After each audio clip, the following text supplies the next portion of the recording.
Chapter 2074. Yi Qian knew exactly what Yi Ying was thinking.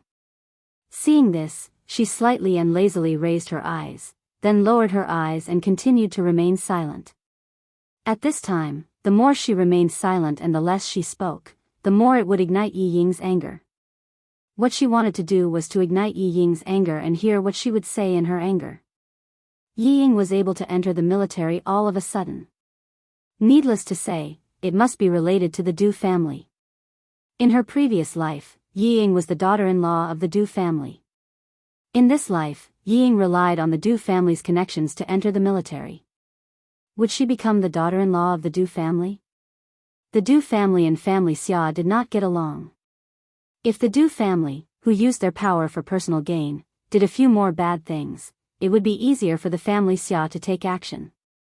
Sun Dongqing could not stand Yi Qian's disregard. She stood up and stared down at Yi Qian, who had always looked down on her and thought she would not amount to anything. She gritted her teeth and said fiercely, "Stupid girl, you think you're so great just because you're a military academy student? How is my Ying inferior to you? As long as she wants it, there's nothing she can't get.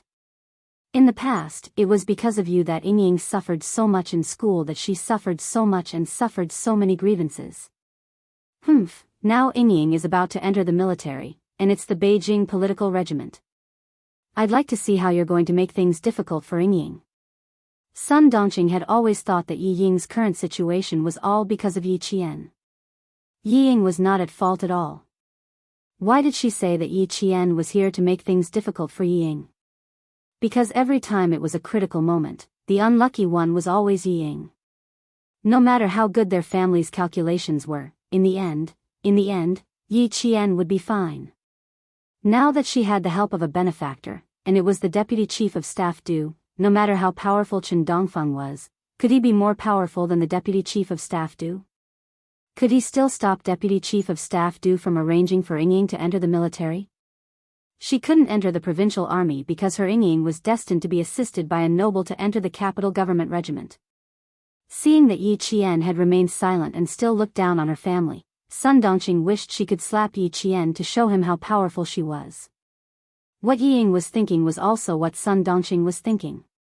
Seeing Yi Qian's indifferent expression, as if it was no big deal for her to enter the capital's political group, Yi Ying, whose heart was filled with resentment, no longer had the smug smile on her face.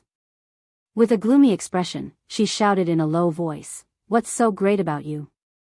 Do you think you can stop what I want? What's so great about being a soldier?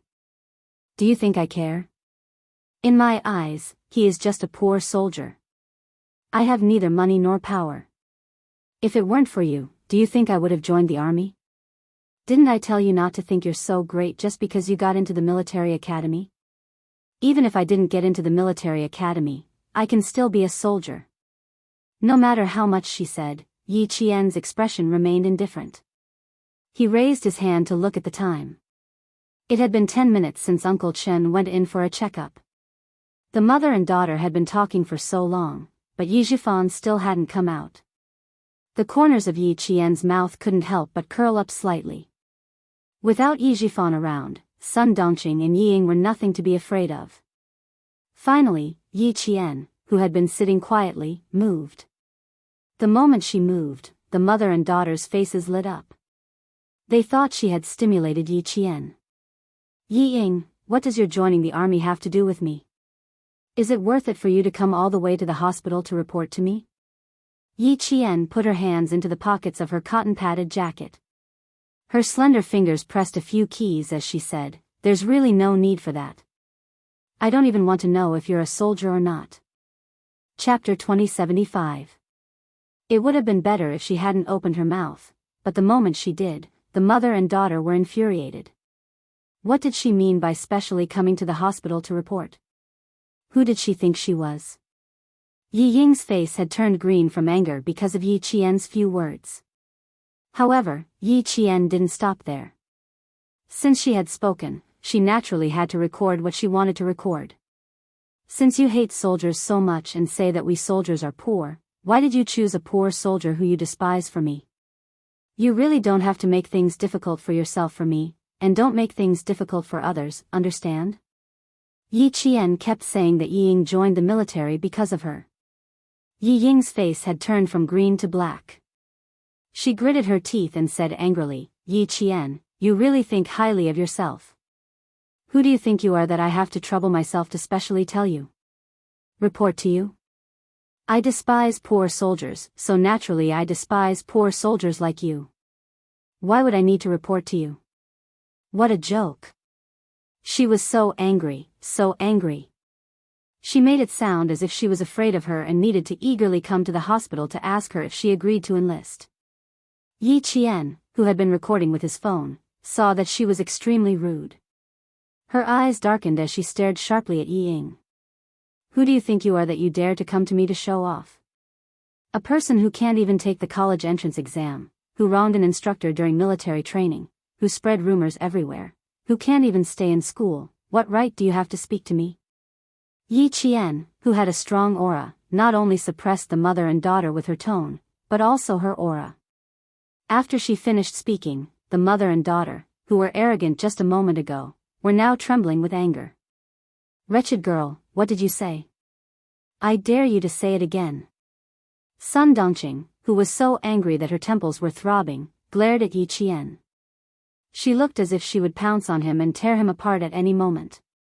My good daughter has been wronged by you.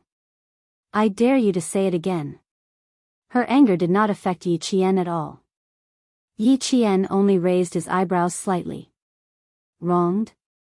If you don't qualify for the college entrance examination, the Education Bureau can investigate. During the military training, you wronged the instructor, and the whole school knows about it. Do you need me to wrongly accuse you? Suddenly, Yi Qian changed the topic and said mockingly, that's right. Yi Ying is about to enter the army. Of course, she can't bring up her dark history. Otherwise, all of your family's efforts will be in vain. That's strange. Since Yi Ying doesn't want to be a soldier, why does she have to be one? Just now, I said it was for me, but you guys said it wasn't. Yi Ying, oh Yi Ying, did your father force you to join the Beijing political group? Director Yi actually has such great ability to actually send you to the Beijing political group. It seems that I really have to be more careful in the future. With such ability, no wonder you and your mother are so proud. Hearing this, Sun Dongqing laughed. She was laughing because of Yi Qian's last words. Wretched girl, you think you can stand out just because you got into the military academy? You're just an orphan with no parents. Even if you get into the military academy, you're destined to be a basic officer. Even if my Ying Ying doesn't get into the military academy, she can still be an officer. She'll get higher and higher. And no matter how hard you work, it'll be useless. As long as my Ying Ying and your deputy do in the army. Before Sun Dongqing could finish speaking, Yi Qian was very alert and interrupted her. She said coldly to Yi Qian, as long as you're still in the army, I won't let you off. Chapter 2076. Even though Yi Ying interrupted Sun Dongqing in time, Yi Qian had already recorded what she wanted to record. She really was the deputy chief of staff Du.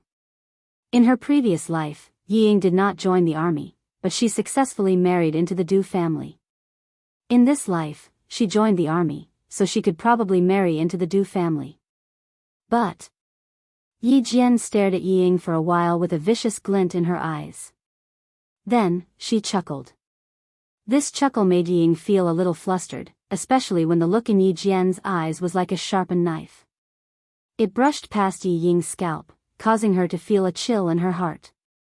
Before she could calm down, she heard Yi Qian slowly say to her, Yi Ying, even if you enter the capital government regiment, you'll only be a small artistic soldier.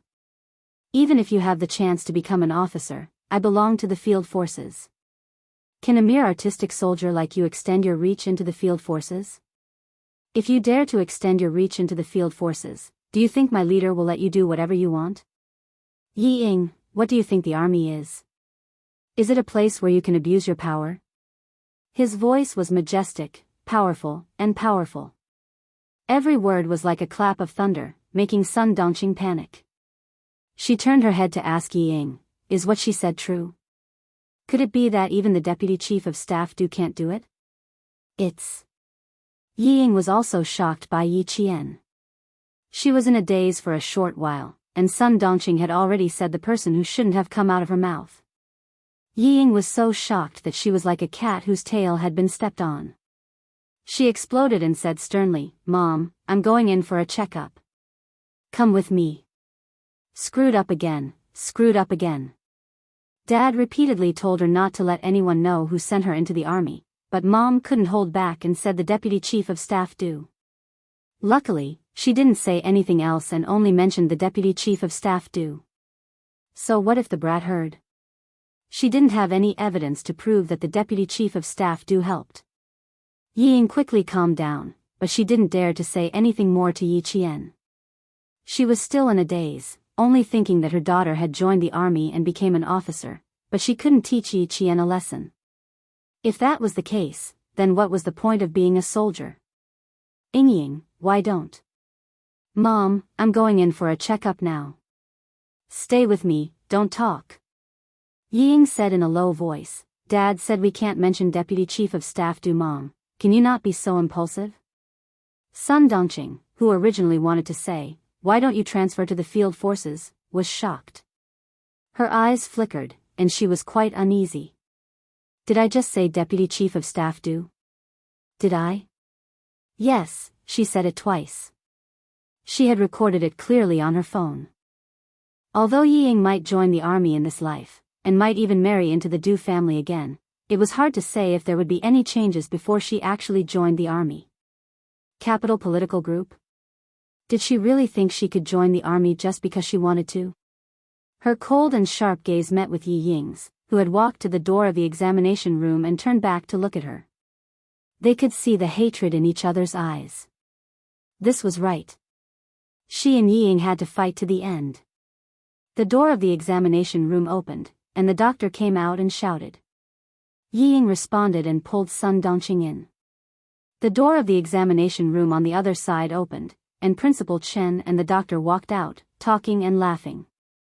Yi Qian, who had turned off the recording on his phone, greeted them with a smile on his face. Chapter 2077. Update: Qin Yun has undergone surgery due to health reasons. She will not be able to recover until next Wednesday. I sent out several notifications, but they were all useless. Yi Qian thought that Principal Chen did not hear the conversation between Sun Dongqing and her daughter. Only when he walked out of the hospital did he realize that he had underestimated a sniper's hearing. Yi Ying is about to enter the army.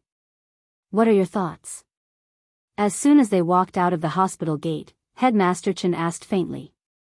Yi Jian couldn't help but stop in her tracks. When she was thinking about how to answer, Headmaster Chen asked again, "Are you afraid?" Afraid? He did not feel afraid at all. On the contrary, he felt that it was a good thing that had come to him. He could send the recording to Commander-in-Chief Xia and let him know what the Deputy Chief of Staff Du had done. It would also be evidence of Yi Zhifan abusing his power for personal gain. Yi Qian smiled and said, "No, Yi Ying is not enough to scare me. The one I need to be careful of is Yi Zhifan. He is the root of the Yi family's foothold in the southern province. To catch a thief, you need to catch the ringleader. As long as the Yi family topples Yi Zhifan, Yi Ying will have nothing to do with it." Those who were in the wrong had a clear conscience and were even arrogant enough to show off in front of her. They were not afraid of being exposed, so what was she afraid of? What was there to be afraid of? She met Principal Chen's scrutinizing gaze. The slight smile on her face was like the spring breeze blowing through the treetops. It was like watching the wind and clouds change with a smile. "Uncle Chen, I have never been afraid of the Yi family. Not in the past, and definitely not in the future. So what if Yi Ying enters the army? So what if she enters the Beijing government regiment? She can control the clouds and rain with a flip of her hand? She will never be able to reach this stage. Even Yi Zhifan is extremely careful when playing with power. He is afraid that if he is not careful, he will be consigned to eternal damnation. Yi Ying thinks that she is infallible. She thinks that she can do whatever she wants after entering the army. Let her be so naive. Her words, her calmness, her open-mindedness, and her calmness in the face of trouble made Principal Chen laugh heartily. Little girl, you've really grown up. You've really grown up. That's right. Yi Ying joining the army doesn't mean anything. She can't make any big waves or stir up any trouble. On the contrary, as long as she dares to make a move on someone who entered the army with a tainted record, the first person who won't let her off is none other than the person who sent her into the army. How should we conduct ourselves? You can gamble, you can fight, but you have to abide by the rules. Yi Ying was very smart, but it was because of her intelligence that she failed. People who think they are infallible will never go far, and they will never be successful. You're right. Let her be so naive. Yi Qian, who was listening quietly, pursed his lips and smiled. Uncle Chen's focus was still on Yi Jifan. He didn't think that Yi Ying could do anything. In fact, if she couldn't make any big waves or stir up any trouble, then she wouldn't be Yi Ying. The recording in the phone should be able to make things difficult for Yi Ying, but it also depended on Commander-in-Chief Xia's arrangements. These things weren't things that a small military school student like her could interfere in. Yi Ying was right about one thing. She was indeed a small military school student who couldn't do anything. The only thing she could do was to hand the recording to Commander-in-Chief Xia. Commander-in-Chief Xia, who received the recording, played it to the Military Disciplinary Committee. The recording clearly stated who did what, who entered the army because of what. Banned from taking the college entrance exam, heart disease, how could someone like that enter the Beijing political group? And it was even recorded? Several generals in the Military Disciplinary Committee looked at each other. When did Deputy Chief of Staff Du become so unreliable? Commander-in-Chief Xia, who left a copy of the recording, didn't interfere in this matter. Old Du couldn't be touched, but Director Yi of the Southern Province could. Having taught such an arrogant and savage daughter, he should know that his career wouldn't go far. Chapter 2078. Deputy Chief of Staff Du couldn't be moved for the time being, but Yi Jifan's investigation had already begun. At this time, the Southern Province's officialdom was still in the midst of the new year. Yi Qian, who gave the recording to Commander-in-Chief Xia, left the provincial capital at night. She needed to go back to Shuku village to retrieve her mother's belongings. Last year, Chief Kai came under the cover of night to hand over Sun Xueqing's belongings to Principal Chen. Yi Qian hadn't seen it until Principal Chen mentioned it. Only then did she know that her mother had left behind her belongings. In addition, Yi Jifan also had martyr Sun Xueqing's belongings. Thinking of her mother, Yi Qian, who had boarded the train, gently leaned against the train window. She slowly closed her eyes to hide the sadness in her eyes, while Xiuyan's beautiful brows revealed her unyielding determination. Girl, Chief Kai brought back martyr Sun Xueqing's belongings. I hid them in the closet. You go and retrieve them first. Yi Jifan also has martyr Sun Xueqing's belongings. This is what your mother left for you. You have to retrieve it too. Right now, Yi Jifan's family is riding high. You have to avoid their limelight and retrieve the belongings your mother left for you. Their family won't be able to be proud for much longer. In her previous life, she was useless. She didn't see any of her mother's belongings. She didn't even know that Yi Jifan had her mother's belongings. In this life, she couldn't make the same mistake as in her previous life. She had to correct all the mistakes she made in her previous life. Principal Chen's advice flashed through her mind. Yi Qian, who was secretly adjusting her breathing, gradually calmed down. Soon, very soon. The current Yi Jifan seemed to have a bright future, but he didn't know that sending Yi Ying to the army was equivalent to cutting off his own career. Let them be proud for a while longer. The higher you climb, the more painful it will be when you fall. She was waiting for this family to fall from the clouds into the mud. It was around 5:00 in the afternoon the next day when they returned to Shuku village. It was the time when the village was filled with smoke and delicious food. The atmosphere in the village was very festive. Spring festival couplets were pasted on the door of every house, and red lanterns were hung up. Yi Qian, who had a faint smile on his face, thanked the villagers for their invitation and returned to his home. The house was still the same as before.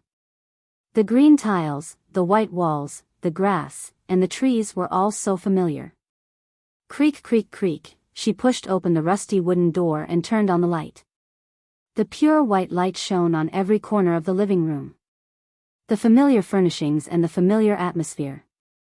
This was her home, a home that could let her put down all the defenses in her heart and make her feel at ease. When his gaze fell on the two large chairs in the main hall, Yi Qian's eyes turned sour. It was Grandpa Jen's favorite chair. Grandpa Jen would sit in one chair while she would sit in the other. She would quietly listen to Grandpa Jen talk, listen to him teach her how to be a person, listen to him teach her how to be a person, listen to him teach her how to live her life, listen to him teach her, listen to him educate her. Things were still the same, but people had changed. Her home was still there, but the old man who wholeheartedly cared for her was no longer there.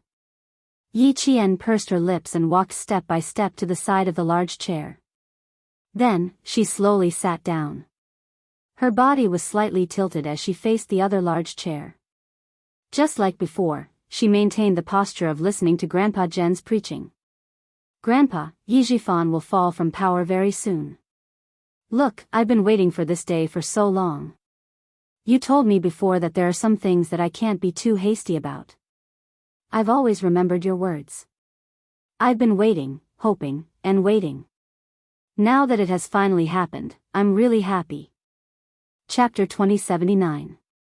After returning home, Yi Qian sat on the big chair and looked at the empty big chair opposite her. She vaguely felt like she had returned to the past, when she saw the kind-looking old man in an old-fashioned military uniform looking at her with kind eyes. Yi Qian felt her eyes sting, and she smiled. After returning home, she removed the outer layer that was the toughest and most resistant to wind and rain. The smile that lingered on the corner of her mouth was so soft. Grandpa, are you okay? I don't know when the girl will be back this time. Let me tell you a piece of good news. I've finally waited for Yi Zhifan's end. I've waited for this family's end. I've waited for 2 lifetimes, and Yi Zhifan's end has finally arrived. Grandpa, I'm really happy, really happy. She couldn't stop talking after suddenly opening her mouth. With a gentle smile on her face, Yi Qian seemed to have returned to the time when Uncle Jen was still alive. She slowly, carefully, and softly said the words that she didn't know how to say to Principal Chen and Xia Jinyuan in front of the empty big chair. I've never told you why I suddenly became sensible in the 2nd year of junior high school. I've always wanted to tell you, but I couldn't bring myself to say it.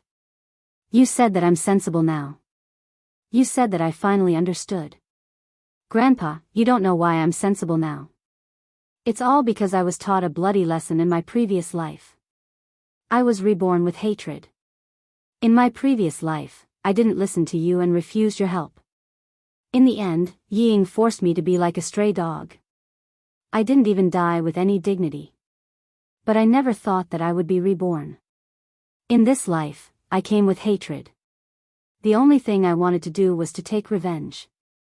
Other than that, I didn't have any other thoughts. Grandpa, you were the one who pointed out a path for me. You told me that in this life, other than taking revenge, there was another way to make my enemies hate me. I listened to your arrangements, listened to your words, and endured Yi Zhifan, who caused me to be alone in my previous life, hovering in front of my eyes. I held back my hatred and silently put down the scissors and kitchen knives that I picked up time and time again. Your words and the path you pointed out helped me walk out of the darkness filled with hatred. I learned that only by being strong can I stand on my own feet. Only then can I complete what I didn't do in my previous life. When I couldn't take it anymore, I would think about your words. When I really couldn't take it anymore, I would go running, train, and vent. I endured it and endured it. In this life, I'm so lucky to have met you, Principal Chen, Captain Lu, and Political Commissar Yen. I even met the person I love the most in this life, Captain Xia, who is also my comrade in arms. Because of you guys in this life, no matter how bitter and tiring it is, I feel sweet. Grandpa, I don't think I'll come back home easily this time. Although I have a home in the village, in my previous life, I was looked down upon by too many people in the village. Facing my neighbors in this life, even if they are very kind to me now, I can't help but think of them in my previous life. I know it's wrong, but Grandpa, I can't be so open-minded anymore. Some people, some things, no matter how hard I try, I just can't let it go. I remember the people who helped me in both lives, but those who bullied me and humiliated me, no matter how unrestrained they are in this life, I can't let them go. The fickleness of human nature is too bitter. In my previous life, I was framed by Yi Ying. When I walked in the village, I was pointed at. Grandpa, every time I return to the village, I can't help but think of the past. Chapter 2080. Yi Qian spoke of her secret in a very calm tone. There was no sadness or pain, only a sense of ease. Grandfather, I'm sorry to disappoint you. I can't let go of everything. The only thing I can do is to forget those things and those people. But don't worry, I won't do anything extreme. I will get along with them peacefully. I will bury all the things they did to me in my previous life in my heart. Along with the fate of Yi Zhifan and his family, it will gradually fade away. I think I will be able to get over it, but it will take some time. In her previous life, the villagers of Shuku village all stood on Yi Ying's side. They scolded her for seducing the teacher from the city.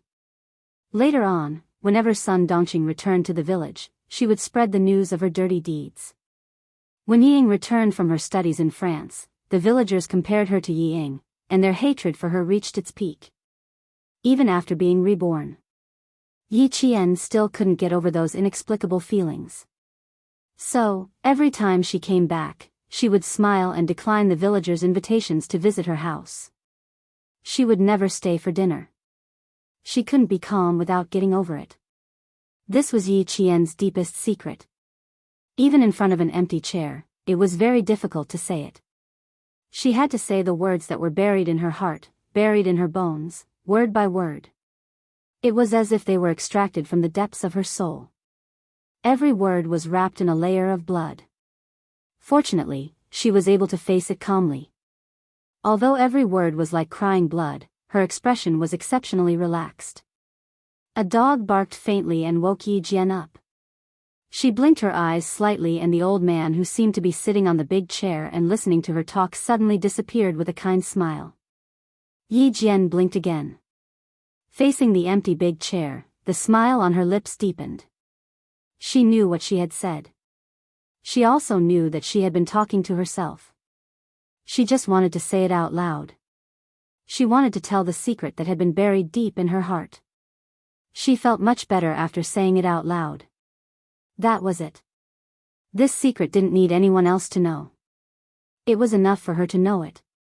Yi Qian took a deep breath and stood up. Under the light, her eyes were like a lotus flower in the clear sky after the rain. She had weathered the wind and rain, but she was strong. The fire in the kitchen had already been lit. Yi Qian added some dry wood and set up a copper kettle with water. After washing her hands clean, she opened a waterproof and moisture-proof leather bag. Her expression was solemn. When she took out the items from the leather bag, Yi Qian's fingertips trembled slightly. She had just taken it out from the inner compartment of the wardrobe. It was her mother's belongings. There were 2 diaries. While warming herself up, she opened the first diary. The diary recorded the daily life of a soldier, as well as the love of a female soldier. There was no more news of the person I loved. It was as if he had disappeared. He disappeared, but I got pregnant, leaving behind his bloodline to remind me that our love was not a dream. I returned to the village and married an honest young man from the neighboring village. He was also a pitiful man who would never be able to have a child of his own. He said, "I'm also a pitiful person." Yi Qian slowly flipped through the diary and read it carefully. Line after line of words brought her into her mother's life. She knew how strong her mother was. However, she also felt sorry for her mother. Having a child before marriage was undoubtedly shocking in that era. Fortunately, her mother met her father, had a family, and had her own child. Chapter 2081. Yi Jian did not have the urge to know who the irresponsible man who left without any news was. She only knew that her parents were happy after they got married.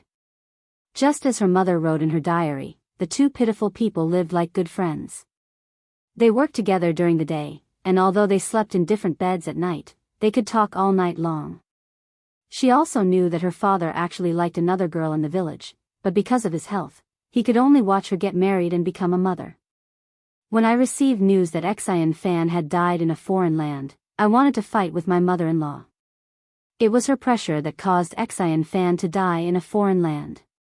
It was her favoritism that caused Xian Fan to leave while sick. I wanted my mother-in-law to pay with her life, but before I could start, I had to return to the army. I had to face a mission that I knew would cause me to sacrifice myself. I had no other choice, because I was a soldier. I had to obey orders and accept arrangements. I had no other choice. I was not afraid of sacrifice, but I was afraid that my daughter would be young and uncared for. I made a very bold choice. During the meeting, I stood up and loudly told the Prime Minister that if I sacrificed myself, I was willing to ask the army to take care of my daughter. As long as the Prime Minister agreed, even if my daughter lost me, she would be well taken care of. I also told my comrades that I was willing to ask them to take care of her. I did not ask for my daughter to live a life of luxury. I only wanted her to live a peaceful life. Even if she did not know that she had an irresponsible mother like me, it did not matter. I only wanted her to grow up peacefully and never know about those dirty and ugly things. I wanted her to grow up happily and happily. Seeing this, Yi Qian smiled with tears in her eyes. This was her mother, a fearless soldier who was not afraid of sacrifice. A great mother who left all her gentleness to herself. A peaceful life. Her mother wanted to make a final gamble in exchange for a peaceful life, but in her previous life, she failed to live up to her expectations and let her down deeply. In this life, she would not let her down again. Yi Qian, who had never seen martyr Sun Xueqing's belongings, read the two diaries again and again. The fire in the stove was extinguished and reignited. The water in the copper kettle was cold and boiled. In the end, Yi Qian was so familiar with the diaries that she could memorize them without missing a word. Putting the diaries back into the leather bag, Yi Qian picked up a booklet with yellowed pages. The edges of the pages were rusty from reading too many pages. This was a booklet of military rules and regulations. Yi Qian flipped open the booklet and looked at some of the rules and regulations that still remained. It was as if she saw her mother seriously reading the booklet. The handbook was a little thinner than today's rules and regulations. Yi Qian finished reading it in less than an hour. Without closing the handbook, she stared at some of the underlined words. Her calm gaze slowly changed, becoming as sharp as the cold light on the tip of a sword. Smuggling, drug trafficking, violation of the law. These words were underlined. Her mother had sacrificed herself because of this. Now, the people who caused her death had not been punished. In fact, they had climbed to a higher position. In order to cover up their crimes, they had even erased her mother's life. Mother, your sacrifice will not be in vain. Your daughter will find the people who harmed you. Your daughter will finish what you have not finished. After putting all the items back into the leather bag, Yi Qian sat in the kitchen and rested for a few hours. She left Shuku village at 5 in the morning. When she reached the entrance of the village, she turned back to look at the peaceful mountain village. Yi Qian looked away and strode away without looking back. There was a storm ahead, and she just sat there and watched it. Chapter 2082. From Commander-in-Chief Xiao's tone, Yi Qian already knew that the southern province's officialdom was going to be chaotic. However, Yi Jifan, who had not received the news yet, was still immersed in the joy of his daughter, Yi Ying, joining the army. After the physical examination, Yi Ying, who received the authoritative results and handed in all the information, quickly received the letter of enlistment. There was still a month before the spring conscription. With the Du family's help, Yi Ying received the letter of enlistment earlier than anyone else. The army that she was going to report to was none other than the Beijing political regiment that Yi Jifan wanted to send Yi Ying to. Good, good, good. I'm relieved now. Yi Jifan, who received Yi Ying's letter of enlistment from the post office, looked at the name written on it and couldn't help but smile. Letter of enlistment was written on the red hard surface in golden font. This was the letter that he had failed to obtain despite all his efforts. Unexpectedly, he got it by accident. When the deputy chief of staff nodded, he wasn't very surprised. He only felt that things had taken a turn for the better and that his daughter might be able to join the army. After the application, the physical examination, the sending of the information, he didn't feel very happy. After all, everything was unpredictable. As long as it wasn't confirmed, he would choose to visit.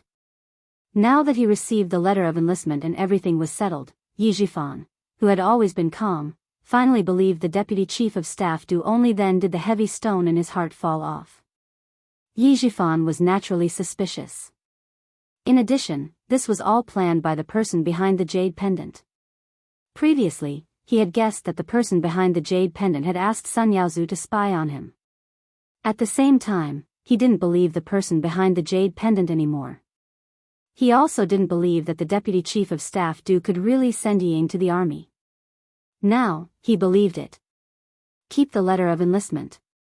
When the uniforms are distributed, I'll go to the capital with you. Yi Jifan handed the letter of enlistment to Ying. He felt comfortable all over and said with a smile, "We still have to go to the capital a few days earlier. Let's go to the Du family to visit Madame Li and thank her for valuing you." If Madame Li didn't like Yi Ying's obedience, the deputy chief of staff wouldn't have opened the back door for Yi Ying so easily. This showed that Madame Li was indeed the head of the Du family. She could even influence the decisions of the deputy chief of staff. The deputy chief of staff didn't agree to join the army. She took the letter of the letter and nodded. She said excitedly, "If it wasn't for the deputy chief of staff wouldn't agree so easily. Dad, not only do I want to thank Mrs. Li, but I also want to respect her. Because Li Yi had to go to the capital to join the army to join the army. When the time came. Yi Ying's eyes drooped as she touched the words, "Letter of enlistment." A dark and ruthless look flashed across her almond-shaped eyes. When the time came, she would mention Yi Qian to Madame Li. When the time came, she could use Madame Li to teach Yi Qian a lesson. Although Yi Jifan was happy, he didn't miss the change in Yi Ying's face. Seeing the dark look on her face, he could guess what was going on. The smile on his face faded. "It wasn't easy for you to get to where you are today. Cherish this opportunity that didn't come easy. Stabilize your position first and put everything else aside. Don't lose the big picture for the small things. Do you understand?" Chapter 2083. Yi Qian was a thorn in their hearts, a thorn that could not be removed or touched. His desire to get rid of him was no less than his daughter Yi Ying's, but now was not the time to make a move. He still had to wait. Yi Qian is only a military academy student now, and you are in the arts regiment. The two of you will not have any interactions for now. Even if you want to use Madame Li to get rid of him, you still need to find an opportunity for Madame Li to take the initiative to help you. Before you find that opportunity, Yi Ying, you can only wait. Remember, Yi Qian's thoughts are not easily calculated by you. His ability is far beyond yours. This is an indisputable fact. You have already seen it, so there is no need for me to remind you. Also, I will keep an eye on Yi Qian. You don't have to be distracted. Work hard in the army. Don't disappoint Madame Li. As a father, Yi Jifan was undoubtedly qualified. He taught and nurtured his daughter with all his heart. He did not favor boys over girls. He only hoped that his daughter could achieve something. Now that she had received the hard-won enlistment notice, he was worried that his daughter would be too impetuous and lose the opportunity again. The smile on his face had already disappeared. As he spoke, his expression became especially serious. His tone was as cold as ice. Don't go looking for trouble with Yi Qian. Don't think that you can hold your head high in front of Yi Qian just because you received the enlistment notice. You should know that. Yi Jifan's speech became slower and slower. In the end, each word was as heavy as a rock as he finished the last sentence. Where did you get this enlistment notice from? Yi Ying's heart was pounding. Not only did she hold her head high in front of Yi Qian, her mother also also mentioned the deputy chief of staff to Yi Jifan saw that his daughter was a little flustered. The past made him a little afraid. His heart sank.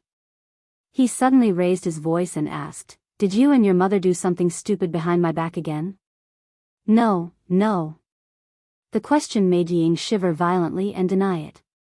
She tried to suppress the panic in her heart and put the notice in the drawer. When she raised her head again, she forced a smile and said calmly, "No, no, I didn't. I know that it's not easy for me to get the chance to join the army. How could I spread it around? Even my good friends don't know about it. You see, I haven't gone out to play during this period of time. After submitting the medical report, I've been staying at home. You see, Mom wanted to go out to play, but I stopped her. It's because I know that I can't tell anyone that I've joined the army. Mom went out with some of her good friends today. I even specifically told her not to mention that I'm going to join the army. I'm already so careful, so how can I go around talking nonsense?" She said a bunch of things in a panic, but Yi Jifan wasn't completely at ease. However, when he thought about how the mother and daughter really hadn't gone out much during the new year, he felt slightly relieved. "It's good that you know. The military uniform will be arriving in a few days.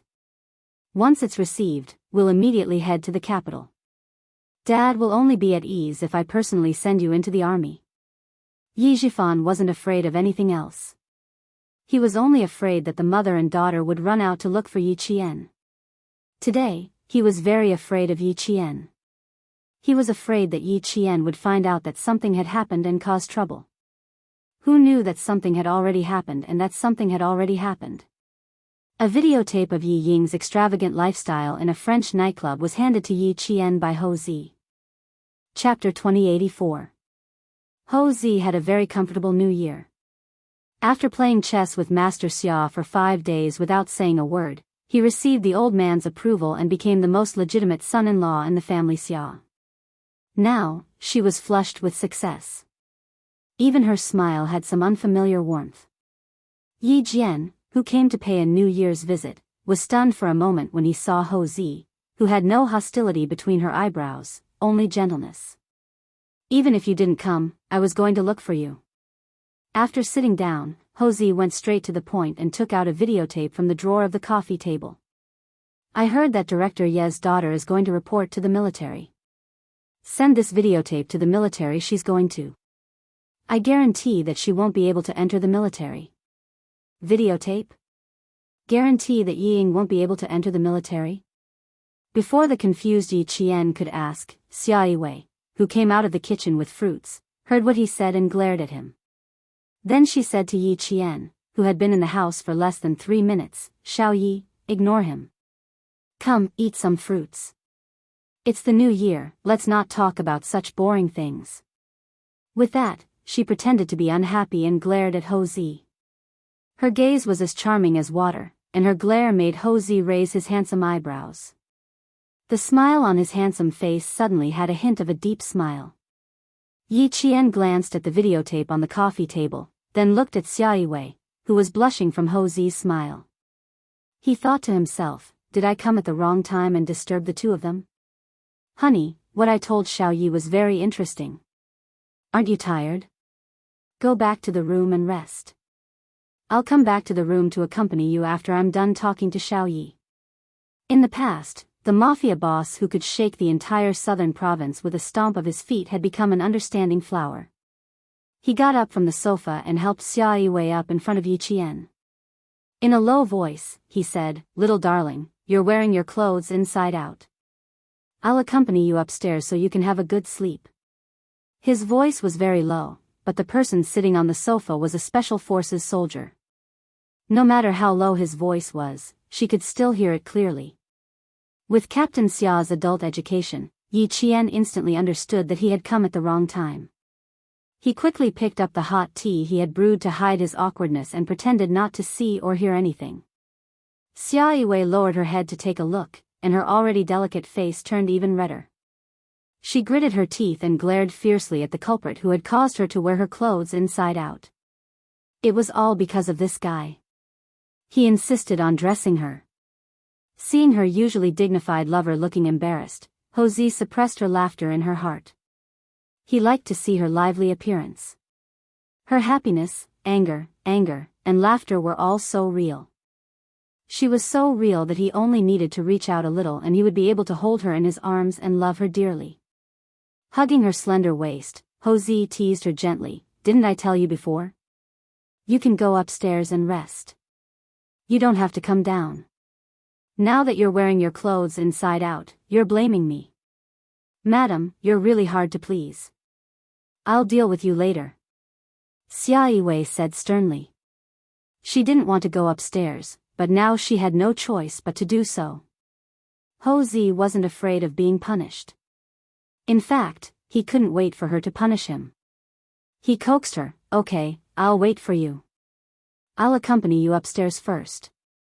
Then he turned to Yi Qian and smiled. Take a seat first. I'll send Yiwei upstairs to rest, then I'll talk to you about the videotape. Xia Yiwei maintained her usual dignified demeanor. She smiled calmly at Yi Qian and said, Xiao Yi, I'll go back to my room to rest. Let's have dinner together tonight. Hosea, who was hugging her, looked at Yi Qian with burning eyes. He thought to himself, we should have dinner together. Chapter 2085. Yi Qian, who wanted to leave right away, understood the meaning behind Hosea's burning gaze. He quickly found an excuse that he could not stay for dinner. In exchange, Hosea smiled satisfactorily and Xia Yiwei looked disappointed. Yi Qian was sitting on pins and needles. Even the videotape of Yi Ying did not attract her attention. Compared to Hosea and Xia Yiwei's calmness, Yi Qian was still slightly inexperienced. Hosea quickly calmed down. The awkwardness just now did not affect him at all. He explained generously, your sister Yiwei and I are not young anymore. Old Master and Old Madam have clearly asked us to have 2 children every 3 years. In order not to disappoint them, we have to hurry up during the holidays. It would have been better if she did not explain. Once she did, Yi Qian became even more embarrassed. Interrupting the two of them to have 2 children every 3 years. Should she apologize? Apologizing would only make things more awkward. Forget it, I'll just pretend that I don't know anything. Her awkwardness was met with Hosea's hearty laughter. Old Six's wife was an interesting person. She did not even frown when she was being ruthless. However, when she talked about adult topics, she was so innocent that he wanted to tease her. Forget it, he was going to make fun of her today. With Sixth Brother's protective nature, he would definitely return the favor. His laughter finally resolved the awkwardness in Yi Qian's heart and the awkwardness on his face. Okay, let's not talk about it anymore. If we continue, I'm afraid your face will be so red that you can make pancakes. Come, have a cup of tea first. He picked up the cup of tea beside him and elegantly took a sip. The awkwardness in Yi Qian's heart dissipated. He looked at the mafia boss in front of him, who had lost his usual flirtatious demeanor and was only left with a mature and elegant demeanor. He felt that he did not seem as ruthless as he did when they first met. The 40-year-old Hosea had the indifference of someone who had experienced 1,000 sails and sat leisurely in the bamboo forest. Of course, this was just a facade that could easily mislead people. As soon as the real Hosea opened his mouth, his voice was piercing, and his indifferent expression hid a murderous aura. He shook the videotape that had just been sent back from France and said with a smile, this videotape is full of Director Ye's precious daughter's romantic nightlife when she was studying abroad in France. You can take a look. A video of Yi Ying's nightlife in France? Taking the small rectangular video box, Yi Jian opened the box and took a look at it under Hosea's instructions. When his dark eyes saw the videotape, a faint light flashed in the bottom of his eyes. Closing the box, Yi Qian pursed his lips and asked Hosea softly, Brother Z, did Captain Xia ask you to do this? It was a question, but also a confirmation. She could only think of Captain Xia and no one else. Because as long as it was about her and the Yi family, this man who loved her deeply would always help her in the dark. He had done so many things for her, so many that if he didn't mention it, she would never know. Yi Qian didn't know, and Hosea didn't find it strange either. He smiled and teased, other than old Six, no one else can do this. Doing a good deed without leaving a name, how great. When Xia Jinyuan asked him to keep an eye on Director Ye's daughter, he said that he didn't need to tell Yi Qian for the time being. The reason he didn't want to tell him was very simple. He didn't want to distract Yi Qian, who had just been admitted to the military academy. Old Six's devotion. Yes, it was comparable to his own.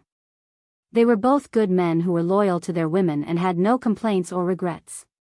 While praising Xia Jinyuan in his heart, Hou Zi didn't forget to praise himself as well. Xia Jinyuan wasn't the only thick-skinned person. Hou Zi was also one of the best.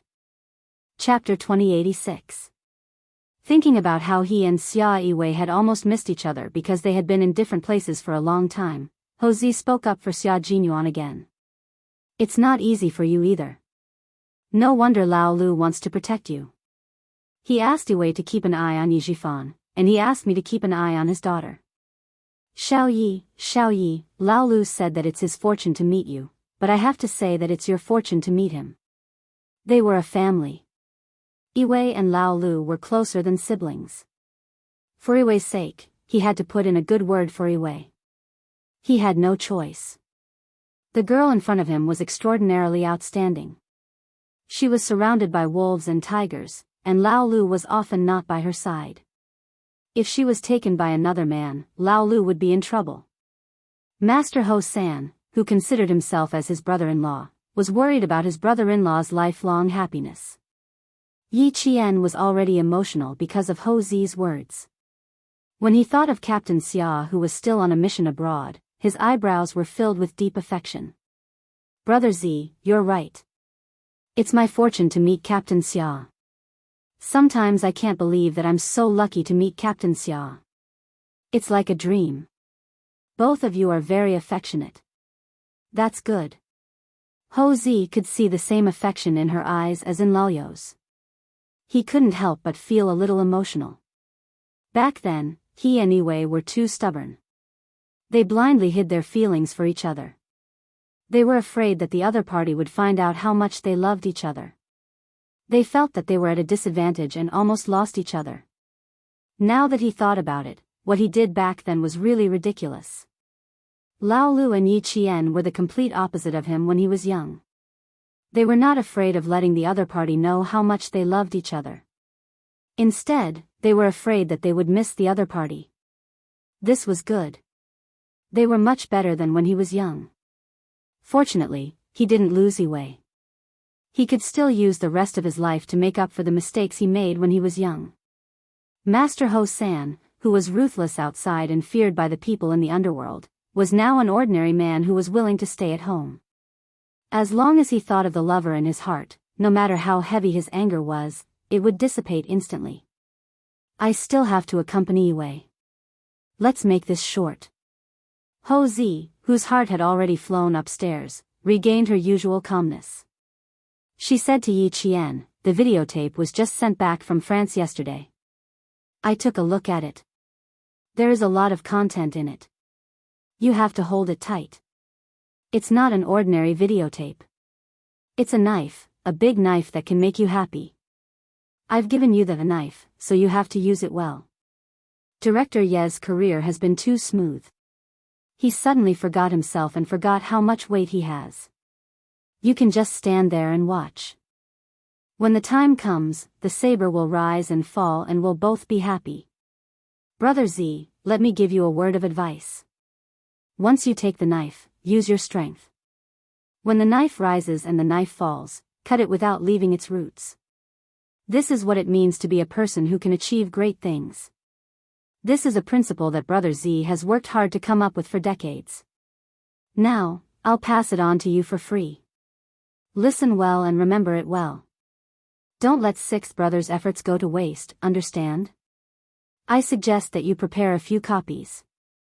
Send one to the Military Commission for Discipline Inspection and one to Yi Zhifan. Keep the original videotape for yourself. Even if Hou Zi didn't say it, Yi Qian also planned to do the same. Not only did she send it to the Military Commission for Discipline Inspection and Yi Zhifan, she also wanted to send it to Mrs. Li. As Hou Zi said, this wasn't an ordinary videotape. It was a knife that cut off all of Yi Ying's escape routes. It was a knife that would make the Yi family unable to turn the situation around. Chapter 2087. With this videotape, she could make Mrs. Li hate Yi Ying forever and never let her enter the family again.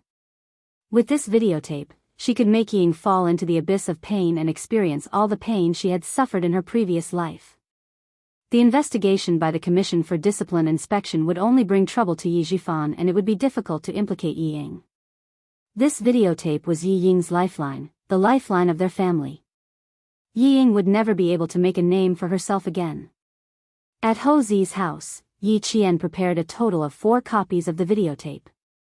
She planned to send one to Commander-in-Chief Xia, one to Mrs. Li, and let Ho Zi keep the master tape.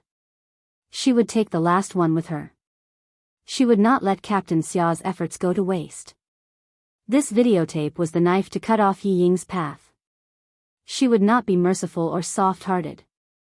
After sending Yi Qian off, Ho Zi took the master tape and went upstairs. Xia Yiwei, who had woken up from her nap, was getting up and getting dressed. When she heard the noise, she turned her head and asked, "Where's Xiao Yi? Did she leave? She still has something to do. How could she not leave?" After putting the master tape in the safe hidden in the closet, Ho Zi did not give Xia Yiwei a chance to get up. He hugged her waist and rolled onto the bed. He did not do anything but hug her and let her rest in his arms. Xia Yiwei, who had taken a nap, was also awake. She rested her head on his shoulder and asked with a frown, "Why did you bring the videotape back? Didn't Xiao Yi want it for herself?" This was a videotape that could make Yi Jifan furious. Xiao Yi had no reason to not want it. This is the master tape. She prepared 4 copies before leaving. Don't underestimate 6th brother's wife. You're not as ruthless as her. Ho Zi turned sideways. His eyes, which were no longer young, were still mesmerizing as he stared at his lover in his arms. He sighed and said, "She and 6th brother are a match made in heaven. Even the way they do things is very similar. Their temperaments are also similar. They both value relationships and loyalty. They're much better than when we were young. Both Lao Lu and Yi Jian are sensible people. They know how to get along with each other for a long time. Unlike us when we were young, we became hedgehogs after getting along with each other for a long time. We only stopped when we stabbed each other until they bled." Like Xia Jinyuan, he did not want his woman to worry too much. He naturally changed the topic of the conversation between them. At the mention of her youth, Xia Yiwei's attention shifted away, and a helpless smile appeared on her face. "Qian, Qian Qian and Yi Qian Qian, Qian. Qian, Qian, and Qian Qian and Qian Qian, Qian, and Qian Qian, Qian. Qian, Qian and Xiao are of it. Qian and Qian and Qian. In Chia, S and Chia. SS. Ho Zi thought about it. What his wife said made sense. But since she mentioned children and grandchildren, they had to have children to have grandchildren. Since time was right, they should make a child first. Ho Zi turned off his phone and unplugged the phone. Together with Xia Yiwei, they wholeheartedly devoted themselves to making a child together. He had completed what 6th brother had asked of him.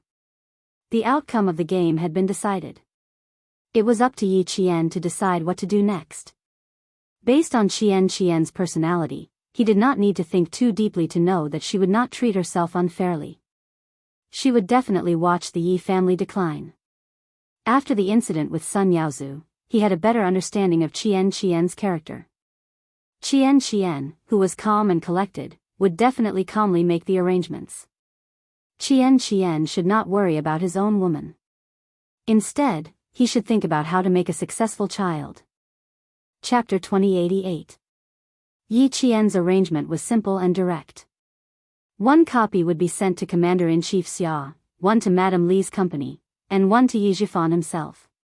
When she arrived at the post office, she had originally planned to send the videotape to Yi Jifan a few days later so that it would miss the date of the videotape to be sent to Jing City.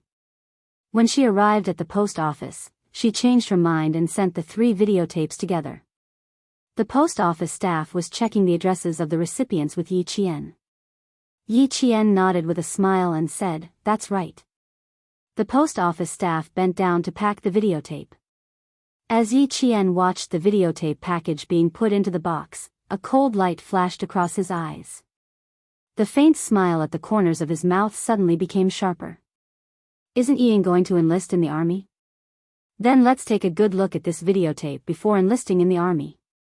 Presumably, after watching this videotape, the arrogant family will be in a bad mood. Alas, it's a pity that I can't see their expressions with my own eyes. It's a pity that I can't see their expressions with my own eyes. After checking the 3 addresses one by one, the post office staff handed out the 3 mailing slips. "Keep the slips. If you don't receive the mail, you can check it at the post office with the slips." "Okay, thank you." Yi Qian thanked him with a smile and took the slips. After walking out of the post office, Yi Qian looked back at the counter where he had just sent the mail. There was a cold smile in his dark eyes. The weather was good these days. The warm sunshine dispelled much of the cold air. Many pedestrians sat on the stone benches to bask in the sunshine and enjoy the warmth of the sunshine. Yi Qian covered his forehead with his hand and looked up. His gaze passed through the shiny leaves and met the sprinkling sunshine. A smile that was brighter than the sunshine appeared on his beautiful face. Such good weather. Yi Ying, enjoy it. When he withdrew his gaze, the mobile phone in his pocket vibrated. Yi Qian looked at the caller ID and picked it up with a smile. "Do you want to tell me that you're in Nan province now?" On the other end of the phone, Song Jiqiu covered the phone tightly and looked at the person who had asked her to make the call. She laughed and said, "Brother, how do you know her so well?" "I want to lie to her. I've been with her for a year." "Of course, I know her better than you." Yang Heng, who had just returned to China last night, raised his eyebrows and pointed at his phone, gesturing for him to speak to Yi Qian. "Give me the phone, I'll speak to her myself." Song Jiqiu refused. "At least let me say something first."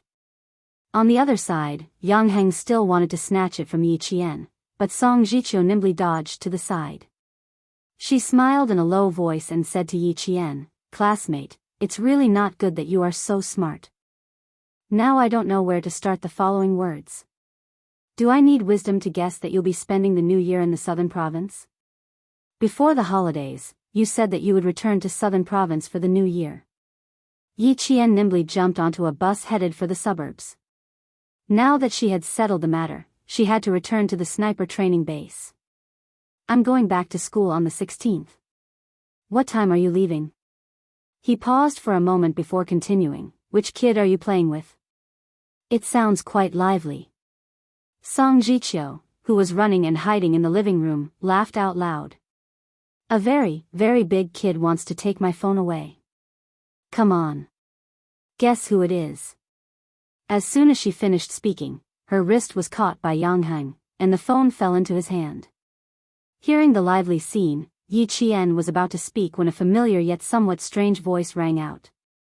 "Yi Qian, long time no see." Indeed, it had been a year and a half since they had last seen each other. Seeing Yang Heng again after a year and a half, Yi Qian smiled and looked him up and down. He said to the point, "You've had a good time studying abroad. I haven't seen you for a year and a half, but you've grown 10 centimeters higher." Chapter 2089. Not only had he grown taller, but he had also matured a lot. Even the look in his eyes had become very calm. He was handsome, and tall. He pushed open the glass door of the cafe and walked in. Along the way, he attracted the attention of countless girls. "You have a good eye. You can tell that I've grown 10 centimeters taller." Having not seen each other for a year and a half, Yang Heng had thought that they would feel unfamiliar with each other. However, when she smiled at him, he knew that he was wrong. There was no unfamiliar feeling, only the joy of reuniting with a good friend.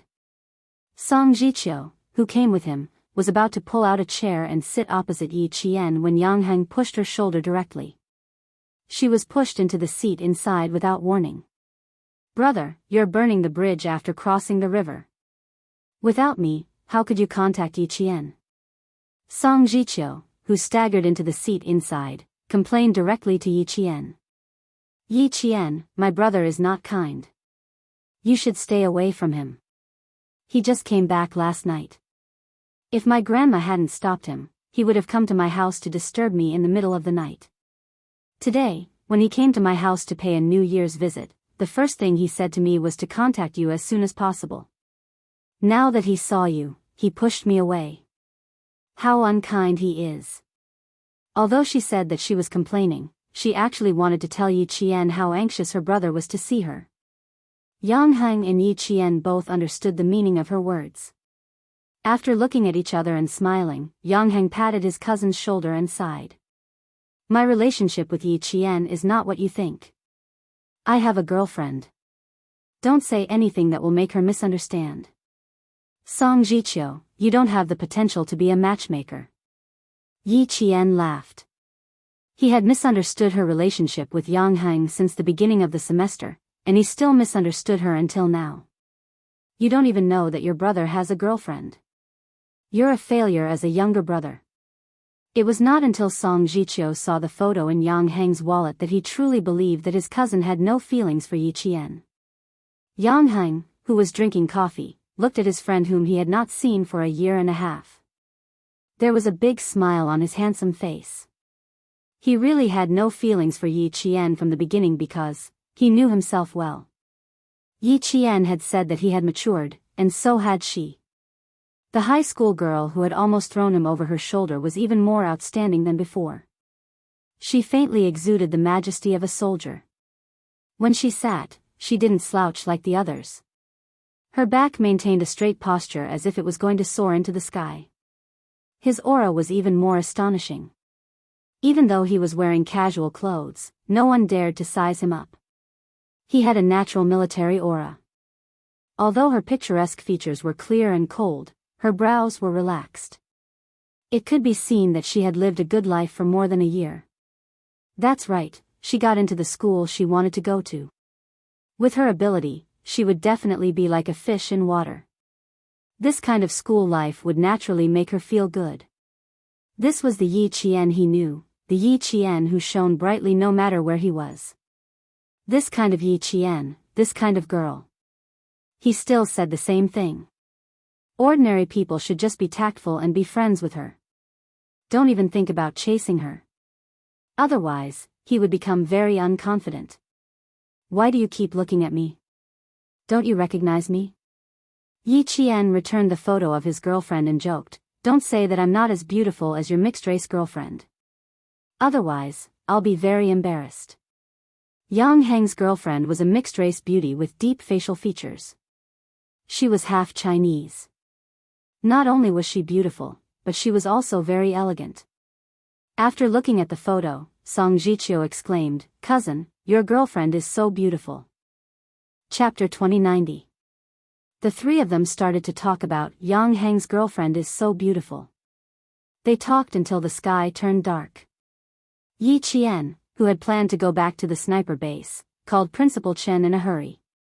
He decided to stay in the city for another night and made an appointment with Song Jiqiu to fly back to school on the 17th of the first lunar month. On the 17th of the first lunar month, Ying finally received her military uniform.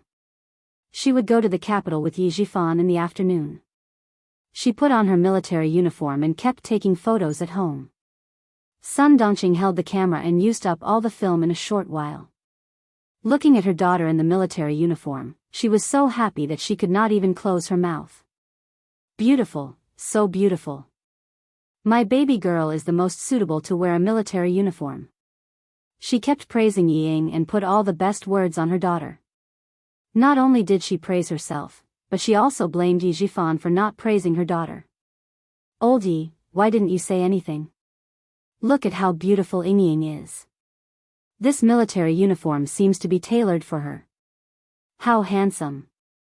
Yi Zhifan, who was also happy in his heart, heard her words and said calmly, didn't you say everything you wanted? What else do I have to say? He, who had been an official for dozens of years, maintained a calm demeanor even when he was home. No matter how happy he was, he would not show it on his face. He was kind today. If he had seen his wife and daughter act so crazy in normal times, he would have reprimanded them for not being dignified enough. Although his daughter looked valiant in the military uniform and was full of energy, he could not forget himself because he was happy. Entering the army was just the beginning. There was still a long way to go in the future. Although Yi Ying had entered the army today, she was a compulsory soldier after all. Compared with Yi Qian, who had graduated from the military academy and was at least a second lieutenant after graduation, Yi Ying was much worse. A compulsory soldier who would retire at the end of his term and a second lieutenant who had graduated from the military academy. Anyone could see the difference between the two. Thinking of Yi Qian, Yi Zhifan, who was leaning on the sofa, felt a little relaxed. He could not help but sit up straight. Looking at his wife and daughter, who were so happy that they forgot themselves, Yi Zhifan, who had been smiling, looked a little cold. He was almost overjoyed. Sun Dongqing said, "Oh, you always praise everyone in the meeting. Why don't you say anything when it comes to your daughter? Don't you remember that our daughter went to the capital this afternoon? It will be difficult for us to see her again." Yi Ying had already noticed the change in her father, but she didn't think too much about it. She was overjoyed when she saw that Yi Zhifan didn't seem to be interested, so she turned around and sat on the sofa. She hugged his arm and said coquettishly, "Dad, praise me too. You're better than Mom at praising people. Just listen to her mother's praises. She's pretty, good-looking, and handsome. You must have praised him differently. He's really good." Yi Zhifan, who was no longer happy, pointed at her shoulder and said coldly, "Even if it's now, it won't be too late for me to praise you when you have a star here." That one sentence made the smile on Yi Ying's face disappear. During this period of time, she had learned about the military rank system in our country and knew what it meant to have a star on the shoulder. She was smart, so she quickly understood what Yi Zhifan was trying to say. Sun Dongqing also knew this, but she didn't want to see her husband's mood dampening, especially when she saw her daughter, who was about to join the army, looking so wronged. She immediately said, "If you're so capable, why don't I see you wearing a military uniform and getting a few stars?" Chapter 2091. The more she spoke, the angrier Sun Dongqing got. She threw the camera in her hand onto the sofa and yelled, "All you do is criticize our daughter here and there. Yi Zhifan, do you think our daughter can't compare to that wretched Yi Qian? Let me tell you, Yi Zhifan. My daughter is amazing. So what if she has Xing? When she finds a son-in-law who is a general, let's see if you can still say that she can't compare to Yi Qian." Every time Yi Zhifan scolded Yi Ying, Sun Dongqing would jump out to defend her, as if someone had stepped on her tail. She was afraid that her precious daughter would be criticized. Yi Zhifan saw that she was being foolish again and yelled, "I'm just reminding our daughter not to get carried away. Don't forget that Yi Qian has a higher starting point than her. You only know that our daughter is wearing a military uniform, but do you know what military rank Yi Qian has after graduating from the military academy?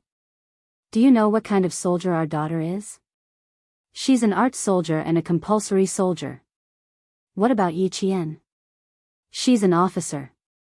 Even if she's a basic officer, she's still an officer with a position. What do you know?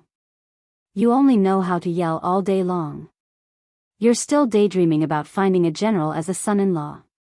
Sun Dongqing, keep your mouth shut. It won't be too late for you to be smug when our daughter really climbs above Yi Qian." Yi Zhifan would only be wary when he thought of Yi Qian and constantly remind himself not to underestimate Yi Qian. Sun Dongqing, on the other hand, was the complete opposite. Whenever Yi Qian was mentioned, she would only get angrier and lose her mind. She still didn't know that her family was about to face a storm. When she heard her husband mention Yi Qian again, she went all out. She glared at him and yelled, "Yi Zhifan, I finally understand. You just don't like us, mother and daughter. Fine, since you think that Yi Qian is better than Ying, then acknowledge her as your daughter. Stop being such a wet blanket and scolding Ying all day long. Ying will have Madame Li's help in the future. It doesn't matter whether you're there or not. She'll find a general to be her son-in-law in the future. Don't bask in Ying's glory and live your own life." To Sun Dongqing, her daughter, Yi Ying, was her pillar of support. Now, she believed that Yi Ying had found someone to rely on.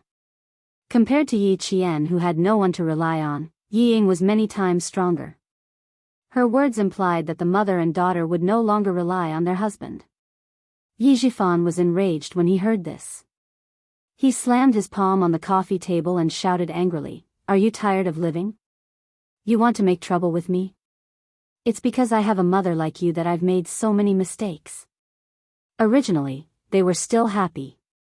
Suddenly, it turned into a husband and wife scolding each other. Instantly, the atmosphere was filled with the smell of gunpowder. Hearing that, Yi Ying's face turned pale.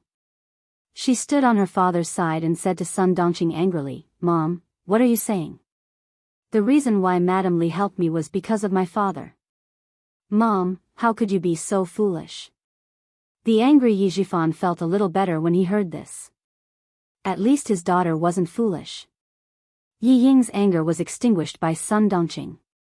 She said angrily, "It's because your father thinks that you're not as good as that wretched girl, Yi Qian. That's why I'm angry. How is my daughter not as good as that wretched girl? She's pretty, can sing, dance, and play the piano. She even studied abroad. Compared to that wretched girl who only went to military school, she's so much better. Even the deputy chief of staff Du said that it's a waste of talent if Ying doesn't enter the army. What's so good about that wretched girl?" The ringing of the doorbell interrupted Sun Dongqing's words. She glared at Yi Zhifan and quickly went to open the door. After a while, she came in with a small package. She threw the package at Yi Zhifan and said unhappily, "It's yours." Chapter 2092. Yi Zhifan would also receive documents sent home by his subordinates when he was at home. They were not important, so he would take a look at them if he was interested.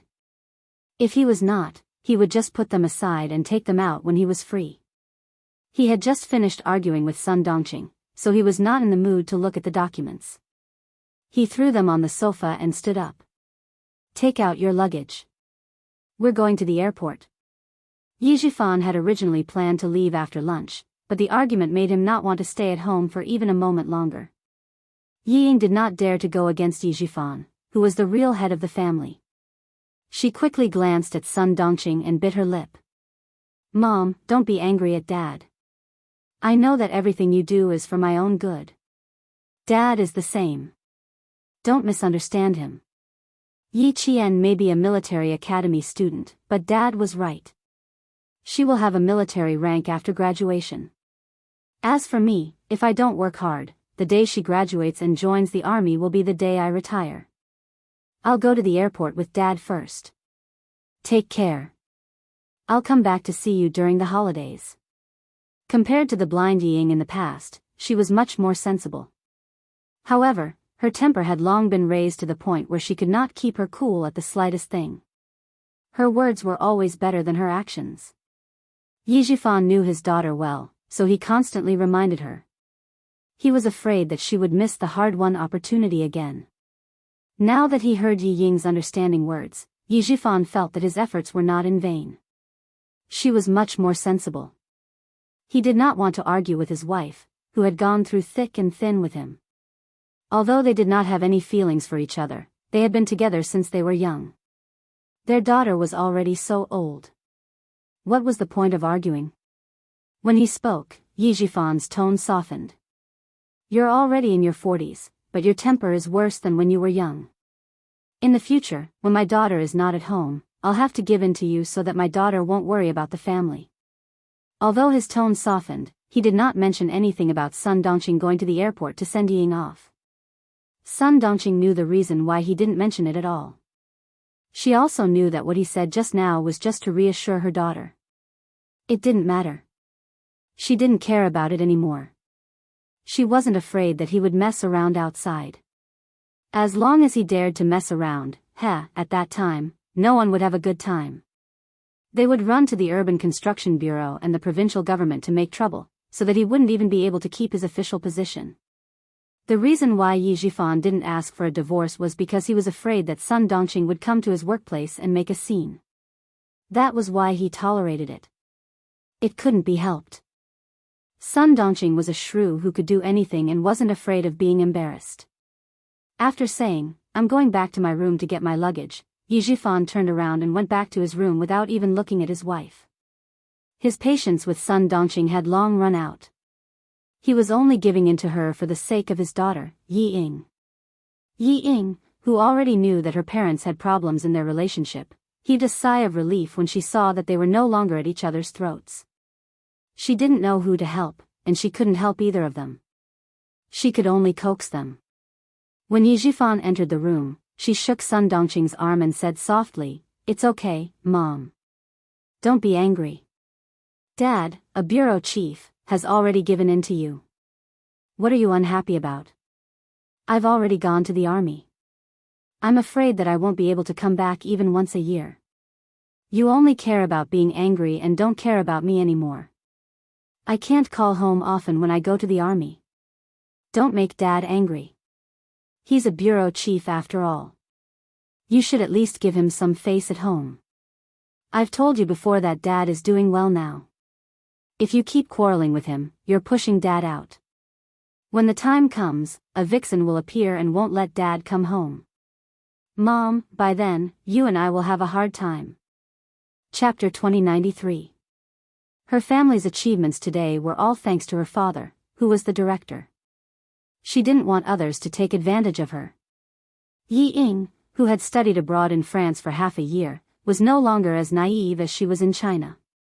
Sun Dongqing disagreed. "You don't have to worry about us adults. With me at home, your father wouldn't dare." Sun Dongqing didn't listen to anyone but her daughter. The anger in her heart was gradually extinguished by Yi Ying's coquettishness. However, her daughter didn't help her just now, so she felt a little embarrassed. She complained, "I didn't care about you. I was happy, but your father insisted on making things unpleasant. He could have mentioned anyone, but he had to mention that wretched girl.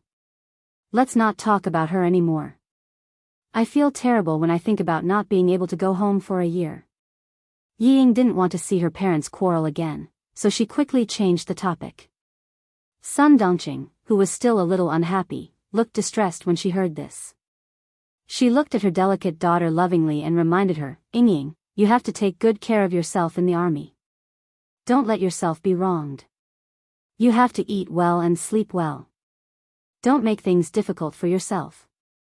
Don't fight for the hard work. Just do it." Yi Zhifan, who was coming out of his room with his luggage, heard this.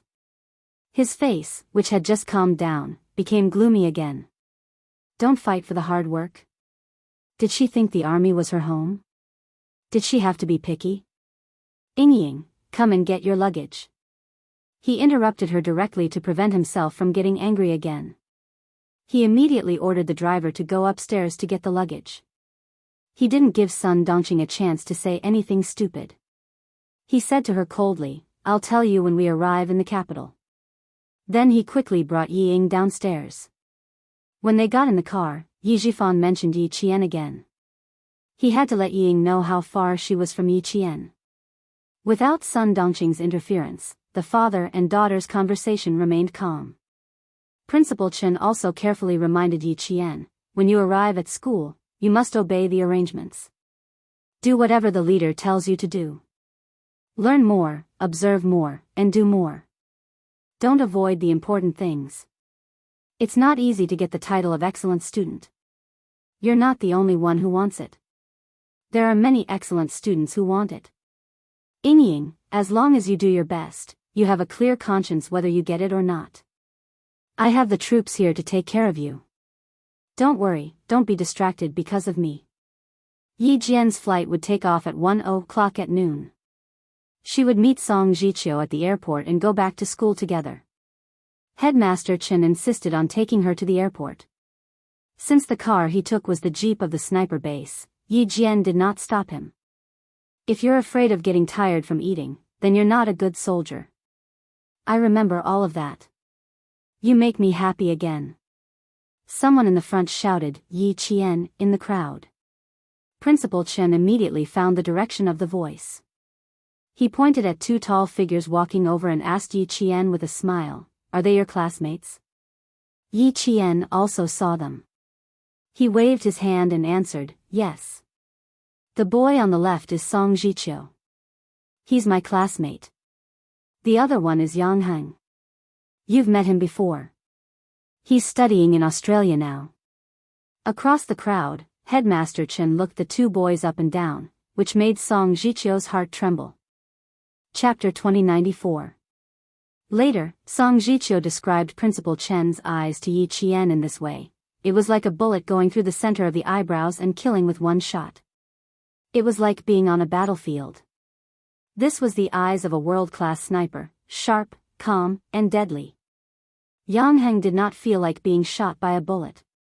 He only felt that it was difficult for him to breathe under such a gaze. It was difficult for him to take a step forward. In fact, Principal Chen withdrew his gaze quickly. He did not expect that such a glance would make the two boys feel so stressed. Seeing that the young men were a little nervous, he did not linger. After Yi Qian took the ticket, he left with the soldiers. Young people had their own way of getting along with each other. If he continued to stay, it would only make them feel uncomfortable. It's so stressful. I don't dare to speak loudly. After Principal Chen got in the car and left, Song Jiqiu turned around and said to Yi Qian, it's like meeting the chief. I'm so nervous that my palms are sweating. Hearing this, Yang Heng nodded in agreement. After taking a breath, he fanned himself with the ticket to get rid of the suffocation caused by the difficulty of breathing. He said to Yi Qian, you can check in now. Let's go in first. Yi Qian did not know that Yang Heng was going with them. Seeing this, he could not help but ask casually, is your boarding time similar to ours? She thought that Yang Heng was going to another city. Yes, I'm boarding at the same time and on the same plane as you. Yang Heng, who did not tell her, waved the ticket in his hand. He raised his eyebrows and looked at Yi Qian, who was surprised. He laughed loudly and said, do you need to be so surprised? I'm your parent. I'm sending you two back to school. Come on. It's obvious that you want to go out to play.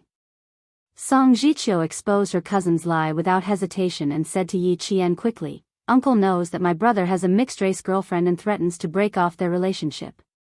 My aunt is afraid that the father and son will fight, so she uses her connections to get a ticket. He's not sending us back, but escaping to take refuge. Director Yang was also a somewhat inflexible father. When he found out that his son had found a foreign girl and lived together with her, he was so angry that he pulled out his belt to teach his disobedient son a lesson. Mother Yang was so scared that she broke out in a cold sweat and hurriedly let her son escape from the limelight. When Yang Heng heard this, he said that it would be better to go to his cousin's military academy. Mother Yang didn't say anything and asked her old classmate to get her son a ticket. She sent her son out of her husband's sight. When Yi Qian heard this, he laughed a little unkindly. There are so many beautiful women in our country, yet you don't like them and insist on finding a foreign girlfriend. You even moved in with her in advance. Yang Heng, do you think that our country is as open-minded as overseas? If you live together before marriage, what if one day you separate from your foreign girlfriend? Wouldn't you be irresponsible? No wonder Uncle Yang is angry. With Yang Heng's help, the tense atmosphere caused by Principal Chen suddenly dissipated. The three of them chatted and laughed as they passed a group of people who had just entered the airport and went to check in. A slim and tall woman in the crowd suddenly raised her head and looked to the left. She seemed to have heard Yang Heng in Yi Qian's voice just now. Get the ticket first, then go to the restaurant next door to have lunch. After a short rest, go to check in. Yi Jifan took out his wallet and took out his ID card. He said to Yi Ying beside him, give me your ID card as well. Yi Ying looked around and didn't find anything. She took out her ID card and said, Dad, I seem to have heard Yi Qian's voice just now. You heard it. Don't be surprised. Having said that, Yi Jifan also looked around and didn't find anything. He took Yi Ying's ID card and went to get the ticket. Chapter 2095. Yi Ying did not give up. She looked around and saw a familiar figure passing by the security check gate. She fixed her eyes on it but did not find anything. Are you still looking for her? If she is here, you can say hello to her generously. Moreover, it is not surprising that she is here. It is the beginning of the semester. It is normal for her to go to school by plane. It is abnormal for her to go to school by plane. The plane ticket is so expensive. How can she afford it? Ying did not dare to say it out. She was afraid that she would be blamed again. She looked at the security check again and left. At 12:40 p.m. Yi Qian and the other two boarded the plane. At 3 p.m., Ying called Sun Dongqing, who was cleaning the living room. She told her that she had boarded the plane and would call back when she arrived in the capital. Sun Dongqing, who was sitting on the sofa, picked up the postal package she had received in the morning and put it on the tea table. She said to Ying worriedly, "Okay. Take care of yourself. Don't be afraid to tell your father. I will take care of the family.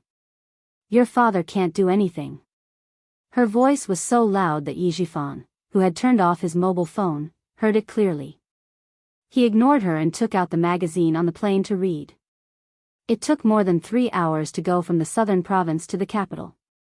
It only took a little more than an hour to go from the southern province to the city where Yi Qian's school was.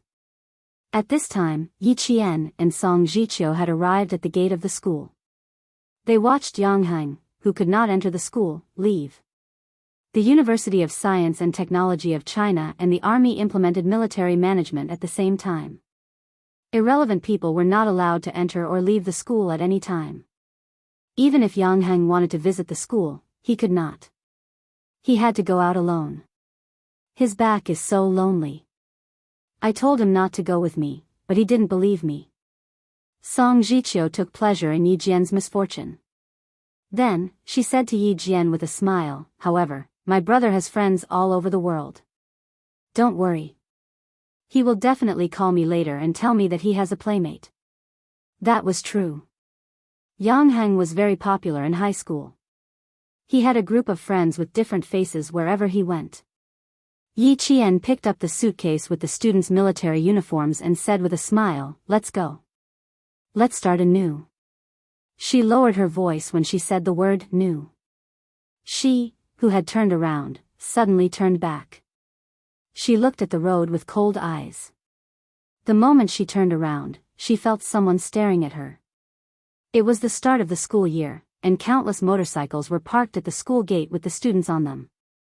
Even if Yi Jian felt that someone was staring at her, she could not catch it immediately. An inconspicuous black car slowly passed by the roadside, and the tea-colored window slowly rolled up. A man wearing sunglasses sitting in the back ordered the driver indifferently, "Go back to the hotel." The driver, who was wearing white gloves, answered respectfully, "Yes, sir." He stepped on the accelerator and drove into the traffic. Then he smiled inexplicably. But she looks a little trickier than her mother. The person on the other side of the phone said something. The man in the sunglasses said, "You don't have to keep an eye on Yi Jifan for now." He didn't interfere with Sun Yaozu's business. As for his daughter, wait until we get to the army. The man's voice was not young. It was deep and a little hoarse. It sounded cold and creepy. It seemed that every word he said was full of calculation. At the same time, Sun Dongqing picked up the postal package on the coffee table and cut it open with a pair of scissors. She didn't know why, but when she cut open the package and saw the videotape, her eyelids suddenly twitched. She was distracted for a moment, and a small cut appeared on her finger. Chapter 2096. Sun Dongqing, who was in pain, hurriedly got up to treat her wound. The phone at home rang. She pressed on her finger to stop the bleeding and looked up at the clock on the wall. A deep smile appeared on her face. She put the videotape on the coffee table and ignored it. She hurriedly went to pick up the phone at the corner of the sofa. Yi Jifan did not call Sun Dongqing immediately. The driver who picked him up had gotten the wrong address. He had to let the driver find them first. Seeing his daughter make the call, he said calmly, "You stand here and wait. I'll go ahead and take a look." Yi Ying, who happened to pick up the call, nodded hurriedly and said, "Dad, put down the luggage. I'll stay here." "Okay, don't wander around. Otherwise, I'll come back to find you." The driver who came to pick them up called again. With a smile on his face, Yi Jifan answered the call and said, "We're already outside. I'm waiting for you in the corridor. You should be able to see me after you turn the corner." Okay. Thank you." Yi Jifan naturally had to be polite to the driver sent by the Du family. If he put on airs because of the other party's identity, he would be looking down on the Du family. Sending someone to pick you up was the Du family giving you face. If you look down on the driver, wouldn't it be the same as looking down on the Du family? Yi Jifan, who wanted to build a good relationship with the Du family, would not do such a stupid thing. It was 6:30 in the evening in Beijing. The lights had already been lit. Yi Ying, who was standing in the corridor of the parking lot, reported that they were safe. She could not wait to tell Sun Dongqing the good news. "Mom, Madame Li sent a driver to pick us up. Dad and I will take the car directly to the hotel to meet Madame Li. Madame Li also said that her daughter is also in the arts regiment. It's a pity that her daughter is not in the Beijing political group. It would be better if she was. It would be even better if Madame Li's daughter was in the Beijing political group. She would definitely make her happy every day, just like how she made Yao Jing and the other girls in the past." Hearing such good news, Sun Dongqing couldn't help but feel a headache coming on. She said happily, "Like I said, my Ying is such a lovable person. You have to listen to Madame Li, coax her a little more, and say a few more sweet words. It doesn't matter. Mom, don't worry. I know what to do." Seeing Yi Jifan waving at her, she hurriedly covered her phone and said in a sweet voice, "Mom, I'll stop talking. Dad found the driver sent by Mrs. Li. I'll get in the car first. I'll call you tomorrow." Yi Ying was afraid that Yi Jifan would overhear her, so she quickly broke the phone before Sun Dongqing could finish speaking. By the time the car arrived in front of her, she had already adjusted her facial expression. The chauffeur sent by the Du family opened the door and ran to Yi Ying's side. He greeted her respectfully, "Miss Yi." He first opened the door for her to get in, and then put the luggage in the trunk. Yi Ying, who had gotten into the car, was so surprised that she felt a little unnatural. It was really like the chauffeurs on TV who invited rich ladies into the car. He was so polite that she thought she was really a noble lady at that moment. "Director Yi, Miss Yi, my family's madam is holding a banquet at the Wangfu Hotel. I'll send the two of you there now. The hotel you're staying at is also Wangfu Hotel. I hope you'll be satisfied." The driver's politeness made Yi Jifan feel more assured. Their food and accommodation were arranged by Mrs. Li herself, which showed that the Du family valued them. Chapter 2097. Yi Ying, who was sitting in the back, couldn't help but gasp when she heard Wangfu Hotel. She knew Wangfu Hotel. It was the most famous and most expensive hotel in the country. It was loved by stars both at home and abroad, as well as Hong Kong and Taiwan. Even the cheapest standard room cost more than 10,000 yuan for a night. Although her family had some assets, they weren't rich enough to spend more than 10,000 yuan for a night in a hotel. Thinking of how much Mrs. Li valued her and how much she would eat and live in the future, Yi Ying couldn't help but feel happy. She was even more determined to make Mrs. Li happy. Before she arrived at the hotel, Yi Ying's heart had already flown there. She just wanted to see Mrs. Li as soon as possible. The imported luxury car left the airport parking lot with the excited Yi Ying. When the car completely drove out of the parking lot, the door of a silver-gray car parked at the place where Yi Ying was standing before opened. Someone with long legs stepped out and got out of the car lazily. It was very cold outside. The man who got out of the car was wearing clothes that were completely opposite of the season. He stood tall and straight in the cold wind with only a thin black shirt. He was completely unaffected by the cold, and his temperament was still noble and elegant. Xia Jinyuan, who came back from a hot country, was in a hurry. He didn't have time to prepare a thick winter coat. When he got off the plane an hour ago, he shivered even though he had been trained to resist the cold. "Why did you get out of the car? Is something wrong?" A man in military uniform with the rank of major strode over from the other side of the car. When he saw Xia Jinyuan, who was supposed to be resting in the car, standing by the car door, his face darkened and he quickly walked over. Xia Jinyuan, who was wearing a black shirt, looked away from the parking lot exit and smiled at his comrade V8. Nothing happened. Get out of the car to get some fresh air. Let's go back to the military headquarters and report. Mrs. Li, the Arts and Crafts Group. It seemed that Yi Jifan had made a big move while he was away. He even had such a good relationship with the wife of the deputy chief of staff. Yi Jifan wanted to send his daughter to the army so that she could compete with Lan Weihu. With Mrs. Li's relationship, the possibility of sending his daughter to the army was higher. The deputy chief of staff Du was famous for being obedient. Once Madame Li gave the order, he would definitely obey. To be more ironic, Madame Li's words were more effective than military orders. Why are you in such a hurry to return to the military? The Major General has spoken. It won't be too late for you to go to the hospital and treat your injuries before reporting to him. V8 frowned and started the car. He glanced at Xia Jinyuan's waist and said, "You know very well how serious the consequences will be if the puncture wound is not treated properly." In the end, he was the only one left in charge of the cleanup mission. The rest of the team returned home immediately after taking control of the illegal dealer from China who dared to come to China to sell guns. Q King, who was left alone, returned home 4 days later than the rest of them. 4 days, 96 hours. He faced it all alone. His comrades who had returned to the country were all on tenterhooks, afraid that something bad would happen to him. Xia Jinyuan adjusted his seat so that his long legs had more room to move. After buckling his seatbelt, he said calmly, "No need. I'll take care of it myself. I'll go to the military headquarters first." He had to report all the important matters at hand first. After that, he had to figure out the situation between Yi Jifan and the Du family. He also had to go to Nan province to meet Lan Weihu. There was not enough time, so he had to hurry. Chapter 2098. Reporting to the military wasn't something that could be done in 1 or 2 hours.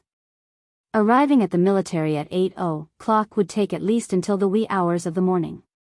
Everyone knew that Q King was injured.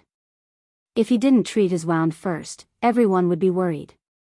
V8, who came to pick him up, was ordered by the Major General to send Xia Jinyuan to the hospital for a thorough examination. It wouldn't be too late for him to go to the military after his wound was properly treated.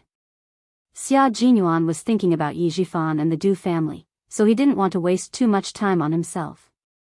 V8 saw that he was determined to go to the military, so he stopped the car on the side of the road and said to Xia Jinyuan, "Before I came out, the Major General ordered me to send you to the hospital and treat your wound before returning to the military.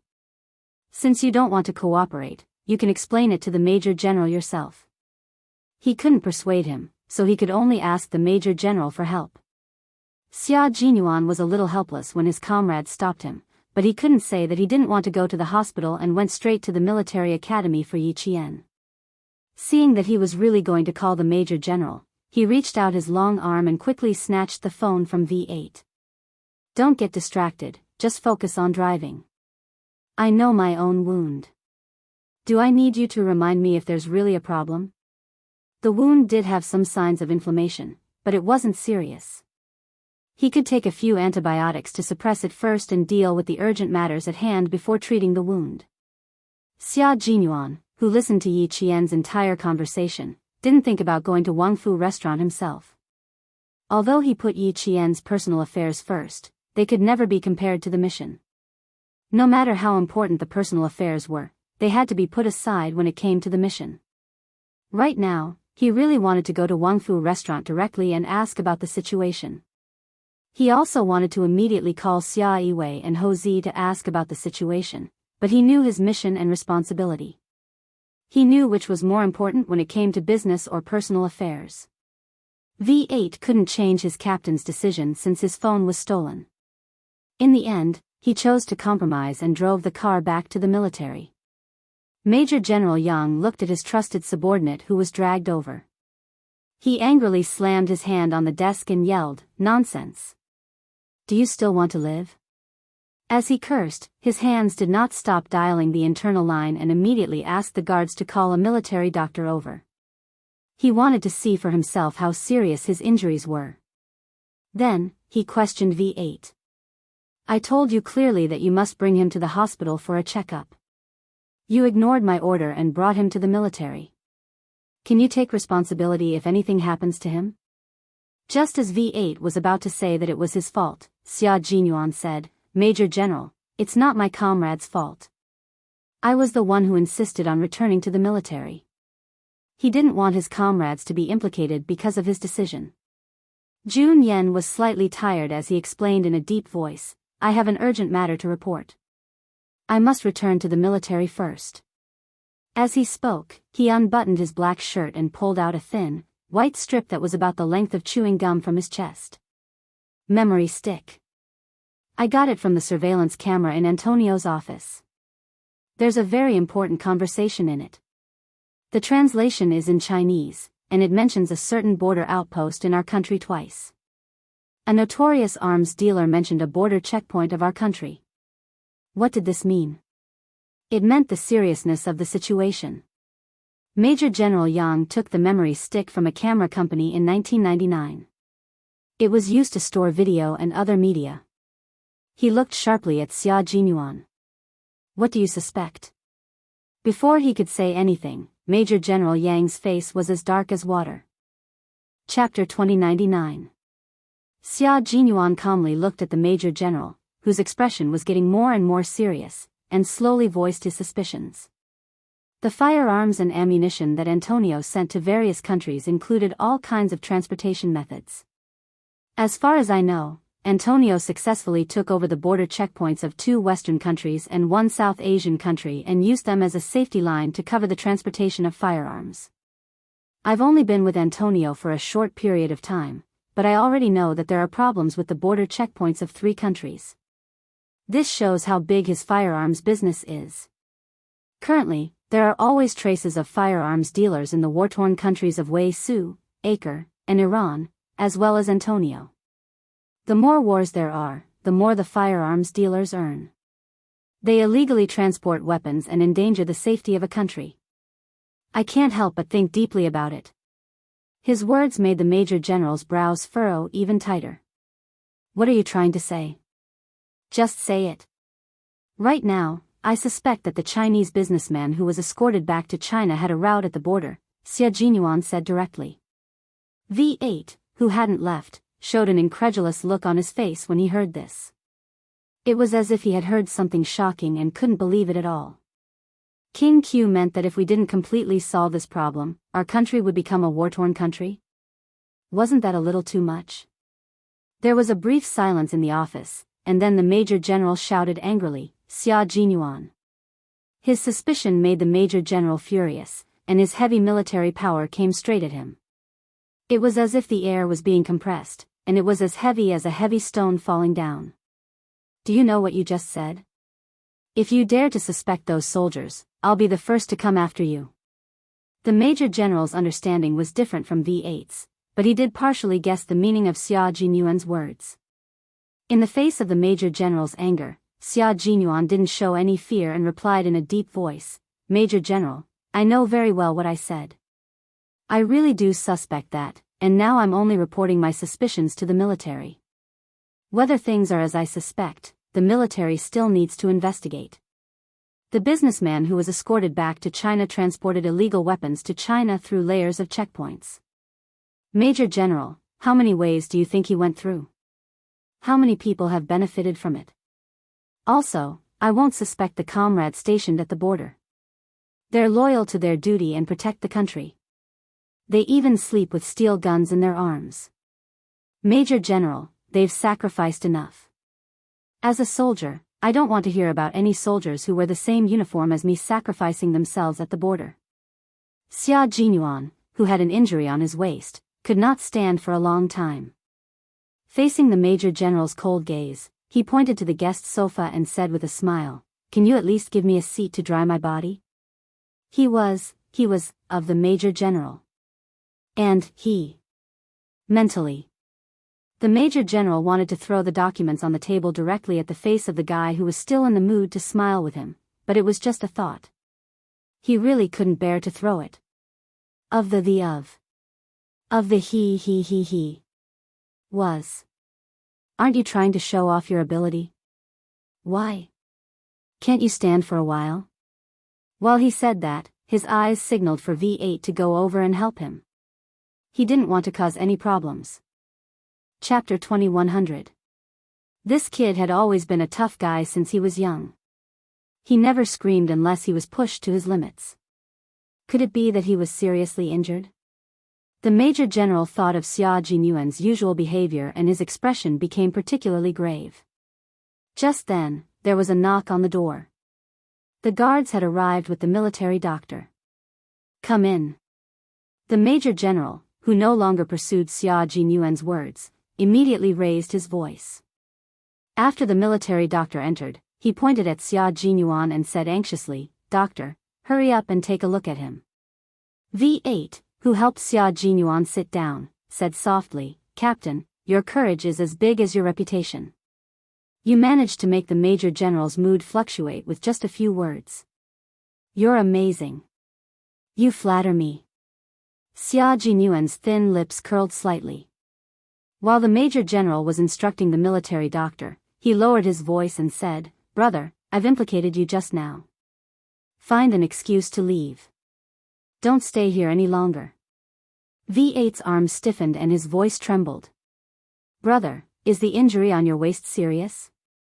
"It's a little serious and it's a little inflamed."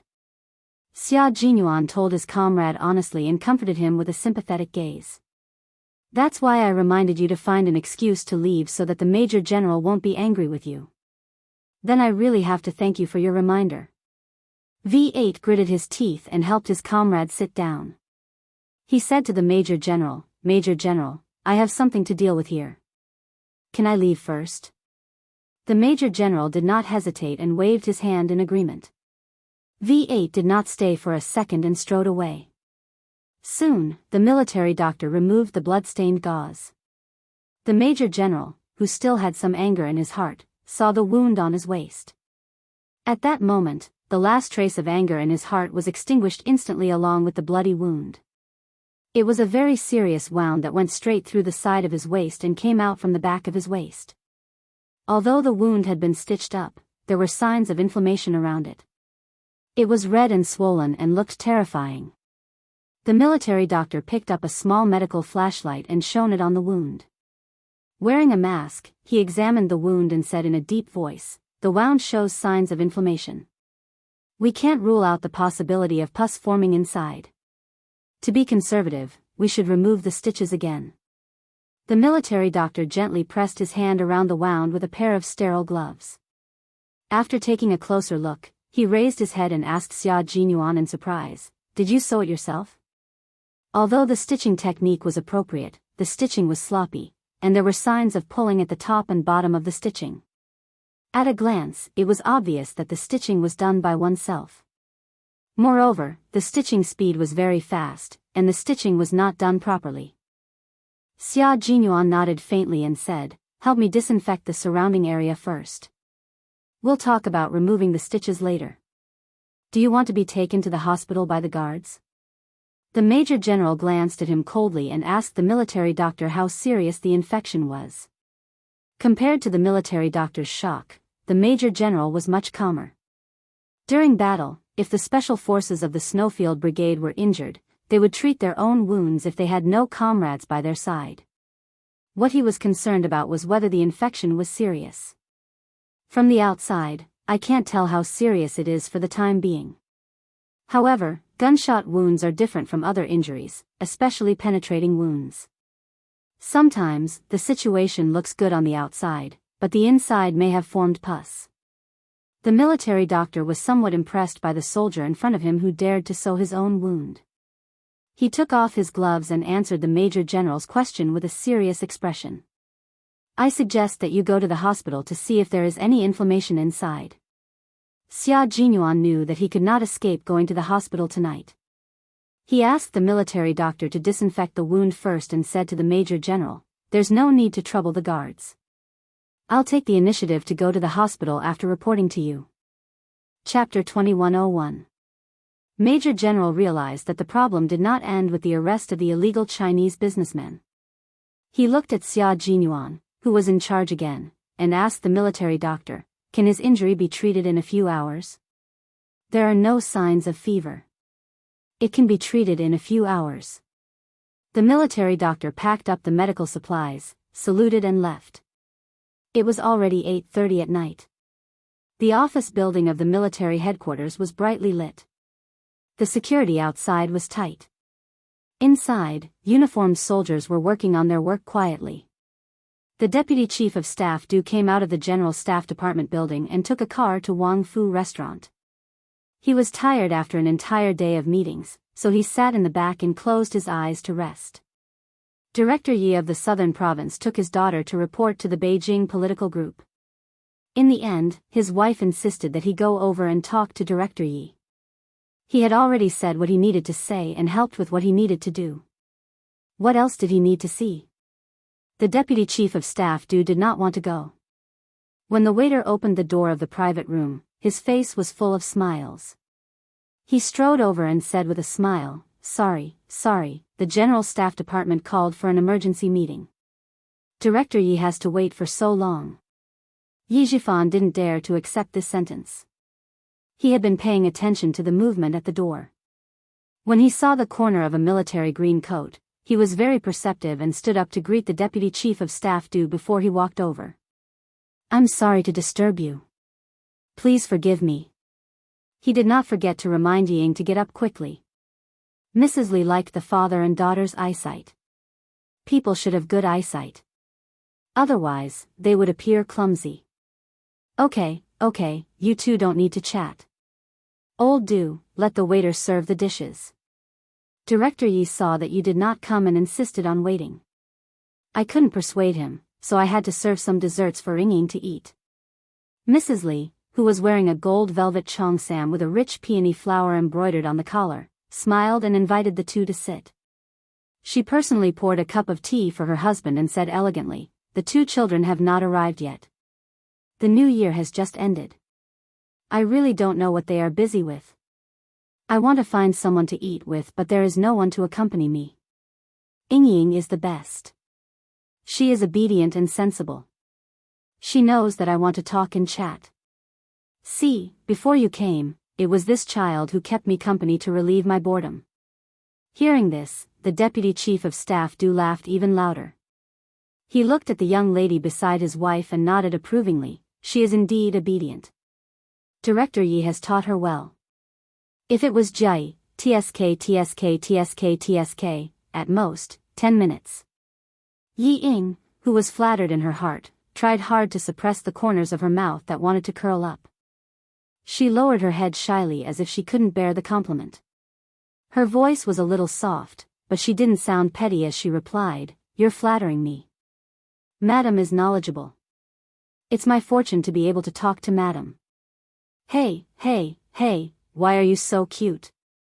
I am still outside, but I can still hear you through such a thick door." The one who spoke was Du Jai. Dressed in a military uniform, she walked in with an arrogance that Ying envied. It was the kind of arrogance that could only be possessed by someone who was confident. Chapter 2102. Before meeting Du Jai, Ying was already envious of Mrs. Li. Now that she saw Du Jai in person, there was not only envy in her heart, but also jealousy that she couldn't suppress. If she grew up in the Du family, she definitely wouldn't be worse than Du Jai. Definitely not worse. She remembered that there was a sentence written in a book, "Birth determines everything." In the past, she didn't really believe it, but after seeing Du Jai, she really believed it. Birth does determine everything. In terms of appearance, she definitely wasn't worse than Du Jai. However, she didn't have Du Jai's arrogance between her eyebrows. In terms of temperament, she and Du Jai each had their own merits. One was arrogant, while the other was gentle.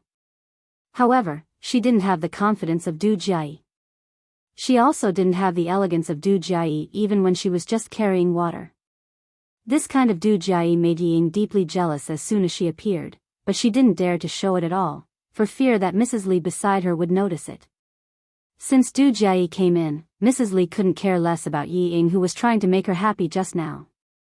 She revealed a deep and loving smile and directly joked, "I can't finish talking bad about you even if I talk bad about you for 3 days and 3 nights. I dare to say it in front of you, but I dare to say it behind your back even more. Your mother is right. You are the most disobedient. If your mother and I don't talk bad about you, who else would we talk bad about?"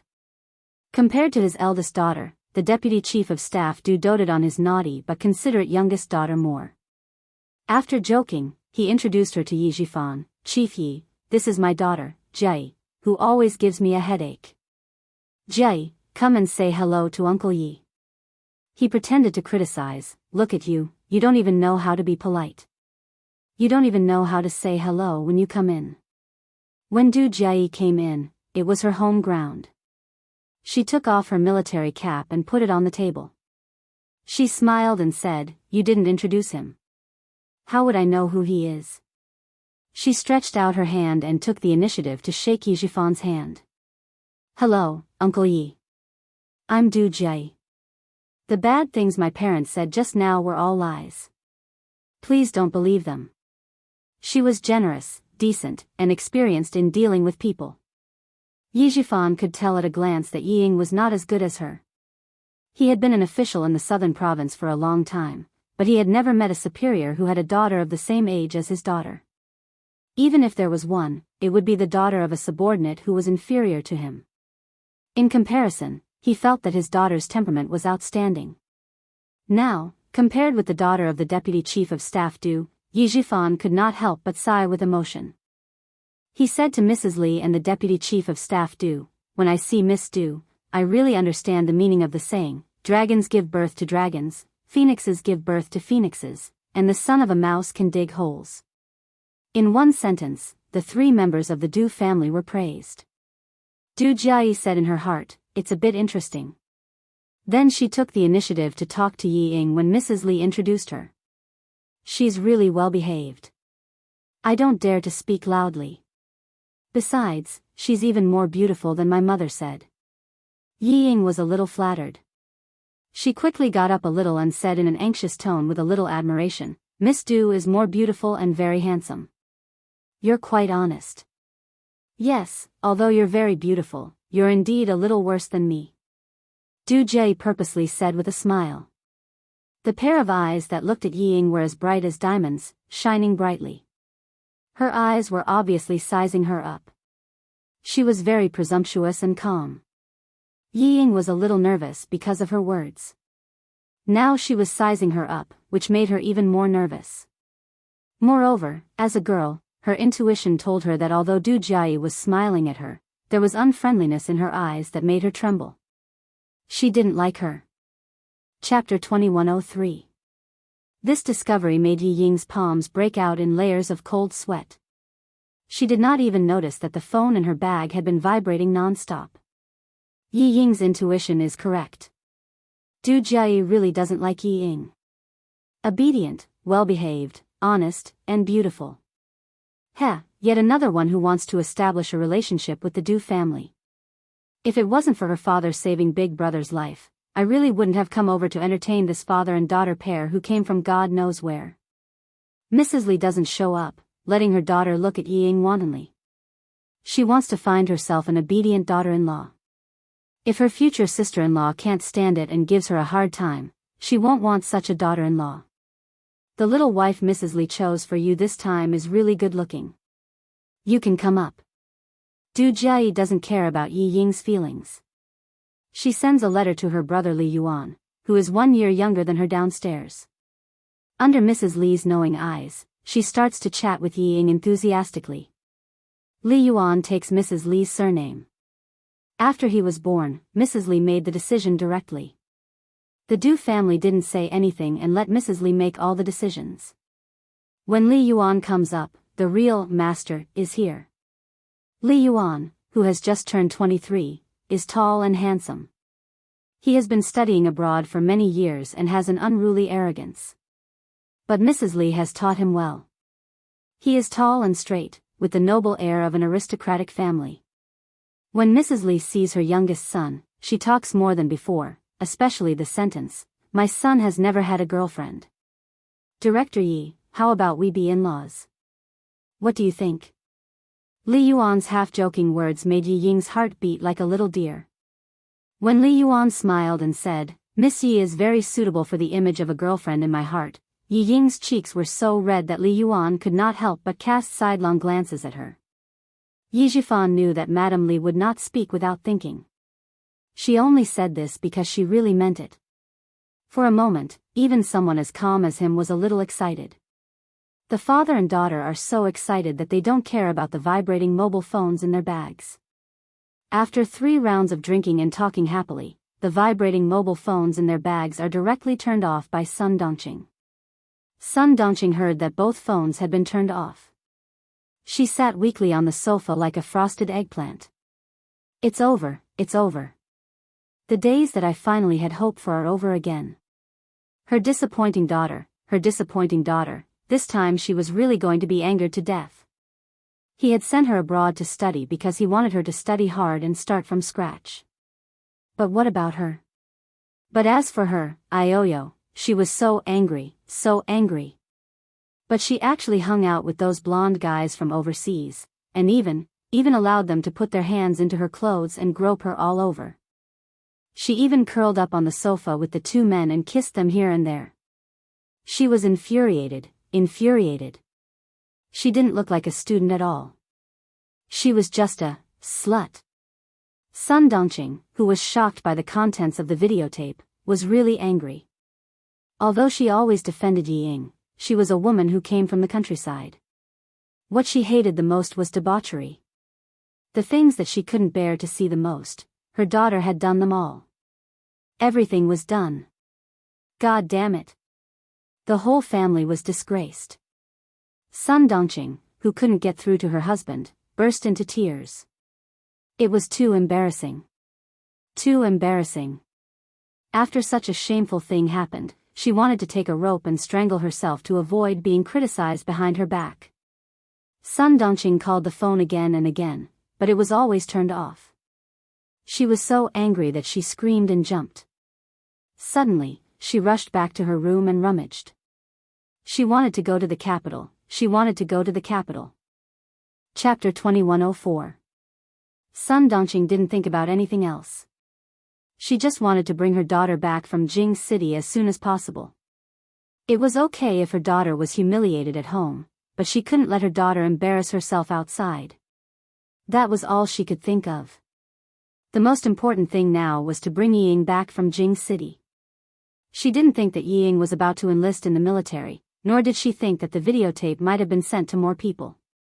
Sun Dongqing found her ID card. She only brought her wallet and mobile phone. She didn't bring any other luggage. She locked the door and went to the airport. She didn't dare to ask the driver to send her home. She was afraid that the driver would notice something wrong from her face. She even covered her face with a thick checkered scarf to take a taxi. On the way to the airport, she was so anxious that she kept calling her father and daughter, hoping that one of them would turn on his phone. Yi Zhifan, who was chatting happily with Deputy Director Du, didn't even look at his phone until they returned to the hotel room. Yi Ying was even more so.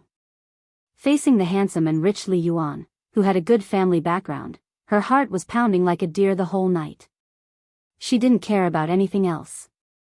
She was not attracted to Li Yuan, but to the Du family's family background and wealth. She didn't expect that her mother's words would come true. She would really find a husband who could be a general in the future. No, Li Yuan said that he didn't want to join the army. She didn't want to find a general as her husband, but a general as her father-in-law. And a mother-in-law from a famous family. It didn't matter whether Li Yuan was handsome or ugly. Of course, she would feel more comfortable if he was handsome. Although Yi Ying was excited the whole night, she didn't become impetuous because she was always calm in front of others. It was as if Mrs. Li was just joking. After a short moment of shyness, she returned to normal. Mrs. Li was more and more satisfied. Before leaving, she held Yi Ying's hand and said with a smile, "Tomorrow is Jiayi's birthday. There will be a birthday party at home. Remember to come with your father. Not only did she need to be obedient, but she also needed to see how good her social skills were. She then turned to Yi Jifan and said, Director Yi, remember to come tomorrow. Don't forget about it. Yi Jifan was stunned for a few seconds by the sudden good news.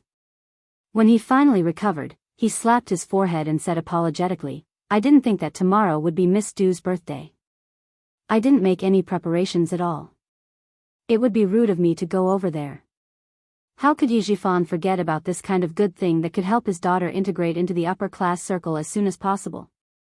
He still had to put in 120% of his effort, but he still had to say some polite words. How could Ying compare to Du Jiayi when it comes to speaking? Du Jiayi, who secretly curled her lips in disdain, smiled like a flower in the blink of an eye. Do I still lack a gift from you? It's fine as long as you're here. I'll introduce a few friends of your age so that you can play with them during your holidays. How could Ying not notice the hidden meaning in Du Jiayi's words? She was disdaining her for not having enough status to give her a present. She hadn't done anything to anger her, but she had been saying such harsh words the entire night. Yet, on the surface, it sounded like she was being magnanimous and polite. Heh, isn't she just afraid that I'll steal Madame Li's attention? Chapter 2105. A lady from a prestigious family? Bah. She's so narrow-minded. If it weren't for her surname, I wouldn't have bothered with her. Yi Ying, whose heart was in turmoil, continued to pretend that she didn't understand Du Jiayi's sarcasm.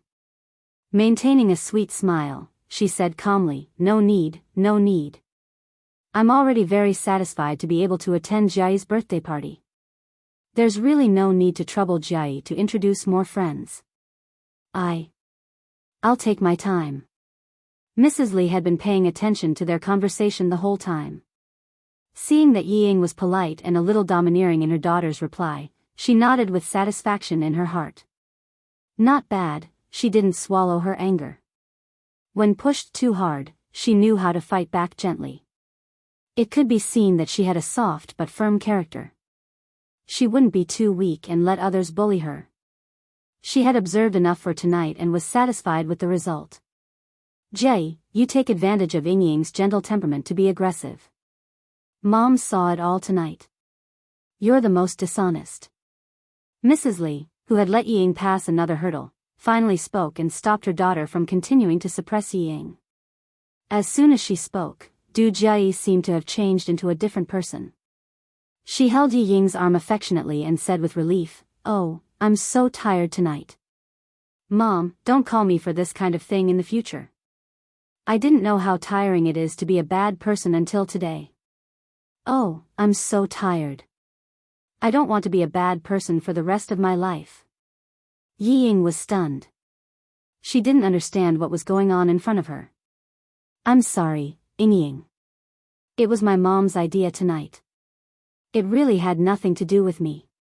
Du Jie playfully blinked her eyes and explained, When my mom told me about it, I was really in a difficult position. When I saw you again, I almost wanted to throw away my responsibilities and leave. But I couldn't help it. It's my mom. As long as my mom says something at home, it's like an imperial edict. Even my dad doesn't dare to disobey. As her daughter, I don't dare to do anything. The more she spoke, the softer her voice became. In the end, she whispered into Yi Ying's ear, giggling as she continued, Let me tell you a secret. My mother is quite satisfied with you. As for you, you only need to coax my mother in the future. As long as my mother is happy, the whole family is happy. Yi Ying, who understood what was going on, actually wanted to avoid it. Her body had even stiffened from the contact with Du Jiayi. She did not feel any warmth from the hand that was holding her arm. Instead, she felt her heart tighten. Well, I'll see you tomorrow. Go to bed early tonight and come over early tomorrow to help me receive the guests. Du Jiayi had always been strong-willed. Regardless of whether Yi Ying was willing to come over early or not, she made the decision directly. To her, letting the daughter of a small bureau chief come over to help her in advance was already giving the other party a lot of face. She could only rush over, how could she refuse? Madame Li, who was already strong, did not think that her daughter was strong. Instead, she thought that her daughter's arrangement was good. She smiled and said to Yi Ying, "Okay, I'll send a driver to pick you up early tomorrow. You don't have to prepare a gift. Your sister Jai doesn't lack anything.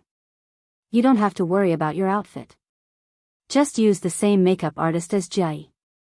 You'll definitely look more beautiful and elegant. She'll send a driver to pick me up tomorrow?" Yi Ying, who was initially displeased by Du Jiayi's words, was delighted. That's right, Madame Li was the one in charge of the Du family. As long as she could make Madame Li happy and marry into the Li family, would she still need to be afraid of Du Jie? Chapter 2106. She was just a married daughter. How could she compare to Li Yuan? Li Yuan even followed Madame Li's surname. It was clear how high his position was in Madame Li's heart. Yi Ying quickly glanced at the handsome figure who was on the phone in front of her. The smile on her face became even more gentle. Du Jiayi's eyes flashed with a hint of contempt as she quietly observed her mother's expression and actions. Maintaining the smile on her face, she continued to hold Yi Ying's arm tightly as she pouted and acted coquettishly. "Mom, you're so biased. None of my friends have ever received a single word of praise from you." "Me too, it's been a long time since you've praised me." Did she really think that she could marry into the Du family just by coaxing her mother? She sure knew how to daydream. For some reason, Du Jiayi disliked Yi Ying. She had been prejudiced against her since the beginning. Madame Li glared at her daughter who was beginning to misbehave again. Although she said she was glaring, her eyes were filled with affection. "If you were half as good as Ying Ying, I would dote on you every day." Even the deputy chief of staff Du joined in. He laughed and said, "Your mom is right. If you were half as obedient as Ying Ying, would dote on you too." Polite words were enough to be taken seriously. Yi Jifan quickly flattered back. The atmosphere was so pleasant that everyone's faces were filled with smiles. Du Jiayi looked at Yi Ying, who was getting more and more uncomfortable, and sighed. "Ying Ying, your arrival has caused my status to plummet. I don't care anymore. I'll leave the important task of making my mom happy to you in the future." The intimate and witty words made the three adults laugh even louder and louder. Yi Ying had no idea what Du Jiayi was thinking. Her whole body was bearing the weight of Du Jiayi's body. She tried her best to smile naturally and said gently, "Jiayi, you're making me happy. It's my fortune to be able to make Madame Li happy." Du Jiayi was sometimes cold and sometimes hot. The things she said, the things she did, and the expressions she showed were all different. Her words were obviously sarcastic, but it just made the adults laugh loudly. Yi Ying couldn't help but feel afraid of such a Du Jiayi. She couldn't help but feel more envious and jealous. In the face of power, Yi Ying was not as arrogant as she was when facing Yi Qian. Even if Du Jiayi was rude to her, she was willing to endure it. After the Du family of four got into the car and left, Yi Ying gritted her teeth as she stared at the back of the car. Her fingers were tightly gripping the corner of her shirt as she silently vented her anger.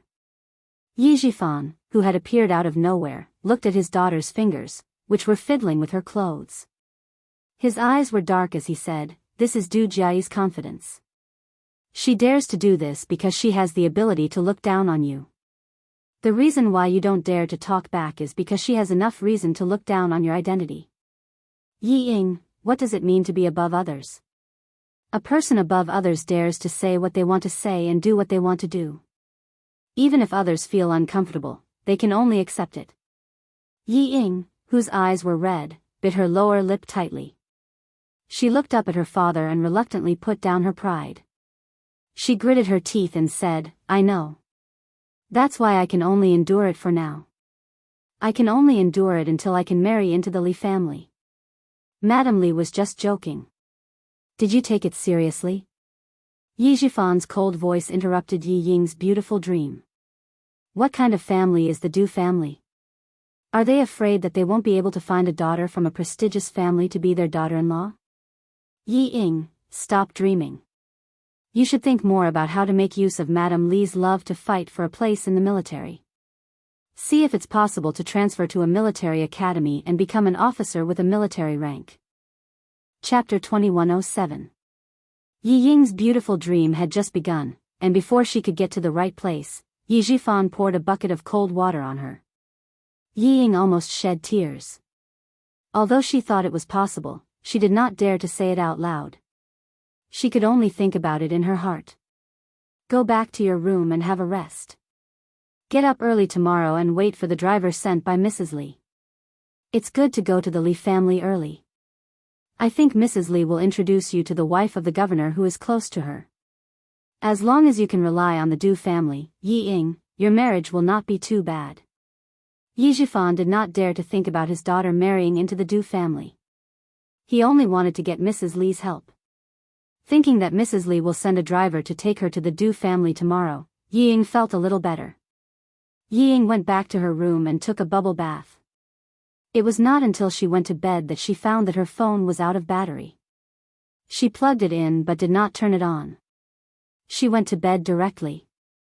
Yi Jifan was afraid that something would happen in the bureau, so he charged his phone and turned it on. As soon as he turned it on, countless text messages beeped. It was either the home phone or Sun Dongqing's phone.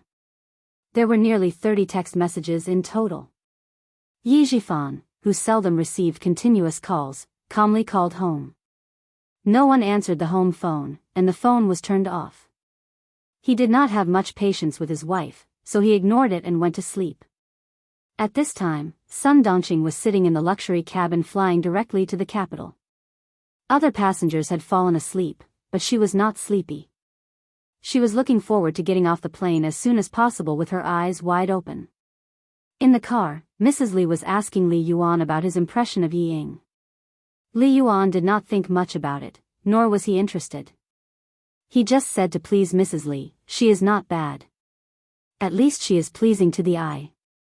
She is not like the women I have seen before who think they are so great.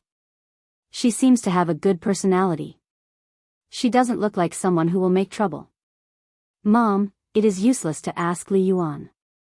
As long as a woman is beautiful, he will like her. Du Jiayi smiled coldly and did not hide her disdain for Yi Ying. She is not bad looking, but I don't see anything good about her personality. A dog that bites will not bark. People like her are like this. She's not causing trouble because she doesn't dare to cause trouble at my house. She doesn't have the guts. Madame Li had long seen that her daughter was against Yi Ying. Although she didn't say anything, it didn't mean that she didn't know.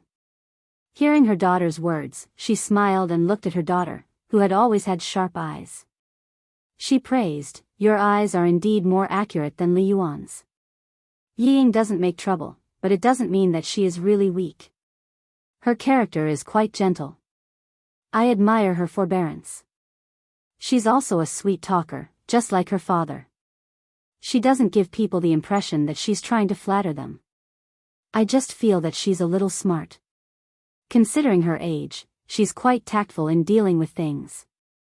She's much better than the girls your brother has dated before. The deputy chief of staff Du, who was sitting at the front, turned his head and said to his son and daughter, your mother is very satisfied with her. You two can just go along with what she says. Your opinions don't count. Dad, you've always been on Mom's side. Turn around and look straight ahead. Don't speak, don't interrupt. Du Jiayi leaned over and raised her hand to cover half of the deputy chief of staff Du's face.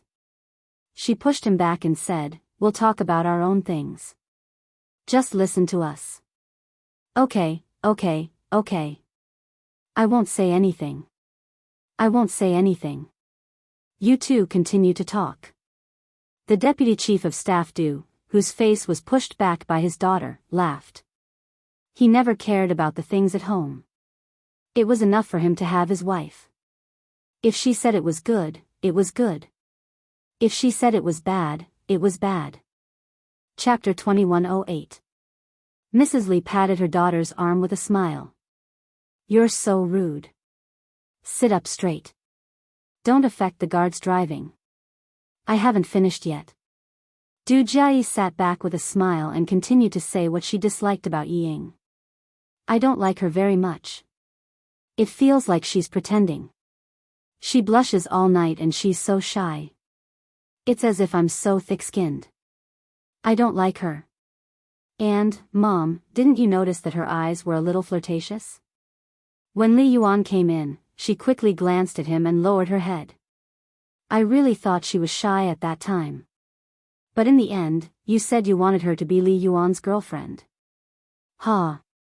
Du Jiayi snorted softly with a mocking look on her face. She started to stare at Li Yuan from time to time. She's not looking at him shyly. She's just sizing him up. Does she want to see if Li Yuan is good enough for her? She's just the daughter of a little director. What right does she have to think that Li Yuan is good enough for her? Du Jiayi's words had a great impact on Mrs. Li. After a long time, she nodded and said, "You're all young people. Looking at young people with the eyes of young people, sometimes you can see more clearly than adults. Hearing what you said, it's possible that Ying deliberately behaved well in order to leave a good impression in front of me. But..." Although Mrs. Li agreed with her daughter's words, she did not directly deny her love for Ying. But she's really gentle and filial. You can see it from her pouring tea for Yi Jifan from time to time. She turned to ask Li Yuan, who was not interested, "What about you? What do you think?" Her daughter's thoughts were important, but it also depended on her son. "As long as she's good enough for you and my sister, I have no objections." Li Yuan shrugged indifferently. Yi Ying's beautiful face flashed in his mind, and his eyes were a little more interested. Her father is not bad. Southern Province is a rich province. I want to go there to develop my career. If I have Yi Jifan's guidance, it should be smooth. Du Jiayi rolled her eyes at Li Yuan. Do you need Yi Jifan's guidance to develop your career in Southern Province? Isn't it enough for you to have uncle's guidance? Eldest uncle, second uncle, and third uncle can also help. Do we still need Yi Jifan? Sister, you're dreaming. Uncle will only help Li Jinyan. Why would he help my mother? It was already good enough that he didn't go against his mother. Third uncle doesn't want to count on him either. He's been hiding abroad for so many years. What can he do to help me? At the mention of his grandfather's family, a layer of darkness appeared in Li Yuan's eyes. With eldest uncle and second uncle around, what can we do? If you don't even try to fight for it, how do you know you can't do anything? Third uncle was forced to retire from the army and go abroad by first uncle. Now you can join forces with third uncle, right? There's also first aunt. She's his second wife, and she can't wait to get rid of Li Jinyan. Don't you know that you should join forces with first aunt? Hearing this, Li Yuan glanced coldly at Du Jiayi, who had simplified the matter. No matter how much eldest aunt wants to get rid of Li Jinyan, she won't help me, who also wants to divide the Li family. What are you arguing about? All of you, shut up. Madame Li glanced at her son and daughter angrily. The smile in her eyes was replaced by dark clouds. Your second uncle will be here tomorrow. Don't talk about his past. Also, spend more time with your grandmother. She loves you too the most. Chapter 2109. Du Jiayi doesn't dare to make trouble when Mrs. Li is angry. She secretly glares at Li Yuan, who caused her to be criticized, and feels depressed. Thinking of her grandfather's family, Du Jiayi purses her lips and holds Mrs. Li's arm gently. She says softly, "Mom, don't be angry. My brother and I know what to do. We won't embarrass you and third uncle in front of eldest uncle and second uncle." Why was it said that daughters were considerate? In fact, it meant that daughters were attentive. Her daughter immediately comforted her when she saw that she was angry, but her son didn't. Men were not so attentive and cared about personal gains and losses. Mrs. Li sighs and pats her daughter's shoulder gently. I'm relieved that you are sensible. Don't tell your brother that he needs to rely on his uncles in the future. They are unreliable. Your eldest uncle and your grandmother are like fire and water. It's good that your second uncle doesn't care. Your grandmother doesn't have to worry about it. Your third uncle has just come back. How can he help your brother? What's more, there is Li Jinyan.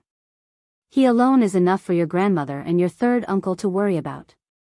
Let's solve our own problems. Don't bother your grandmother. Mrs. Li is not in a good mood when it comes to her family. Du Jiayi sees that she frowns and doesn't want to talk about it. She nods obediently and lowers her eyes to hide the complicated feelings in them. Her grandfather's family seems to be rich for generations, but their relationship is not ordinary. Her grandfather was a playboy all his life. He married her eldest grandmother and gave birth to her eldest uncle and second uncle. In the end, he raised her younger grandmother and gave birth to her third uncle and mother. What surprised her more was that her younger grandmother and her eldest grandmother were not blood-related sisters. Her younger grandmother was adopted by her eldest grandmother's family. Later, the affair between her grandfather and her sister-in-law was exposed. Her eldest grandmother, who was strong-willed, slapped her younger grandmother in the face and the two sisters turned against each other. It was not until her eldest grandmother passed away due to illness that her younger grandmother was able to marry into the Li family and become her grandfather's legal wife. The two elders fought for her grandfather for a lifetime and let the resentment of the older generation continue to the next generation. Du Jiayi thinks that her grandfather's family is obviously prominent, but the resentment of the older generation affects her generation. She can't help but sigh heavily. It is very quiet in the car, so her heavy sigh is particularly obvious.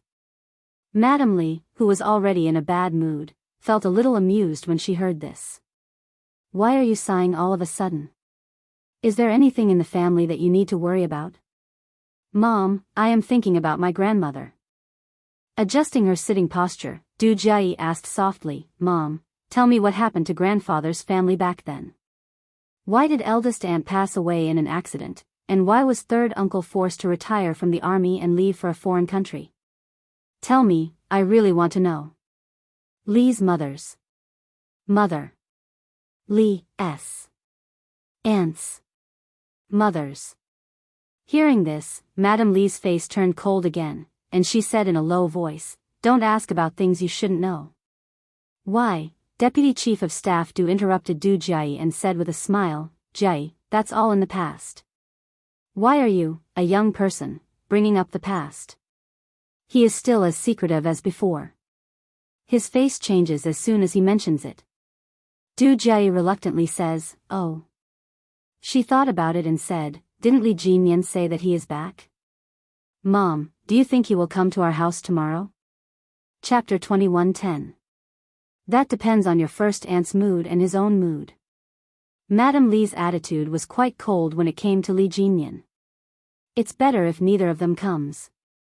She had no feelings for her eldest brother, not to mention that he was at odds with old Madame Li. Li Yuan, who was resting with his eyes closed, said with a faint smile, Li Jinyan won't come, but cousin will definitely come. Because as long as it's something Li Jinyan hates, the two of them will like it. That's right. Li Jinyan will definitely not come. Du Jiayi nodded thoughtfully. His eldest uncle's family wasn't complicated. The main reason was that his eldest aunt didn't like Li Jinyan, who was born from his first wife. She wholeheartedly wanted to fight for the family inheritance for her son and daughter. It was not that Li Jinyan was not sensible, but that first aunt could not tolerate the son left by the first wife. From time to time, he would make some trouble. As a result, the relationship between Li Jinyan and first uncle was quite bad. Fortunately, Li Jinyan joined the army and was stationed at the seaside all year round. He could not return home even once a year, so first uncle's family was quite peaceful so far. As if thinking of something, Madame Li's eyes suddenly became serious. She said in a low voice, Li Yuan, since Li Jinyan is back, you should visit your grandfather's house more these days. Your grandfather still cares about his eldest grandson, Li Jinyan. Don't let him take all the benefits.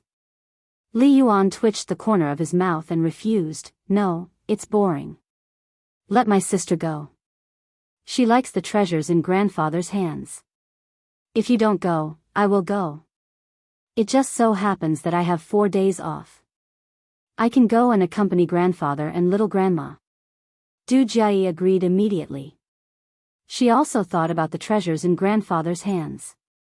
Those were all antiques. It was said that many of them were the palace treasures that great-grandfather swept when he was a warlord. Little grandma, who wanted to take out the treasures in grandfather's hands, would definitely be happy for her to go. Madame Li nodded. That's fine. Don't provoke Li Jinmian in the future. Although your grandfather also wants to leave good things for me and your third uncle, Li Jinmian is the eldest grandson of the Li family after all. Although your grandfather dotes on you, he will never do more than his eldest grandson. The family whispered from time to time in the car and only stopped when they reached home. Li Jinmian, who had just returned home, was now sitting on an aged sofa made of yellow pear wood. He had a cold expression on his face as he chatted with the two elders. Although he said that he was accompanying Zhang Xian, he was actually just sitting by the side and listening quietly. Tomorrow is that last Jiai's birthday. Old master, now that third brother's child is back, why don't you let Jinmian bring his brothers over tomorrow? Let third brother's child recognize everyone. Otherwise, when he goes out in the future, he won't be able to recognize everyone. That would be too disrespectful. The one who spoke was Old Man Li. She was 15 years younger than Old Man Li. She took good care of herself, so her hair was still dark. She wore an old-fashioned modified cheongsam, which made her look particularly elegant and dignified. She spoke unhurriedly with a soft accent. Just by listening to her, one could tell that she had a good voice when she was young. Li Jinmian, who had been silent all this time, raised his eyes when his name was mentioned. He said indifferently, "My leave is limited. I still have a meeting tomorrow. Sorry, I don't have time." "Is that so? I didn't think it through," Old Madame Li said with some disappointment. She looked at Old Master Li and deliberated for a moment before saying, "Then I'll bring her over. There's no need to trouble Jinmian. As for the gift, Old Master, why don't you give Jiai the painting that second brother drew? This lass has liked it for a long time, and I've never been willing to give it to her." Chapter 21:11. Among the descendants left behind by her elder sister, only her second son made her slightly satisfied. He didn't care about anything and didn't care about his family. He carried a picture clip and walked the world, becoming a famous painter both domestically and abroad. She had several of his paintings in her hands, and any one of them was worth hundreds of thousands. Li Jinmian had no interest in these things. Seeing that it was getting late, he got up and said to the white-haired and white-bearded Old Man Li, who was sitting on the sofa, "I won't disturb you anymore. Rest early." He nodded slightly at Old Lady Li, put on his military cap, and left. Old Lady Li, who was watching his back, secretly clenched her fists. She didn't even want her old face anymore. She just hoped that he would say something and let the old man open his mouth and give the painting to her granddaughter. In the end, he was the same as his father. He just didn't let her have her way. It would be good if everyone in the first branch died outside, so that one or two of them wouldn't come to anger her. "I have no objections if you want to leave the good things for third son. Third son's surname is Li. No matter who he leaves it for, it will be a descendant of the Li family." Old Man Li's old but strong voice suddenly sounded. Old Lady Li was so shocked that she quickly loosened her fists and quickly adjusted her expression, making every wrinkle on her face appear benevolent. "Forget about Jiai. Her surname is Du, and she's not a descendant of the Li family. I will keep the things I give her, but they won't be good things. I won't leave them for her, but I won't treat her unfairly either." Inside the house, the gloomy Old Master Li raised his voice as if he wanted someone to hear him. Jinmian is the eldest grandson of the Li family, and he's also the most promising one. Naturally, I have to leave the things in my hands to him. And the things I give you, you naturally have to leave them for third son's family. It's just a small birthday. What are you trying to do? Do you need the eldest grandson of the Li family to congratulate you? Did they come to Jinmian's birthday? As his grandmother, have you ever thought of giving him something good? The more she spoke, the more respectful Old Lady Li's expression became. It seemed that her relationship with Old Man Li wasn't like husband and wife, but more like master and servant. Old Madame Li, who had lived cautiously all her life, did not dare to show any disrespect to this husband who could control her life and death back then. Hearing this, he smiled and nodded. You're right. The Li family's things naturally have to be left to the Li family's descendants. As long as old Master Lin still had third brother in his heart, she would naturally compensate Jai. The lights in the rooms of the mansion went out one by one. Soon, only the street lamps outside the house and the corridor were illuminated. Li Jinyan, who walked out of the mansion, looked back at the mahogany door plaque, and a faint sneer appeared in his cold eyes. Li Mansion? He really did not have any kinship with the Li residence. The only kinship he had left was with his maternal grandfather's family. As for the things left for him. Li Jinyan raised his head and rubbed the left side of his face. His eyebrows were cold. Would a person who had once yelled at him to get out of the Li family suddenly treat his so-called eldest grandson well? He wouldn't wake up early if there were no benefits, and he deliberately said those words loudly. He was probably plotting something again. Li Jinyan walked out of the Li residence with a cold look in his eyes. When he was outside, he took out his phone and dialed a number that had been turned off for the past 2 days. Surprisingly, it actually went through this time. Xia Jinyuan was also very surprised. He deliberately looked at the caller ID before saying, Demon King? Yes, in the capital. In the military? He sat in the car he drove and did not start the engine. He asked Xia Jinyuan calmly, come out for a visit in the capital. Forget about the military. Xia Jinyuan, who was still in the military, smiled and said, I'm in the capital, but I can't come out for a visit yet. I'm still detained in the military and will only be released in about 2 hours. But if you don't mind waiting, you can wait for me at the military hospital. I still have to go there after I'm done with my work. Chapter 21:12. Li Jinyan was not in the mood to chat with his friends, so he said, I'll wait for you outside the military headquarters. Then he hung up the phone and drove straight to the military headquarters.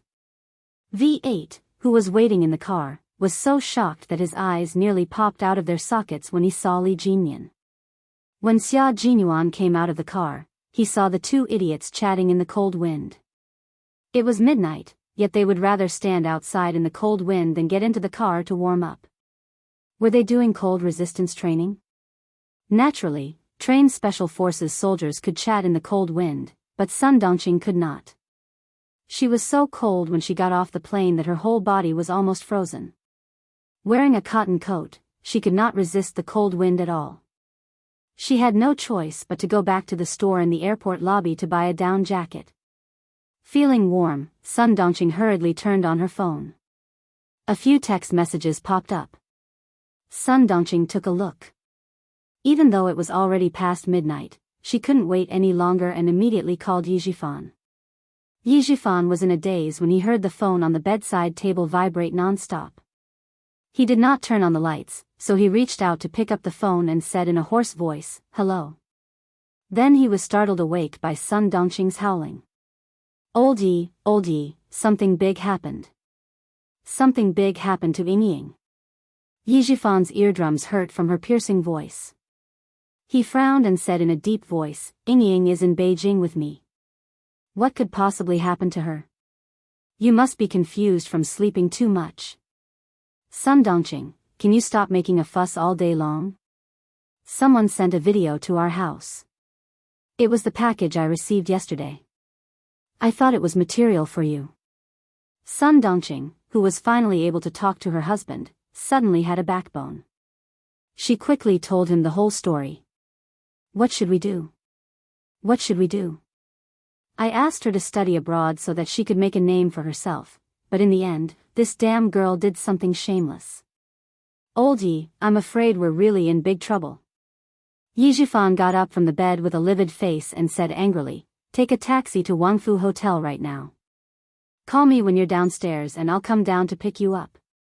Remember, don't let the hotel staff see your face. Also, hold on to the videotape in your hands. Something big had happened, something really big had happened this time. After hanging up the phone, Yi Zhifan's face was gloomy as if a storm was about to come. He put on his clothes, opened the door with force, and walked to the next room. He kept ringing the doorbell impatiently. Yi Ying was having a beautiful dream. She dreamt that she had married into the Du family and had become Li Yuan's wife. Just as she was exchanging rings with Li Yuan, she suddenly saw Yi Qian walking over from the front. Just as she was about to provoke her with a smile, the ear-piercing sound of police sirens came from outside the church. Yi Ying quivered and opened her eyes. There was no sound of the police car, but the doorbell rang clearly. It was ringing very urgently. Yi Ying, whose beautiful dream was interrupted, got up from the bed with a gloomy face. She was angry, but she did not dare to open the door directly. She looked through the electronic eye and saw that it was her father. Only then did she suppress the anger in her heart and open the door. "Dad, why aren't you asleep yet?" she said unhappily. "I was sleeping soundly. Why did you wake me up? I have to go to Mrs. Li's house early in the morning tomorrow. If I don't sleep well, I won't even look good with makeup." Yi Jifan, who was so angry that his chest was heaving up and down, did not speak immediately. Instead, he walked into the room. Yi Ying, who was still in a daze, did not realize that something was wrong with him. She closed and locked the door. Just as she turned around, a black shadow flashed past her eyes. "Pa!" She was slapped hard on the face as she was caught off guard.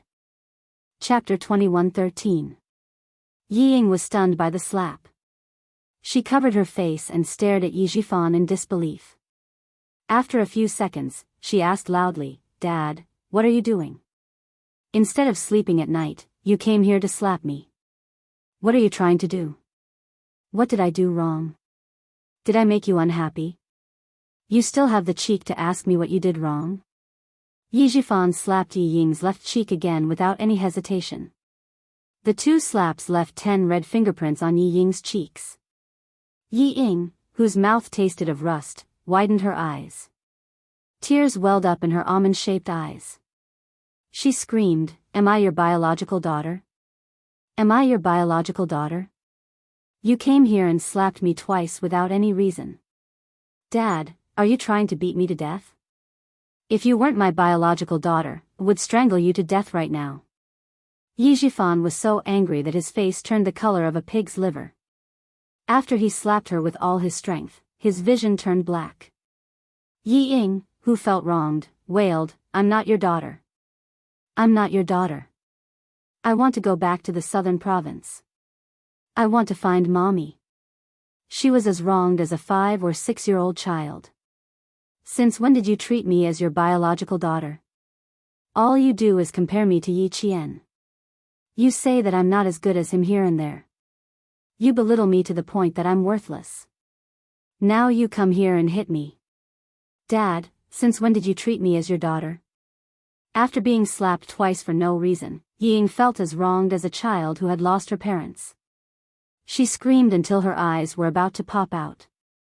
Yi Jifan looked at his daughter coldly. Not only did the anger in his heart not dissipate, it burned even more fiercely. He didn't understand how his daughter had become like this. When she was young, she was clearly smart and clever. She was like a jade carving that was loved by everyone. At that time, he thought, forget it. If I don't have a son, so be it. If I have a smart daughter, as long as I nurture her well, she will be better than other people who secretly give birth to a son. He really thought so back then. But now? He regretted it. He regretted it. She regretted not giving birth to a son and bringing him home. She regretted raising such a shameless thing. She still had the cheek to coax him and call him that. She was shameless. Yi Jifan turned on the lights in the room. As soon as the bright and luxurious crystal chandelier lit up the room, Yi Ying, who was screaming, saw clearly how ugly Yi Jifan's expression was. However, she didn't understand what she had done wrong during the day. She couldn't accept being slapped twice in the middle of the night. Tomorrow, she still had to go to the Du family to accompany Madame Li on stage. Tomorrow, she still had to get to know the young masters and young misses of the more powerful families. How could she, who had been slapped twice in the face anyone? "You keep saying that I'm your daughter, but do you treat me as your daughter? You clearly know how important tomorrow is to me, but you came up and gave me 2 slaps. How can I face anyone tomorrow? Can you meet anyone? Is that bitch Yi Qian your real daughter? All day long, you only say that she's better than me. When have you ever said that I'm better than her? No. Never. The more she blamed him, the angrier Yi Zhifan became. He pointed at Yi Ying, who still dared to challenge him, and shouted fiercely, tell me everything you did in France. WH. What? France. France? Chapter 21:14. Before she could say anything, Yi Ying was shocked when she heard the word France. Her scream stopped abruptly, and her almond-shaped eyes, which had been full of grievances, were suddenly filled with panic. You've been wronged, haven't you? Well, tell me all the nonsense you've been doing in France. Changing boyfriends every week? Running to a bar to be hugged by 2 men? Not going back to the dorm in the middle of the night and going to a hotel with a man? Yi Ying, do you still feel wronged? Don't you think you're shameless? Yi Ying was completely shocked. How could it be? How could it be? It was so long ago. How could Dad know about it? Her expression made Yi Zhifan even more certain that these things were true. They were all true. Yi Zhifan clenched his teeth as the anger in his heart grew stronger. The anger on his face surged directly between his eyebrows. He shot a murderous look at Yi Ying, which made Yi Ying step back in fear. She was scared. She was scared. She was really scared that she wouldn't be able to walk out of the hotel room. Yi Ying's cowardly retreat made Yi Zhifan's face burn with anger. Unable to restrain his anger, he lifted his foot and fiercely stomped on the coffee table. Still not satisfied, he picked up the cups and plates on the coffee table and threw them all at Yi Ying. The first coffee cup hit Yi Ying's shoulder, and the frightened Yi Ying came back to her senses. Then, she saw several cups and plates being thrown at her. Yi Ying was so scared that she immediately covered her head and screamed, ah, ah. Who told Dad? Who hurt her behind her back? No, she definitely couldn't admit what she did. That's right, she couldn't admit it. What happened in France was in the past. She even called her ex-boyfriends and told them to be gentlemanly and not to talk about it. They all agreed. As long as they didn't say anything, no one would know. Even if Dad went to investigate, he wouldn't be able to find any evidence. She still didn't know that the biggest evidence was in Sun Dongqing's hands. Now, she was on her way to the hotel.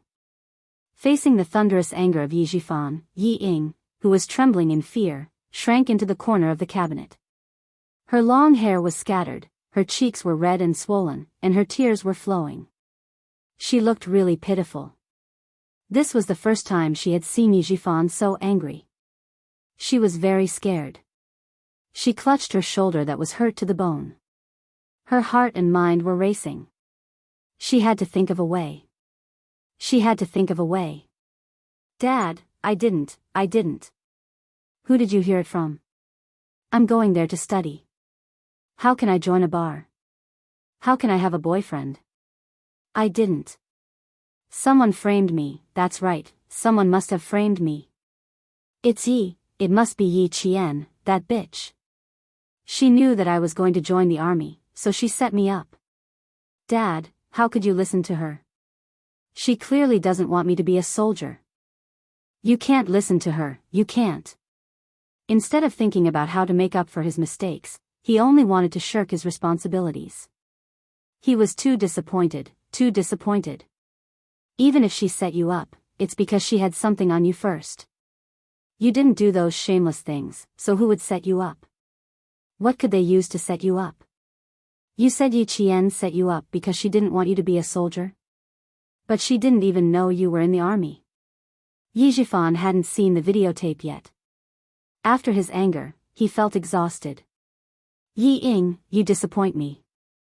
I'm completely disappointed in you. Yi Ying, who was about to faint from crying, tried her best to shrink her shoulders and cover her face with her hands to prevent further injury. Her voice was hoarse from crying. She knows, Dad, she knows. Chapter 21:15. She had to make her father believe that Yi Qian framed her. Only by making him believe that she would not be beaten again.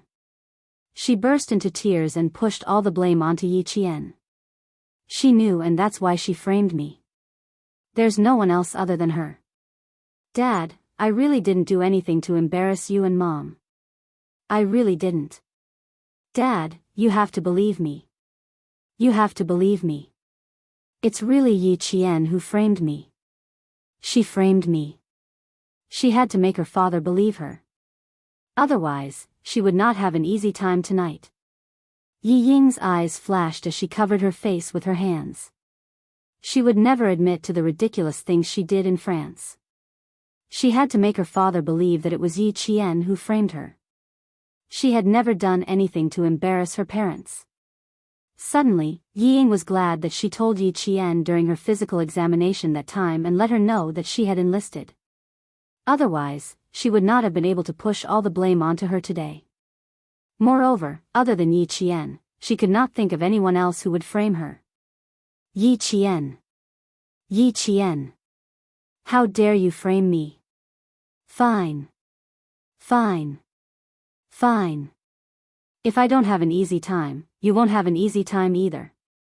Yi Ying, who hated Yi Qian to the core, only wanted to push Yi Qian out when something happened. Just like when she was young, she only needed to push Yi Qian out whenever she did something wrong. The one who was beaten and scolded was always Yi Qian. It had never had anything to do with her. This time, there was no exception. Yi Ying, who was screaming her grievances, was afraid that Yi Zhifan would do something irrational to her in his rage. She tried her best to reduce her presence. She hugged her shoulders and curled into a ball in a corner. She did look very pitiful. She didn't dare to speak to Yi Zhifan directly. She only glanced at him from time to time. Every time she glanced at him, she would be frightened by Yi Zhifan's ferocious expression. The more scared she was, the more her body trembled. The more she trembled, the more she wanted to use pity and grievance to make Yi Zhifan feel sorry for her. She didn't dare to say that she wasn't Yi Zhifan's daughter anymore. She only hoped that she could get some pity from him so that she could escape this calamity. How could Yi Zhifan, who was so angry that his vision was turning black, feel sorry for him? He really wanted to strangle this disobedient bastard to death with his own hands. How did Yi Qian know that you joined the army?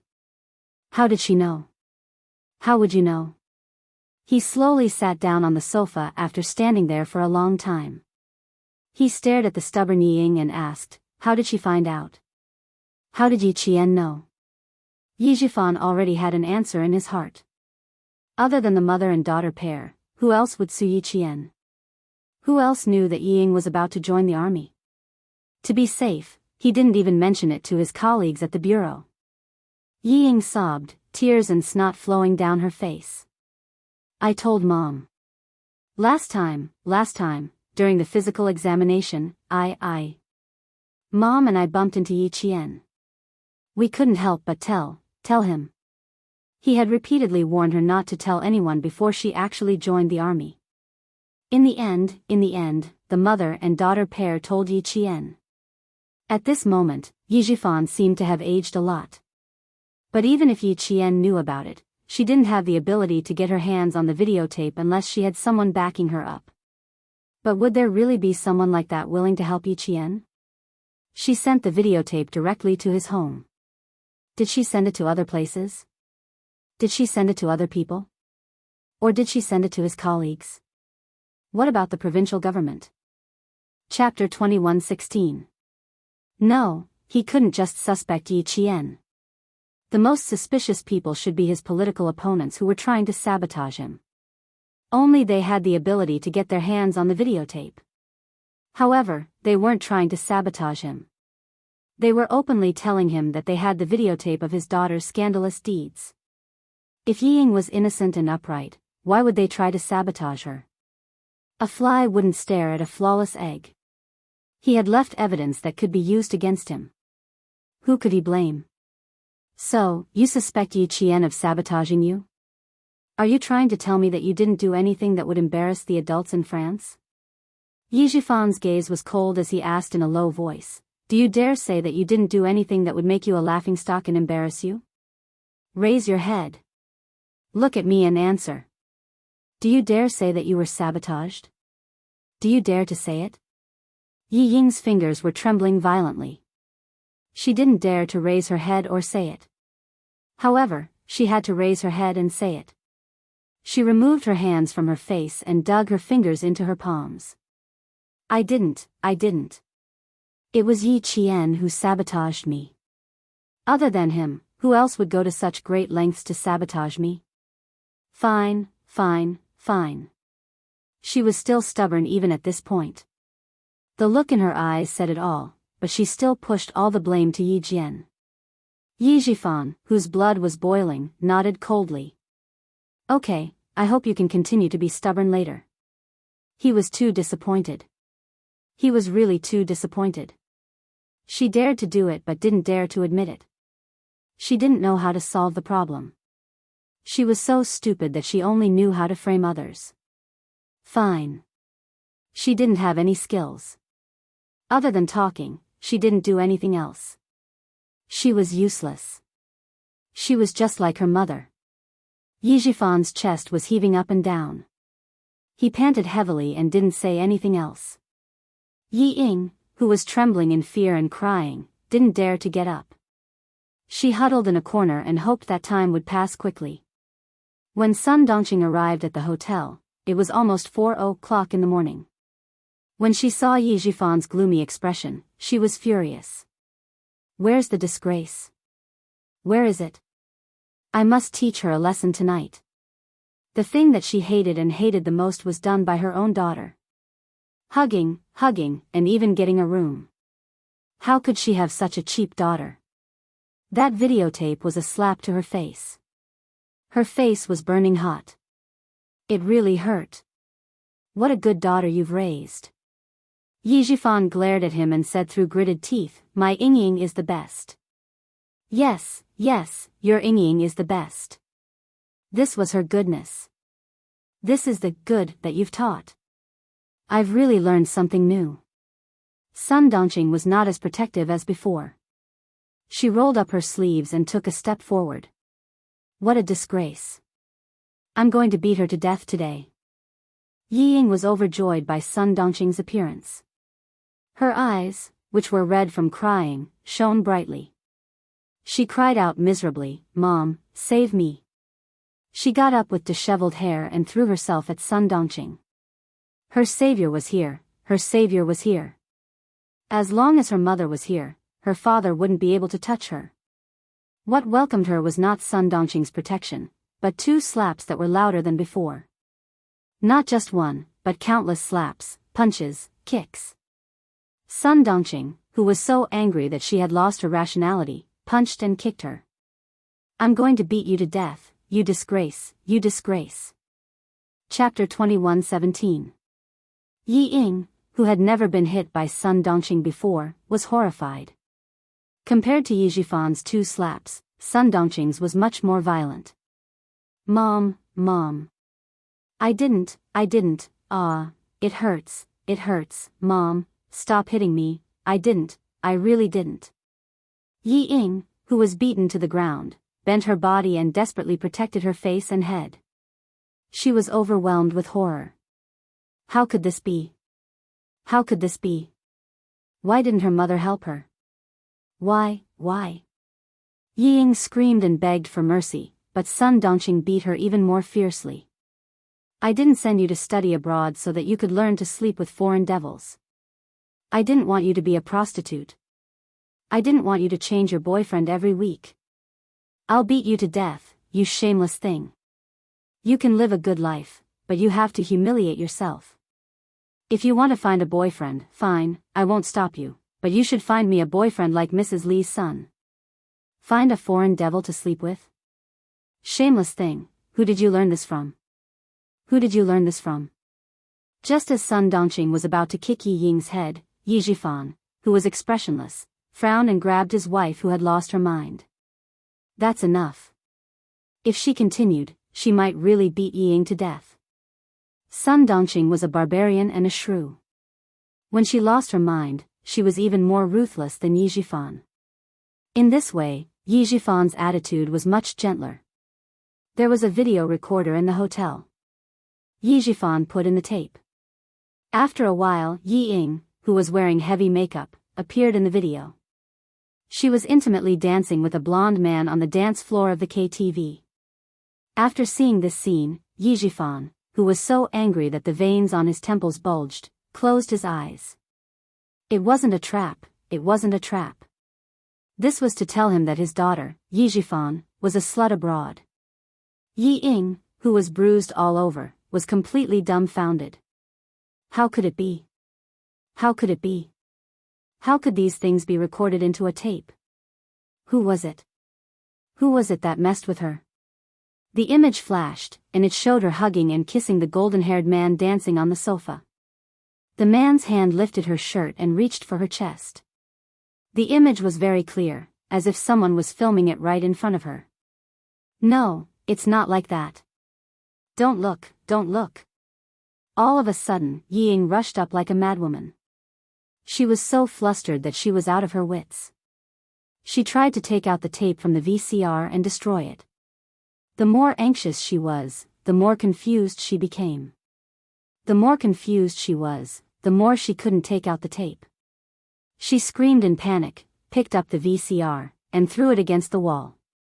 No, no, she didn't do those things, she didn't. The noise was so loud that it woke up the guest in the other room. Soon, the hotel staff and the lobby manager arrived. Because of this guest, Yi Ying did not continue to be beaten up by Sun Dongqing. After explaining and sending the lobby manager away, Yi Jifan sat on the sofa and said coldly, "You don't have to go to Miss Du's birthday party tomorrow. You don't have to join the army. I'm going to book the tickets now. You go back to Shuku village tonight." "No, I don't want to. I don't agree." Yi Ying screamed, "Mrs. Li likes me so much that she wants me to be her daughter-in-law. I must go tomorrow." She crawled to Sun Dongqing on her knees and hugged her feet. She cried until she was out of breath and begged, "Mom, please persuade Dad. I must go to Mrs. Li's house tomorrow." Chapter 21:18. Scared, Yi Ying was scared.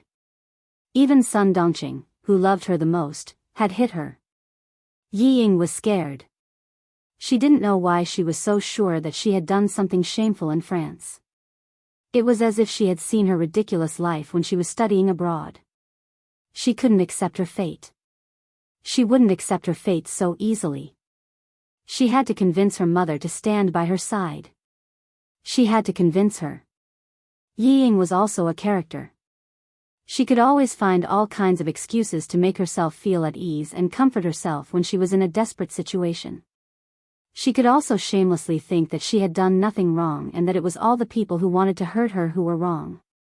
The videotape, it didn't matter. Who hadn't been young and frivolous? Who hadn't lost themselves? Li Yuan, just like Li Yuan. He was also studying abroad. She didn't believe that he hadn't had a few girlfriends. Hugging Sun Dongqing's legs, Yi Ying felt like she was hugging a piece of driftwood that wouldn't let her drown. With a red and swollen face, she kept saying, "Didn't you say that if I wanted to find a boyfriend, I should find a boyfriend like Mrs. Li's son? I have a chance. I really have a chance. Mom, Mrs. Li really said during dinner that she wanted me to be her son's girlfriend. It's true. I didn't lie to you. I didn't lie to you. I want to go. I must go. If I don't go, I won't have a chance. Mom, I'm begging you. Please help me. I'm your daughter. You love me the most. Please help me. Please help me." She begged bitterly. She couldn't go back. It was really over if she went back. Dad would definitely not care about her anymore. He would definitely have another child and raise another child well. She could only stay in the mountains for the rest of her life and become a joke. I admit that I didn't behave well in France, but it was all the same. I had no choice. I really wanted to study when I went there, but everyone was playing together. If I didn't join in, they isolated me and said that I was pretending to be noble. They even blocked me. Mom, I was scared. You and Dad threw me abroad and thought that I would have a good life. Wrong, wrong, it was all wrong. I was scared. I was really, really scared. But what could I do? When I didn't stay with them, they ganged up on me. Mom, you don't know how scared I was for the past week. They locked me in the toilet, locked me out of the dormitory, changed my shampoo to detergent, and threw my clothes into the toilet. What can I do? I don't want to be bullied. I can only be like them. I was forced. I was forced. She put the bullying incident on herself and made herself the target of bullying. The more Ying spoke, the more she believed that she was forced to do so. Sun Dongqing had never heard of this before. When she heard Yi Ying's words, she was furious. She turned around and focused on them that Yi Ying mentioned. Why didn't you tell us? My daughter, they are forcing you to your death. Looking at her daughter whom she had doted on for 20 years, Sun Dongqing, who had beaten and scolded her, felt her heart soften. She thought that her daughter had abandoned herself, but in the end, she was forced to do so. Being forced and abandoning oneself were two completely different things. That was because she did not protect her daughter well. No matter how shameful her daughter was, it was her parents' fault. Old Yi, you. Sun Dongqing, whose attitude had softened, was about to speak when she was coldly interrupted by Yi Zhifan. Forced you? Yi Ying, you can lie to your mother, but do you think you can lie to me? Chapter 21:19. As soon as Yi Zhifan opened his mouth, Yi Ying panicked. I found you a prestigious French university, not some random university. Force you? Yi Ying, you can lie to your mother and yourself. No one can force you. You're the one who degenerated. Every word made Yi Ying feel like she was falling into an abyss. Her heart sank to the bottom. Sun Dongqing, who was holding Yi Ying's shoulders tightly, knew that her husband would not lie to her about this. Then, her daughter was lying to her just now. Mom, Mom, Mom. Yi Ying did not dare to say that her shoulders were hurting. She knew that only by crying out in pain could Sun Dongqing's heart soften. She was thinking quickly about how to get away. Yi Zhifan, who had decided to give up on Yi Ying, pressed on. Sun Dongqing, do you think the other party only has one videotape? Can you guarantee that they didn't send more videotapes to my station? My colleague? Do you really think it's just a videotape? Sun Dongqing, can you grow a brain? Now, someone doesn't want your daughter to enter the army. Do you understand? He pointed at the videotape that was broken by Yi Ying and growled darkly. Can you guarantee that the other party won't send the videotape to the army after Yi Ying enters the army? She did not know. She only knew that her daughter had done something shameful. She had to teach her a lesson so that she would not do something shameful again in the future. As for other things, she did not think about it. After being reminded, Sun Dongqing panicked and stammered, no, is there really no other way? We can only go back to the village. What do you think? Yi Zhifan, who had a headache that was about to explode, quickly rubbed his temples. Ideas came one after another. If they could not find the person who sent the videotape, Yi Ying would not be able to leave the village, let alone enter the army. As for marrying into the Du family? Don't even think about it. Once the videotape fell into Mrs. Li's hands, the whole family would be finished. Yi Ying, who was crying so hard, saw that her mother's attitude softened. She immediately continued to plead, there is a way, there is a way. As long as Mrs. Li treats me well, no one will dare to offend our family. Mom, I will marry into the Du family. Believe me, I will definitely marry into the Du family. Li Yuan has a good impression of me. He even asked me to look for him when I'm free in the future.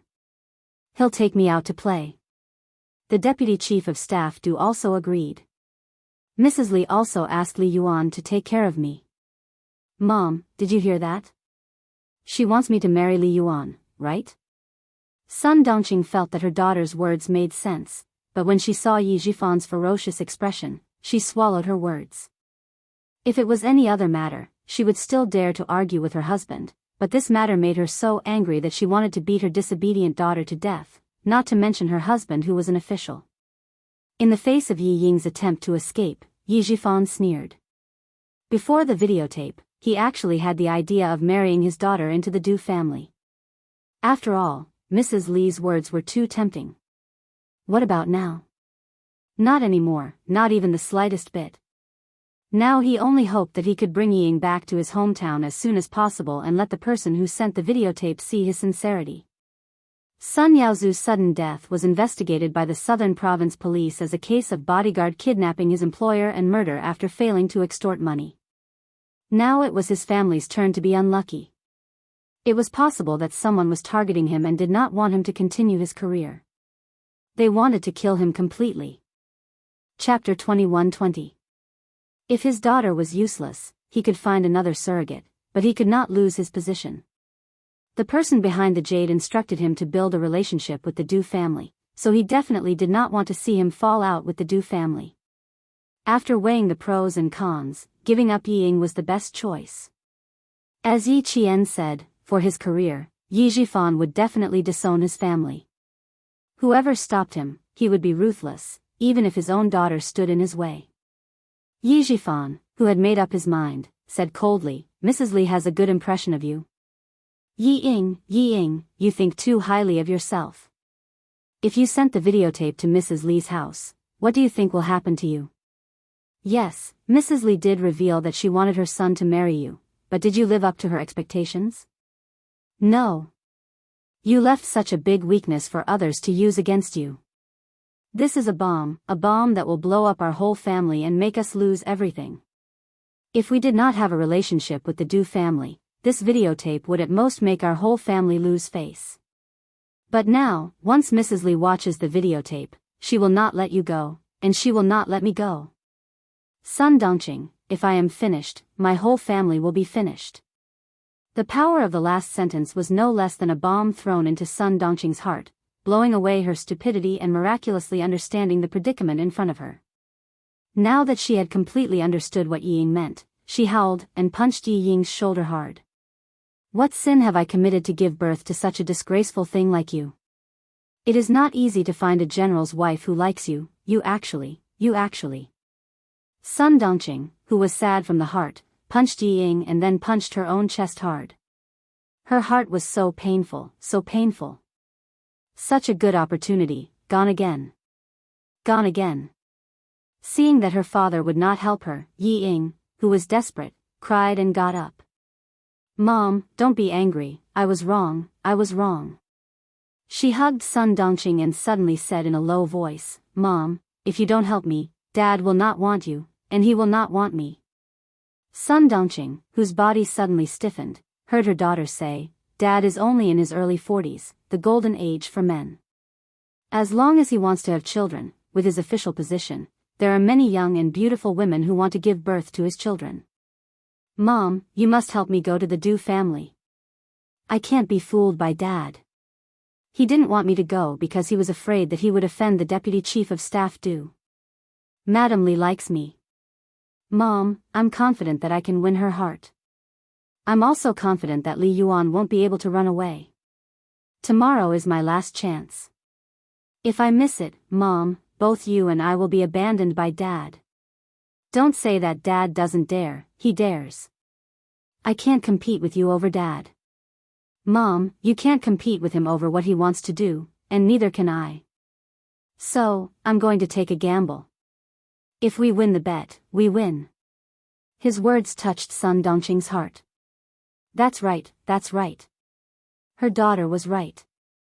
Once the mother and daughter returned to Shuku village, everything would be over. They would become the laughingstock of the entire village. But what should he do? She didn't have any other ideas and could only let her daughter figure it out herself. The mother and daughter hugged each other. Yi Zhifan, who had a splitting headache, didn't say anything else.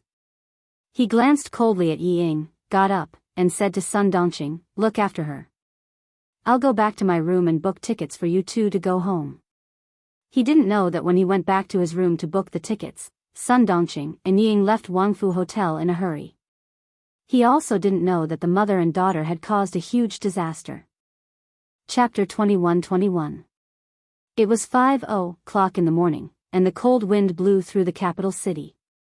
Occasionally, there would be some noises on the streets, and after that, there was only the quiet street lights waiting for dawn. Ying did not dare to stay any longer. She staggered into a taxi with Sun Dongqing and gave the driver the name of a chain hotel in the country. She desperately wanted to escape from Yi Jifan's control. What should she do tomorrow? She did not have a solution now. Mom, I have to put ice on my face to reduce the swelling. Forget about my body, I'll wear a long-sleeved dress. Ying quickly spoke to Sun Dongqing in dialect after getting into the taxi. What should she do next? She did not have a solution now. She had to go to the Du family and attend Du Jiai's birthday party first. Then, she took out her phone and quickly sent a text to Li Yuan. The text basically said that her mother was worried and came over. She did not know why she quarreled with her father. She failed to stop them and was accidentally injured. In short, she tried her best to explain the injuries on her body and face. Sun Dongqing glanced at the text and saw that she was a little embarrassed. Her expression made Ying narrow her eyes. Deep resentment flashed through her swollen eyes. Not only did she hate Yi Jifan, but she also hated Sun Dongqing. Sun Dongqing, who was wrapping ice in a towel, did not notice and said, "How could I not know that Mrs. Li really wanted you to be her daughter-in-law? When I saw the videotape, I was so angry that I almost fainted. Ying, whether you were forced or not, you did such a thing." Speaking of the videotape, Sun Dongqing was angry again. She pressed the ice in her hand on Yi Ying's face. With this videotape, even if you really marry into the Du family in the future, you will still be on tenterhooks. Mom, why do you keep looking at the past? Do you think everyone is clean? They are all the same. Li Yuan is still studying in the United States, which is a very open country. The number of girlfriends he had could fill several buses. Can you stop talking about it? Seeing her bruised face in the mirror, Yi Ying was irritated. If you keep thinking about the past, why don't you quickly reduce the swelling on my face? When I marry into the Du family, you can just enjoy life with me. It had to be said that Yi Ying was very good at coaxing Sun Dongqing. Sun Dongqing, who originally wanted to strangle Yi Ying to death, was busy getting ice cubes for Yi Ying and spraying anti-inflammatory and pain-relieving spray for Yi Ying. She was so busy that her heels didn't even touch the ground. Li Jinyan was also running around. He didn't expect that he would become Xia Jinyuan's errand boy when he arrived at the hospital. There were examinations, forms, stitches, and medication. By the time they were done, it was already early in the morning.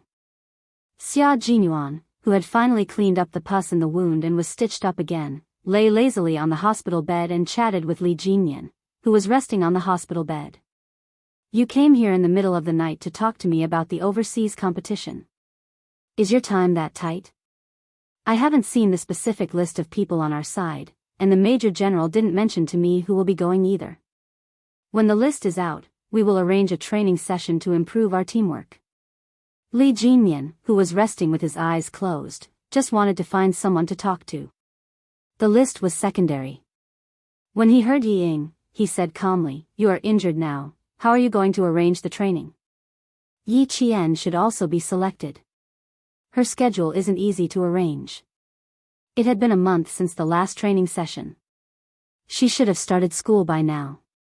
Chapter 21-22.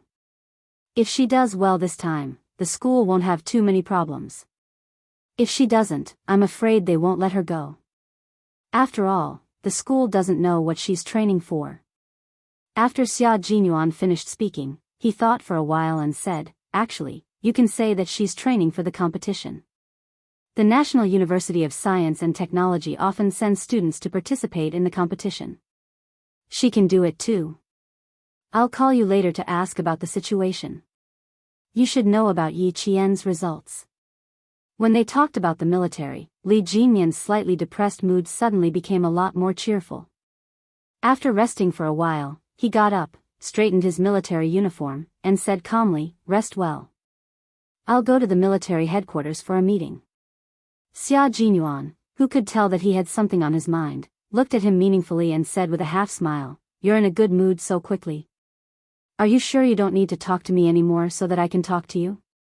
Talking to Yi Qian can indeed improve my mood quickly."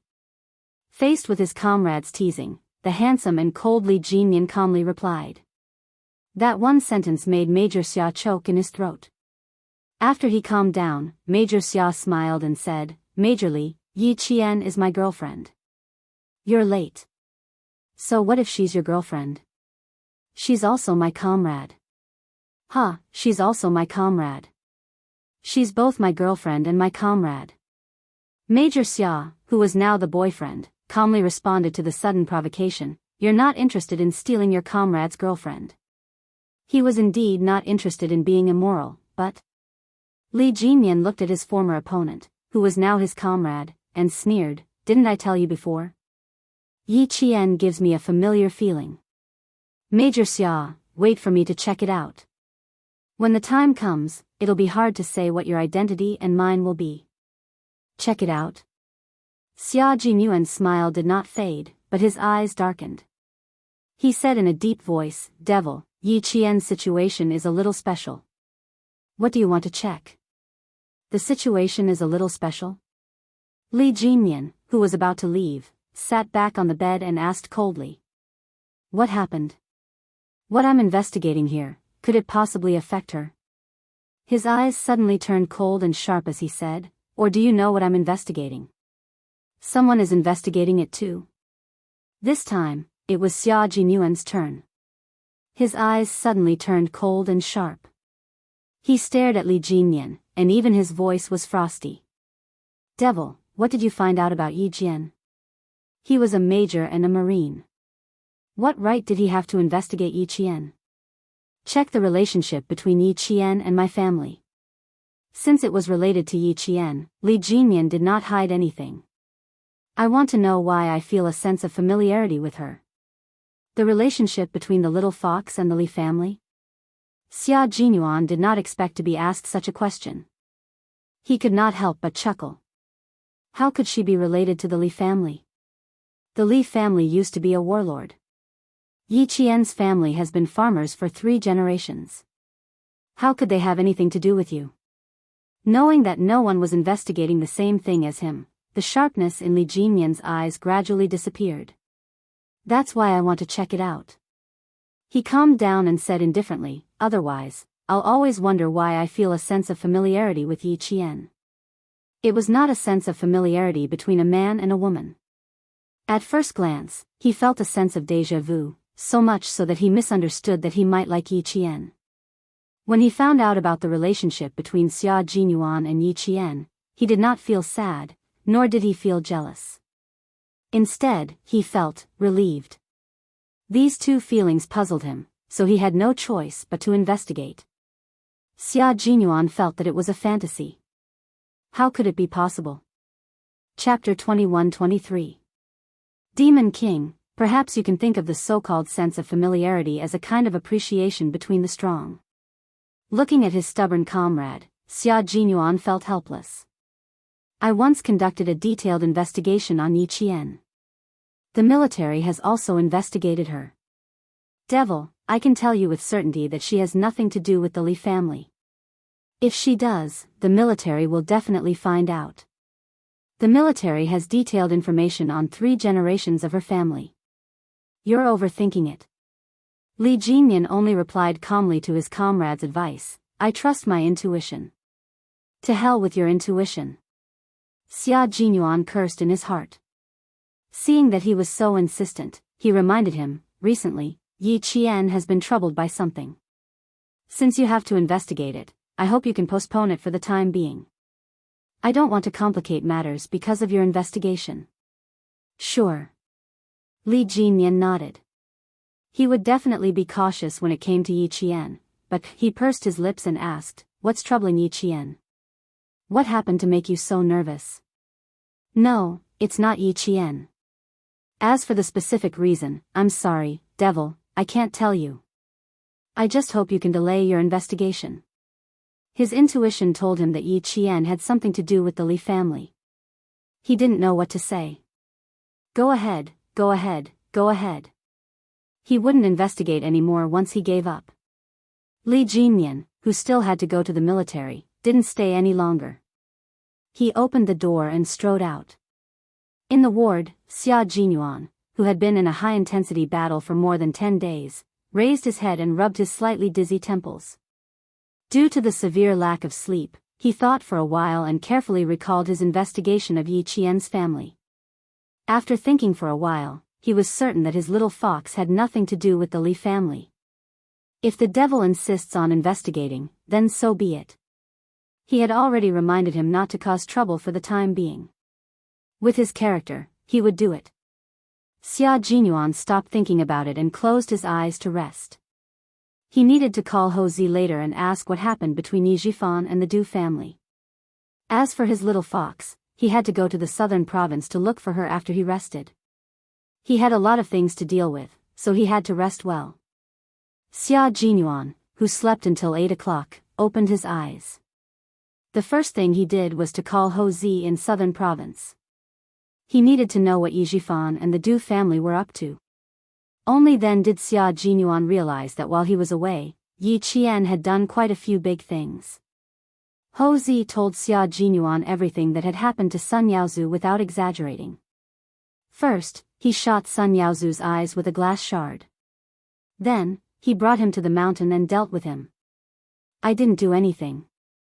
Other than cleaning up the mess for her and getting rid of the foreign bodyguards that Sun Yaozu had illegally hired and framing him, the rest is the Southern Province Police's job.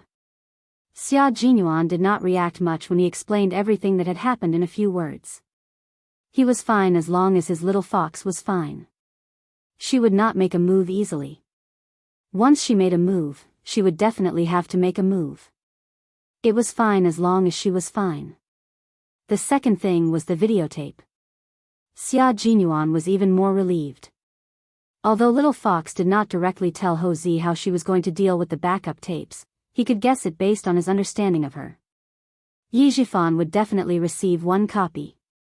One copy would most likely be sent to Madame Li because she wanted to cut off Yi Ying's escape route. The other copy would be from the military? His old man Xia? Both were possible. Chapter 21-24.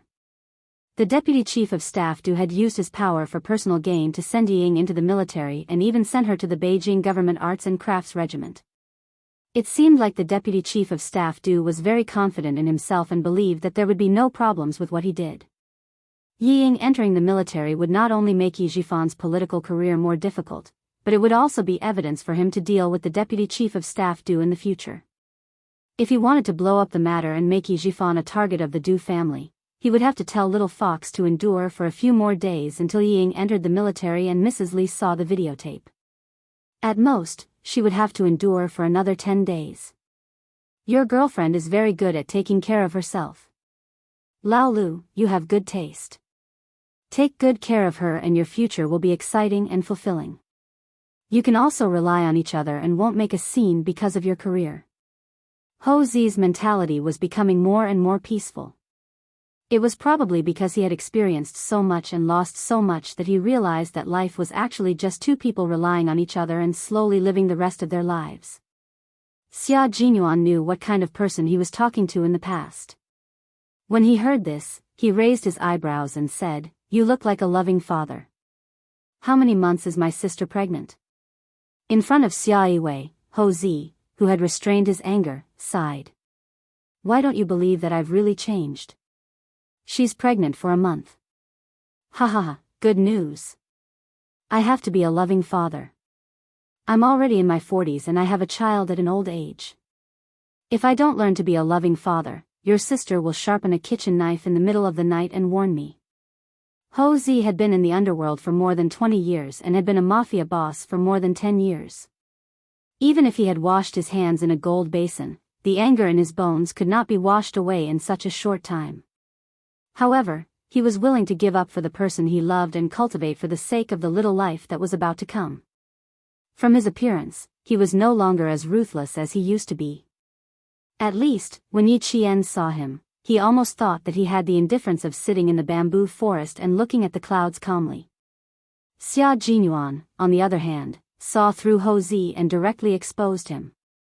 When he found out that Xia Yiwei had been pregnant for a month, Xia Jinyuan was happy for the two of them. The two of them had an average age of 40, so it was time for them to have a child. After chatting with Xia Yiwei for a while, Xia Jinyuan hung up the phone with a smile on his handsome face. Good things always come in pairs. Xia Jinyuan put his phone back into his pocket with a faint smile and slowly lay back on the bed. He was in a good mood and there was a smile on his face. Sun Yaozu had already been dealt with, and Ho Zi Qingwei was keeping a close eye on him, so he didn't need to pay any attention to him. Now, all that was left was the videotape. Ho Zi gave him the videotape at the right time. Yi Zhifan could only watch helplessly as Yi Ying ruined the opportunity that he had worked so hard to get. When the opportunity came, his little fox did not show any mercy and directly attacked. Moreover, it was a sure kill move. Want to enlist? Her character would only bring bad luck to the deputy chief of staff Du. After understanding the situation clearly, Xia Jinyuan began to plan his next step to cooperate with Yi Qian. She should have sent out the videotape by now, right? However, if she had sent it out, Yi Zhifan should have received it by now. If he had received the videotape, would he still bring Yi Ying to the capital? It was a little unlikely. Madame Li, who did not tolerate anyone, was not an easy person to get along with. Last night, she even specially held a welcome dinner for Yi Zhifan and his daughter.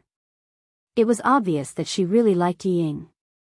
However, if she found out that the girl that she thought was gentle and obedient was actually a debauchee, she would definitely make a big fuss. Chapter 21-25. This was interesting. Madame Li cared about her reputation the most. Yi Ying's move was undoubtedly a slap in her face, putting her in an awkward position. With Madame Li's vengeful personality, she would definitely fall out with Yi Zhifan. Not only would they fall out, but Yi Zhifan's family would also have a hard time. Then, would the person supporting Yi Zhifan behind the scenes show up? Would they lend a helping hand? He really hoped that the person behind the scenes would help. As long as they showed up, the truth about Sun Xueqing would be revealed. He couldn't stay in the hospital. He had to go to Mr. Xia's office. After that, he would go to Southern Province to see Little Fox, who he missed so much. She must have been very worried when they parted in such a hurry last time. Later, he didn't contact anyone outside. She must be very anxious. Now that he had returned to China, he naturally had to see her. After a few bottles of anti-inflammatory drips, Xia Jinyuan pulled out the needle himself. Then, he put on the military uniform and coat sent by V8 and strode out of the hospital while avoiding the eyes of the nurses. According to the doctor's advice, it was best for him to go to the hospital for 3 days to prevent the wound from being infected and suppurated again. For Xia Jinyuan, 3 days was too long. 3 hours was enough. Commander-in-Chief Xia, who got out of the car, was still far away when he saw a familiar figure standing by the flower bed. Even if the other party was wearing tattered clothes, he could still recognize the figure. At first glance, wasn't the person looking for him? You're so capable. Stay in the hospital for 3 days. You'll come out in 3 hours. Aren't you afraid that you'll faint on the way? When father and son met, they would start by insulting each other. Commander-in-Chief Xia frowned a little. He took off his military cap and put it on the desk. He stared at the boy who didn't listen to the doctor's advice and said coldly, "Why didn't you stay in the hospital? Why did you come here? Don't tell me you missed me and came here specially." He couldn't talk to his son, who gave him a headache. The only person who could deal with him was Xiao Yi. The penetrating wound on his waist was not treated properly, and the wound was infected and suppurated. As a soldier, he could understand that there were no better conditions to treat the wound during a mission. But now that he had returned to the country, the doctor had specially instructed him not to move around as he pleased and that he had to stay in the hospital for 3 days, but he still didn't listen. In the office, the difference between a superior and a subordinate, between a general and a major, Xia Jinyuan, who was standing in front of the desk, respectfully saluted the sitting commander-in-chief. All right, let's sit down and talk. After all, he was his son. Commander-in-Chief Xia was worried when he heard that his son was injured.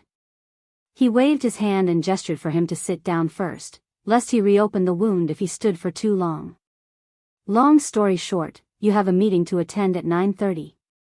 Xia Jinyuan, who had wanted to ask a few more questions, immediately explained the purpose of his visit. I wanted to ask if you received the videotape from Yi Qian. I've received a copy of the recording. As for the videotape. Wait a moment. Commander-in-Chief Xia saw that his son's expression was cold, so he took the intercom and asked the clerk, check if there are any mails from Southern Province. If there are, send them to me now. Mail and parcels that could be sent directly to Commander-in-Chief Xia were checked by specially designated personnel in order to prevent dangerous items from being carried. After waiting for about 5 minutes, the clerk came over with a package that was confirmed to be safe. It was the videotape that Yi Qian had sent to Commander-in-Chief Xia. Commander-in-Chief Xia didn't play it immediately. He directly asked, what's in it? Chapter 21-26. It's about the private life of a recruit before she joined the army. This recruit was diagnosed with a heart condition in junior high school, and it was recorded in her personal file. On the day of the college entrance examination, she framed Yi Qian for cheating to avenge her personal grudge. After an investigation by the Education Bureau, this recruit was banned from taking the college entrance examination for 5 years. In less than half a year, this recruit suddenly joined the army again, and it was very likely that she would enter the Beijing Government Arts and Crafts Regiment. The person who helped her to join the army was none other than Deputy Chief of Staff Du, Xia Jinyuan, who was reporting seriously, glanced coldly at the videotape. His dark eyes flashed with a cold light. A recruit like this is not qualified to join the army. Deputy Chief of Staff Du not only allowed her to join the army without investigating the matter clearly, he even used special recruitment as an excuse to let her join the army in advance. Commander-in-Chief, if this person really joins the army, once her private life and past actions are reported by the media, our army's image will be seriously damaged. Commander-in-Chief Xia already knew who the recruit he was talking about was. Yi Qian sent a recording, and someone clearly mentioned the Deputy Chief of Staff Du. The military commission also heard this recording, but old Du was not an ordinary person. Without more conclusive evidence, no one, including himself, could easily touch old Du. This videotape also could not prove that there was something wrong with old Du. Special recruitment was not an exercise of privilege, and real people could indeed join the army in advance. Old Du only dared to do this because he knew about it. Yi Jifan's daughter joined the army because of her immoral character. If this matter was exposed, old Du would at most be criticized at the conference as not investigated. Rather than startling old Du now, it was better to hold back for the time being. Commander-in-Chief Xia looked at the videotape again. However, since his daughter-in-law sent the videotape to him, he could not ignore it. Commander-in-Chief Xia, who had long regarded Yi Qian as his daughter-in-law, seemed to have thought of something and said something that seemed to have nothing to do with the topic. Xiaoyi didn't just send me the videotape, right? Who else did she send it to besides me? You have one box. One box was sent to Yi Jifan, and the other box was sent to the wife of the Deputy Chief of Staff Du. Xia Jinyuan did not want to hide what Yi Qian had done from his father. Since the old man asked about it, he must have some plans. Yi Jifan and his daughter arrived in Beijing yesterday. Mrs. Li personally welcomed them. Ho Zi also told me that Mrs. Li likes Yi Ying very much. Xia Jinyuan paused for a few seconds to add on. Commander-in-Chief Xia looked at him thoughtfully for a moment and said, this recruit hasn't joined the army yet, right? Let's talk about it after we enlist. Xia Jinyuan raised his eyebrows. Since the old man said so, it meant that the father and son had the same idea. He wanted Yi Ying to enlist because he wanted to anger Mrs. Li so that she could settle the score with Yi Ying and Yi Jifan for deceiving him. Mrs. Li was famous for her ruthlessness. Every military and political family in Beijing knew about it. Old man Xia knew that the videotape and Yi Ying joining the army would not make the Deputy Chief of Staff do anything, but he still let Yi Ying join the army first. It was obvious that he had the same idea as him. He smiled and joked, Yi Qian hasn't even married into our family Xia, and you're already protecting her. I must tell her how much you care about her. Commander-in-Chief Xia did think so. Yi Zhifan was in politics. He could not reach out his hands, so he would let Mrs. Li, who liked to reach out, do it. After losing so much face, old Du's wife would not let the matter rest. Chapter 21-27. If I don't take good care of Xiao Yi, I'm really afraid that another guy with foresight will snatch him away from you. Commander-in-Chief Xia didn't spare any effort to attack his son. In exchange, Xia Jinyuan looked at him indifferently, so Commander-in-Chief Xia didn't mention it. Yi Qian trusted him, and he trusted Yi Qian. If he said too much, the two of them would laugh at him. Well, his son was much more reliable than before, so he shouldn't worry too much. As long as Major General Yang mentioned him, he would add, Commander-in-Chief, it's all thanks to your hard work back then that Xia Jinyuan became what he is today. In fact, he only did it twice back then, and Major General Yang happened to meet him both times. As for what Xia Jinyuan is today, to be honest, it was all because of Xia Jinyuan's own hard work, and it had nothing to do with him. Now that he had found Yi Qian as his girlfriend, he probably didn't need to do anything in the future. The two of them could solve their own problems by themselves. But now that he could help, he would naturally help. As for old Du, you and Yi Qian are not allowed to interfere. Now, we should focus on investigating Yi Qian's mother, martyr Sun Xueqing. Commander-in-Chief Xia felt that the most important thing was not to bring down Yi Zhifan, but to investigate martyr Sun Xueqing. On the third day of the new year, the military commission asked Yi Qian to come to Beijing. The words military commission made Xia Jinyuan's eyes turn cold. Why did they ask her to come? One of martyr Sun Xueqing's comrades with the surname Kai, who is now the director of a city's public security bureau, is also investigating. He returned to his original unit to take some of the information from the investigation back then. Coincidentally, the military was also retrieving the original information, so they found this director.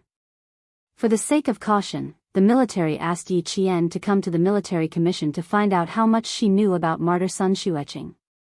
Yi Qian was very calm. Originally, the military commission wanted to test her, but she directly told Colonel Tan, who was talking to her, that she suspected there was a problem with martyr Sun Xueqing's sacrifice. She suddenly spoke so bluntly that Senior Colonel Tan, who was questioning her, almost lost his cool. Hearing this, Xia Jinyuan laughed. That's right, his little fox didn't like to beat around the bush, especially in front of the military commission, who was investigating martyr Sun Xueqing.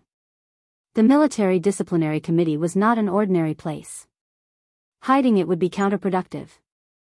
It was better to say it directly and let the head of the military disciplinary committee see her unreserved cooperation. When Commander-in-Chief Xia thought about what happened that day, a faint smile appeared on his serious face. But soon, he put away his smile and continued to be serious when facing Xia Jinyuan. The military takes Yi Jian's matter very seriously. Now, everything is on the right track. You should remind her not to act rashly so as not to ruin her future. Yi Zhifan's case has been investigated by the Discipline Inspection Commission. According to the current information, there are a few minor problems, but there are no major problems for the time being. Don't worry, it's only been 10 days. We don't expect to find a big problem immediately. Give the military commission some time. The military commission, and the military commission acted quickly. Little Fox didn't need to do anything. Once the videotape was sent out, they could sit back and watch the storm. Xia Jinyuan was very satisfied with the current situation. Commander-in-Chief Xia frowned when he saw the faint smile on his face. How can you still smile? Hurry up and go back to the hospital. Stay in the hospital for 3 days. Don't move around without my permission. It's a puncture wound, not a scratch. Don't mess around. Chapter 21-28. Sorry to disappoint you. I've never thought of going back since I was discharged from the hospital. Major Xia, who had finished his business, got up lazily. His thin lips curled into a slightly roguish smile. Faced with Commander-in-Chief's military might, he said calmly, "I plan to go to the airport and head to the southern province now. I have to see your daughter-in-law first. Otherwise, I'm really afraid that the daughter-in-law I finally got will be taken away by another man." Why would he go to the southern province with an injury? Even if he wanted to court a daughter-in-law, he had to be healthy. Commander-in-Chief Xia's face completely darkened. Nonsense. Wait until your injury is healed. As he spoke, he took out an encrypted document from the drawer. Take a look at this document. I want to see this document. I also want to go to the southern province. I'm not fooling around with you. When Xia Jinyuan decided on something, especially when it came to Yi Qian, he would not change his mind at all. He calmly accepted Commander-in-Chief Xia's extremely intimidating gaze and unhurriedly opened the document. When he read it, he was immediately amused. I'm not in a hurry. Why is the military in a hurry? This was a document regarding the conferment of military ranks. The document stated, in view of the fact that Major Xia Jinyuan has not responded to the conferment of the rank of Lieutenant Colonel for a long time, we specially request the military to directly overtake Major Xia Jinyuan and confer the rank of Lieutenant Colonel. Commander-in-Chief Xia had never interfered with his son's promotion, but now that the document was in his hands, he had to ask. You should have been conferred the rank of Lieutenant Colonel last July. Why did you delay the conferment? Do you want to learn from the founding generals? You don't want to be conferred the rank? You're mocking me again. Xia Jinyuan took the document. His gaze fell on the bright red military emblem on the cover of the document. His slender fingers gently stroked it. It's not that I don't want to, but I want to slow down a little and wait for Yi Qian to come up. He wanted to wait for Yi Qian to graduate and for her to be conferred the same rank as him. Hearing this, Commander-in-Chief Xia's unfathomable eyes moved a little. His son cherished Yi Qian more than he had imagined, and also knew how to cherish Yi Qian more than he had imagined. Good lad, tough enough. As expected of the offspring of his old family Xia. Commander-in-Chief Xia, who was very satisfied, showed anger on his face. You don't want the rank just because I said so? Do you think it's child's play? From last July to this year, do you still want to drag it out? I'm not dragging. I'm just slowing down. Xia Jinyuan obviously knew that his father was bluffing, but he really had to explain this matter to his father. If nothing goes wrong, Yi Qian will graduate with an outstanding student award and be promoted to captain. And since she started in junior high school, she has repeatedly made military contributions to the army. When she graduates, she can be conferred the rank of major. I'm not in a hurry to wait another 4 years. I'll wait until she graduates. Commander-in-Chief Xia chose not to listen to his explanation. Then it's not up to you to drag it out. The military rank has already been issued, so you have to think about it even if you don't want to. I'll get the guards to send you back to the hospital. Behave yourself. The military rank had to be conferred. How could it be delayed? If he didn't listen, someone else would take care of him. When Commander-in-Chief Xia thought of someone, he was referring to Yi Qian. Xia Jinyuan, who didn't want to confront him, took a step back for the time being. He didn't mention going to Southern Province in the afternoon. Instead, he said that he had something to discuss with Major General Yang and that he would go to the hospital after the matter was settled. Without waiting for the guards to come over, he left under Commander-in-Chief Xia's cold gaze. He really did need to look for Major General Yang of the army. He had to ask which comrades of the Snowfield Brigade had gone abroad to participate in the competition. After he walked out of the office, Commander-in-Chief Xia called Major General Yang of the army and instructed him to get the guards to escort Xia Jinyuan back to the hospital after the matter was settled. Then, he called Yi Qian and asked her to come forward and persuade the troublesome bastard to stay. Chapter 21-29. Xia Jinyuan hadn't contacted Yi Qian yet, so Commander-in-Chief Xia instructed his staff to call the office of the Director of the University of Science and Technology of China and make an appointment first. The University of Science and Technology of China had strict regulations and didn't allow students to use cell phones. At this time, not many students had cell phones. Even if they did, they had to hand over their cell phones as soon as they arrived at school and wait until they were out, on holidays, or on official business. Yi Qian, who had reported yesterday, handed over his cell phone as soon as possible. Commander-in-Chief Xia, who knew the rules, didn't call his cell phone directly. Instead, he called the director's office. He didn't make the call himself either. He asked his staff to make the call first and then transfer the call to his office. The military called to look for a student. It was none other than Yi Qian, who most of the teachers in the school knew. The director, who knew Yi Qian, looked at the class schedule and asked the teacher to inform Yi Qian after class. Yi Qian was sitting in library number 3 and discussing with several top students from other classes. On the first day of school, the students hadn't gotten over the New Year's atmosphere yet. The freshmen were given a mission. On Labor Day, the freshmen were to go to the northern part of the province for a drill. As the frontline leaders of the future battles, they were instructed to experience the atmosphere of a battle where life and death were on the line. As soon as the order was given, the red and blue teams of each class began to prepare in advance. After the first class, the red and blue teams sent out representatives of each class in less than 2 minutes. They met during the short break between classes at the speed of light. There's no preparation time for a real battle. A battle that starts as soon as it's announced is the real battle that determines the outcome. A top student from the School of Science spread out a map of the training base they were going to on Labor Day. The school suddenly told us that there's a drill on Labor Day. Why do I feel like the map they gave us isn't a real one? 2 armies are fighting for positions. Who would have the chance to run to the position and observe the terrain first? Who would know in advance that the position they took would be the position that the Blue Army would be fighting for? I asked the seniors in the School of Science and went through some information myself. I found that the school really didn't tell us the positions we would be practicing a few months in advance. At most, they gave us an approximate time. When it's our turn, you're telling us the time, location, and number of people. You're even giving us time to arrange our troops in advance. Don't you find it a little strange? The students of the School of Science were all engineering students, so their logical thinking was quite rigorous. They had a thick book on cryptography, while Yi Qian and the others had only just started studying it, but they had already finished self-studying.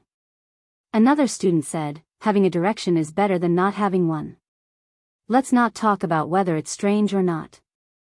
We can first familiarize ourselves with the northern training base and the surrounding terrain. When the time comes, we can carry out the drill anywhere.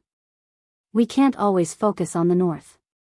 Our school has exercise bases in the east, west, south, and north. In my opinion, we can't just grasp the north. We have to grasp the exercise bases in the east, west, south, and north. Only in this way, no matter where the exercise is, we won't have to improvise. Sun Tzu said in The Art of War, make a plan before you act. Know when to stop and you will gain. I agree with this student's point of view. Some students agreed. Only by not fighting an unprepared war can one be invincible. This had been the case in all wars since ancient times. Yi Qian didn't speak immediately. Although she had actual combat experience and had participated in a real battle between 2 armies, she had never participated in a drill involving hundreds of people. Regarding this, she decided to listen first and then express her opinion. Chapter 21:30. The short meeting was just to get to know each other. There was only so much time outside of class. They met to get to know each other and set a time for the next meeting before returning to their respective classrooms. At noon, Yi Qian finished her lunch and told Su Wen and He Qing that she needed to go to the dean's office.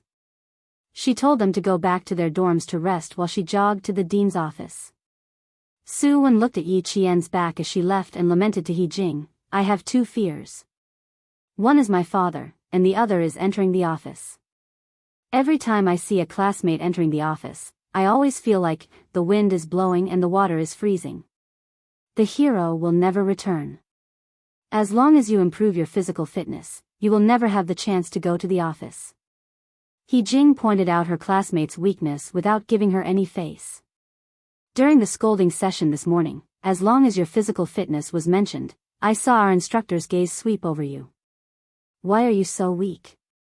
You're second from the bottom in the class. You're quite capable. You eat so much every day. If you don't gain strength, you'll only gain weight. What's the use of gaining weight? It's not like you can be slaughtered to buy meat. Su Wen was horrified. I gained weight again? No way. I just went back for the new year and I gained weight again? My father dug me out of bed at 5 in the morning to run. How can I gain weight? Facing the classmate who completely missed the point, He Jing patted her shoulder and sighed with emotion. The wind is bleak and the water is cold. Once a hero leaves, he will never return. Classmate, take care. In the previous semester's physical fitness exam, Su Wen, who had been lagging behind since the start of the freshman's military training, received the lowest score in history. Her instructor and captain were shocked. It could be predicted that Su Wen's life would be tragic this semester. Your grades in the military academy could not be too good, but your physical fitness had to be very, very good. Otherwise, you would only have more miserable days ahead of you. As someone who had not attended classes for a month, Yi Qian naturally did not feel any pressure when she became the top student in the entire school. Last night, the instructor even talked to her and asked if she could spare some time to help the students who were in the bottom 20 in class improve their physical fitness. He also said that there was no need to worry about being too ruthless. They could only blame themselves for being too weak. Yi Qian said she would do her best. Yi Qian, who was running towards the director's office, thought that it was because of this matter. She knocked on the door and shouted, reporting in. When she heard a, "Please come in," from inside, the first thing Yi Qian did when he pushed the door open was to give a military salute. Commander-in-Chief, Yi Qian is here. Please wait a moment, I'll pass the phone to her. The hospital director was on the phone. His words made Yi Qian realize who was looking for him. Yi Qian, who had spoken with Commander-in-Chief Xia many times, was not as tense as before. However, when Yi Qian heard Commander-in-Chief Xia's dignified voice, he could not help but straighten his back. Xiao Yi, sixth brother, has already returned to the country. He even suffered some minor injuries. I stopped him from coming to the southern province to look for you. I hope you can forgive him. Knowing that Xia Jinyuan had returned safely, Yi Qian, who had been heavily shackled, felt the shackles on her heart suddenly loosen. The sound of flowers blooming in spring bloomed from the depths of her heart. However, at the same time, her brows were tightly knitted together. She knew that Commander-in-Chief Xia's minor injuries were not really minor injuries. If they were, Commander-in-Chief Xia would not have specially called her. Chapter 2131. His injuries must be so serious that he had to be hospitalized. Yi Qian, who was a little out of breath, closed his eyes slightly and tried to mentally prepare himself before asking calmly, "Can you tell me how serious his condition is?" He was very calm, but every word was so heavy that it felt like a stone had fallen from the sky and hit Chief Commander Xia. He suddenly realized that he had made such a call. Was it a little inappropriate? Even though Commander-in-Chief Xia was a dignified general, he was also a father who deeply cared about his son. Before he could reflect on his inappropriate call, Commander-in-Chief Xia quickly smiled and replied, "It's okay, it's okay." His waist was pierced, but it avoided the vital parts. He handled it a little carelessly, and the shrapnel left 2 small fragments, which caused the wound to become inflamed. He handled it immediately after returning to China. The doctor suggested that he stay in the hospital for 3 days and get an anti-inflammatory drip. He just came over and told me that he wanted to visit you in the afternoon, but I didn't agree. The clerk who knocked on the door walked in quietly and saw that the Commander-in-Chief was on the phone with someone. He opened the camouflage folder and presented the contents to the Commander-in-Chief. This was an invitation from the Political Department's Arts and Crafts Department. Commander-in-Chief Xia was invited to watch the Beijing government troops' upcoming performance in the army. The general idea was to invite leaders of all levels, and then the leaders of all levels would give instructions, guidance, and criticism. Commander-in-Chief Xia's gaze fell on one of the invited work units, pointed here, and said, "Go and ask the school leaders who will be coming to Beijing to watch." Okay. The clerk nodded, put down the folder, and left the office. On the other end of the phone, Yi Qian secretly let out a long sigh and said in a deep voice, "Don't worry, I will definitely stop him from coming over. I will definitely keep him in the hospital for 3 days. For his health, she would definitely not let him come over to Nan province." His waist was pierced by shrapnel and avoided the vital parts. Although the injury was serious, it was better than a bullet pierced through the waist. With Yi Qian's help, Commander-in-Chief Xia was relieved. However, he could understand his son's feelings of wanting to see his girlfriend. It was quite pitiful for the two of them to be apart so much. Thinking of the document just now, Commander-in-Chief Xia asked about Yi Qian's grades last semester and whether anything had happened in the past few days. Yi Qian, who had good grades, reported his grades one by one. "My overall grades are okay. There's not much to do in the next few days. The main classes haven't started yet, so I'll focus on physical fitness for the time being." Focus on physical fitness for the time being. That's easy. With an idea in mind, Commander-in-Chief Xia praised Yi Jian first.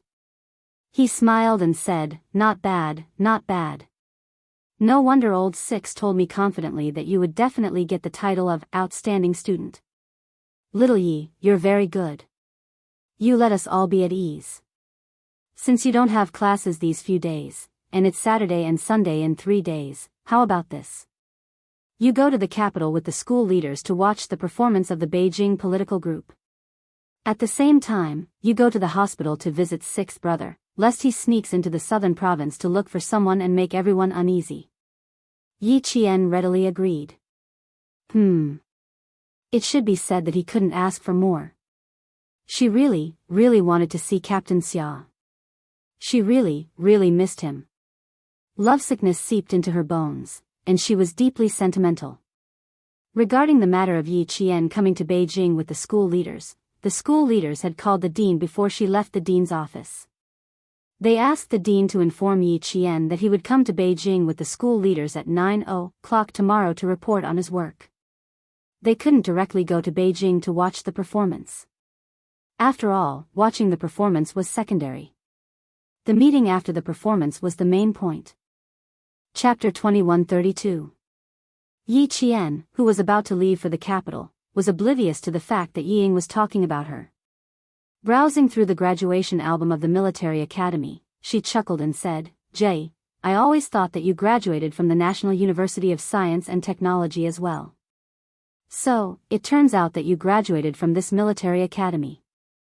Du Jiai, who was in the midst of putting on her eye makeup, replied with a lukewarm, in response to Yi Ying's enthusiasm. She then asked, "What do you mean by also? Do you have a friend who graduated from the National University of Science and Technology?" "I don't think so. Aren't you still in school at your age?" "I don't know anyone who graduated, but I do know someone who is still in school. We aren't friends, so our relationship is just a so-so. That girl used to be in the same junior high school as me, and her results were average. However, after the college entrance examinations, she somehow managed to get into the National University of Science and Technology.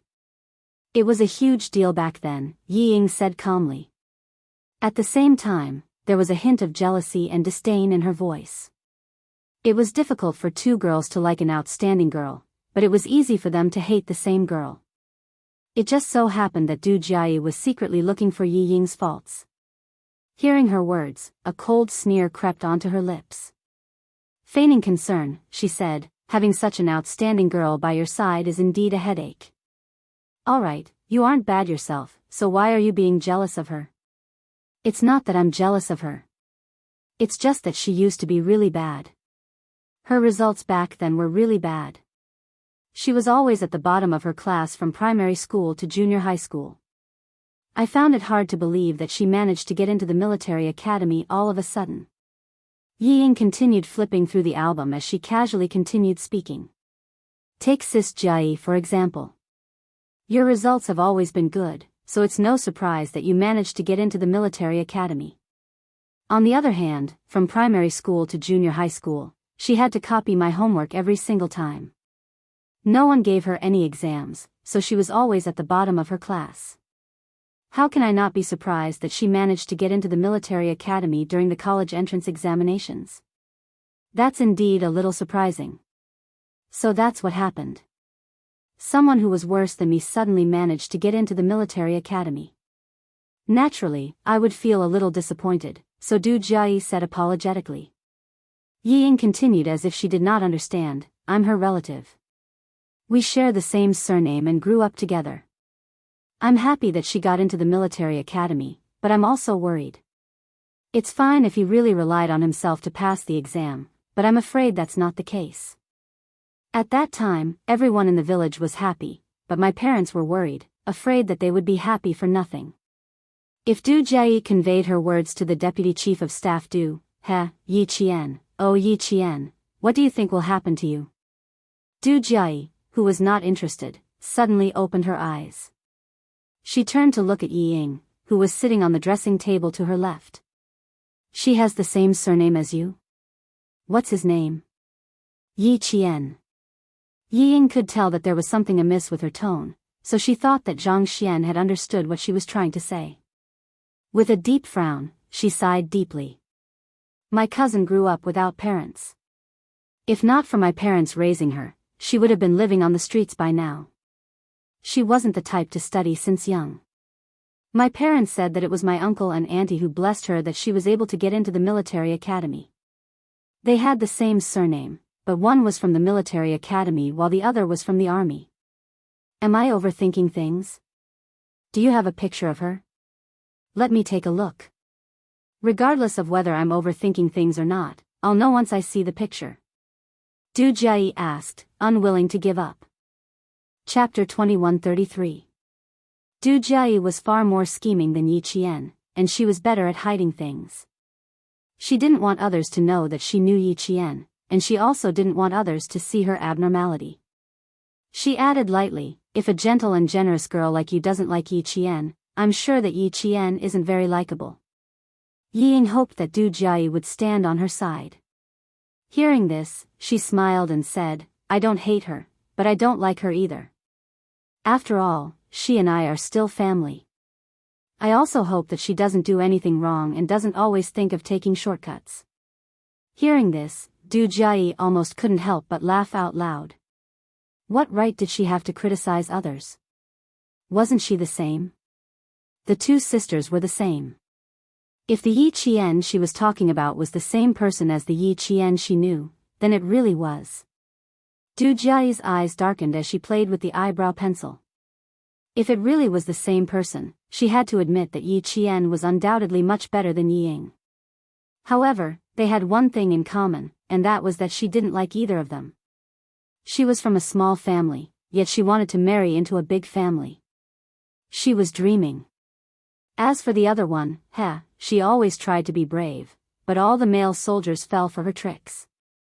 Pfft, did she think that she was a flower in the army and wanted to stand out and make all the female soldiers feel inferior? Du Jia's mind flashed with the image of a face that was as beautiful as the moon, even if she was dirty. Her eyes flashed with a ruthless look, and her mood instantly sank. Pa! She threw the eyebrow pencil and her hand onto the dressing table. I'm sorry, Miss Du. The makeup artist thought that she had applied too much eye makeup and made Du Jia uncomfortable.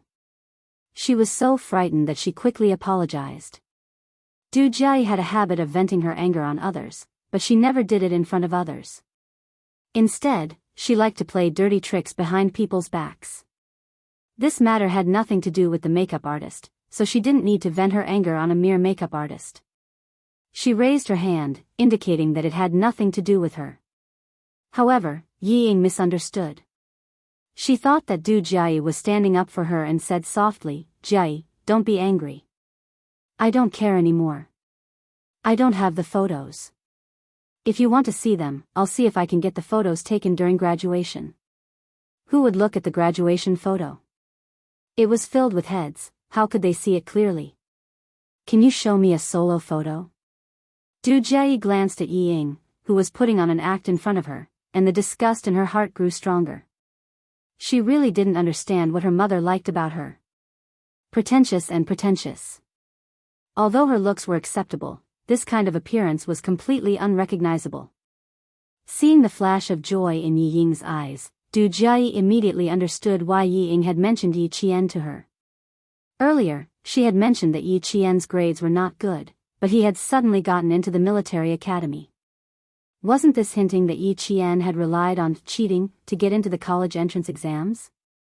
Now she understood. So this was her true intention. Since you said that her grades might be fake, then we have to check it out.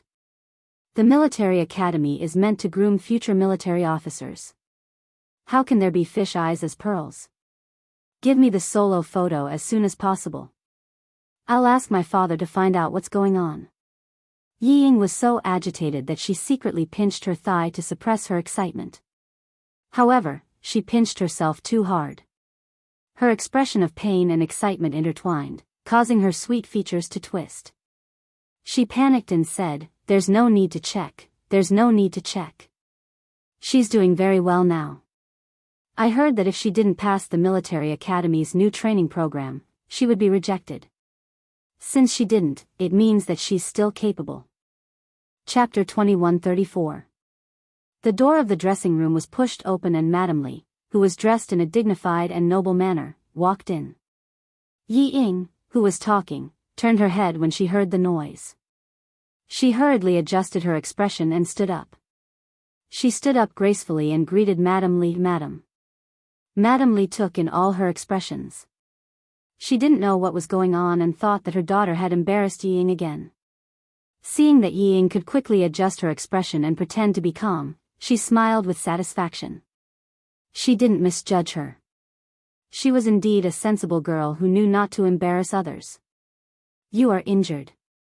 Don't be so polite. Sit down." Mrs. Li, who walked over elegantly, took the initiative to put her arm around Yi Ying's shoulder. She thought for a while and said, "Fortunately, your face is not injured. Don't wear anything else later. Just wear a military uniform. Don't put too much makeup on your face. Just be simple and elegant." Du Jiayi, who had finished the eye makeup, said with a smile, "Mom, in fact, I don't need to put on too much makeup.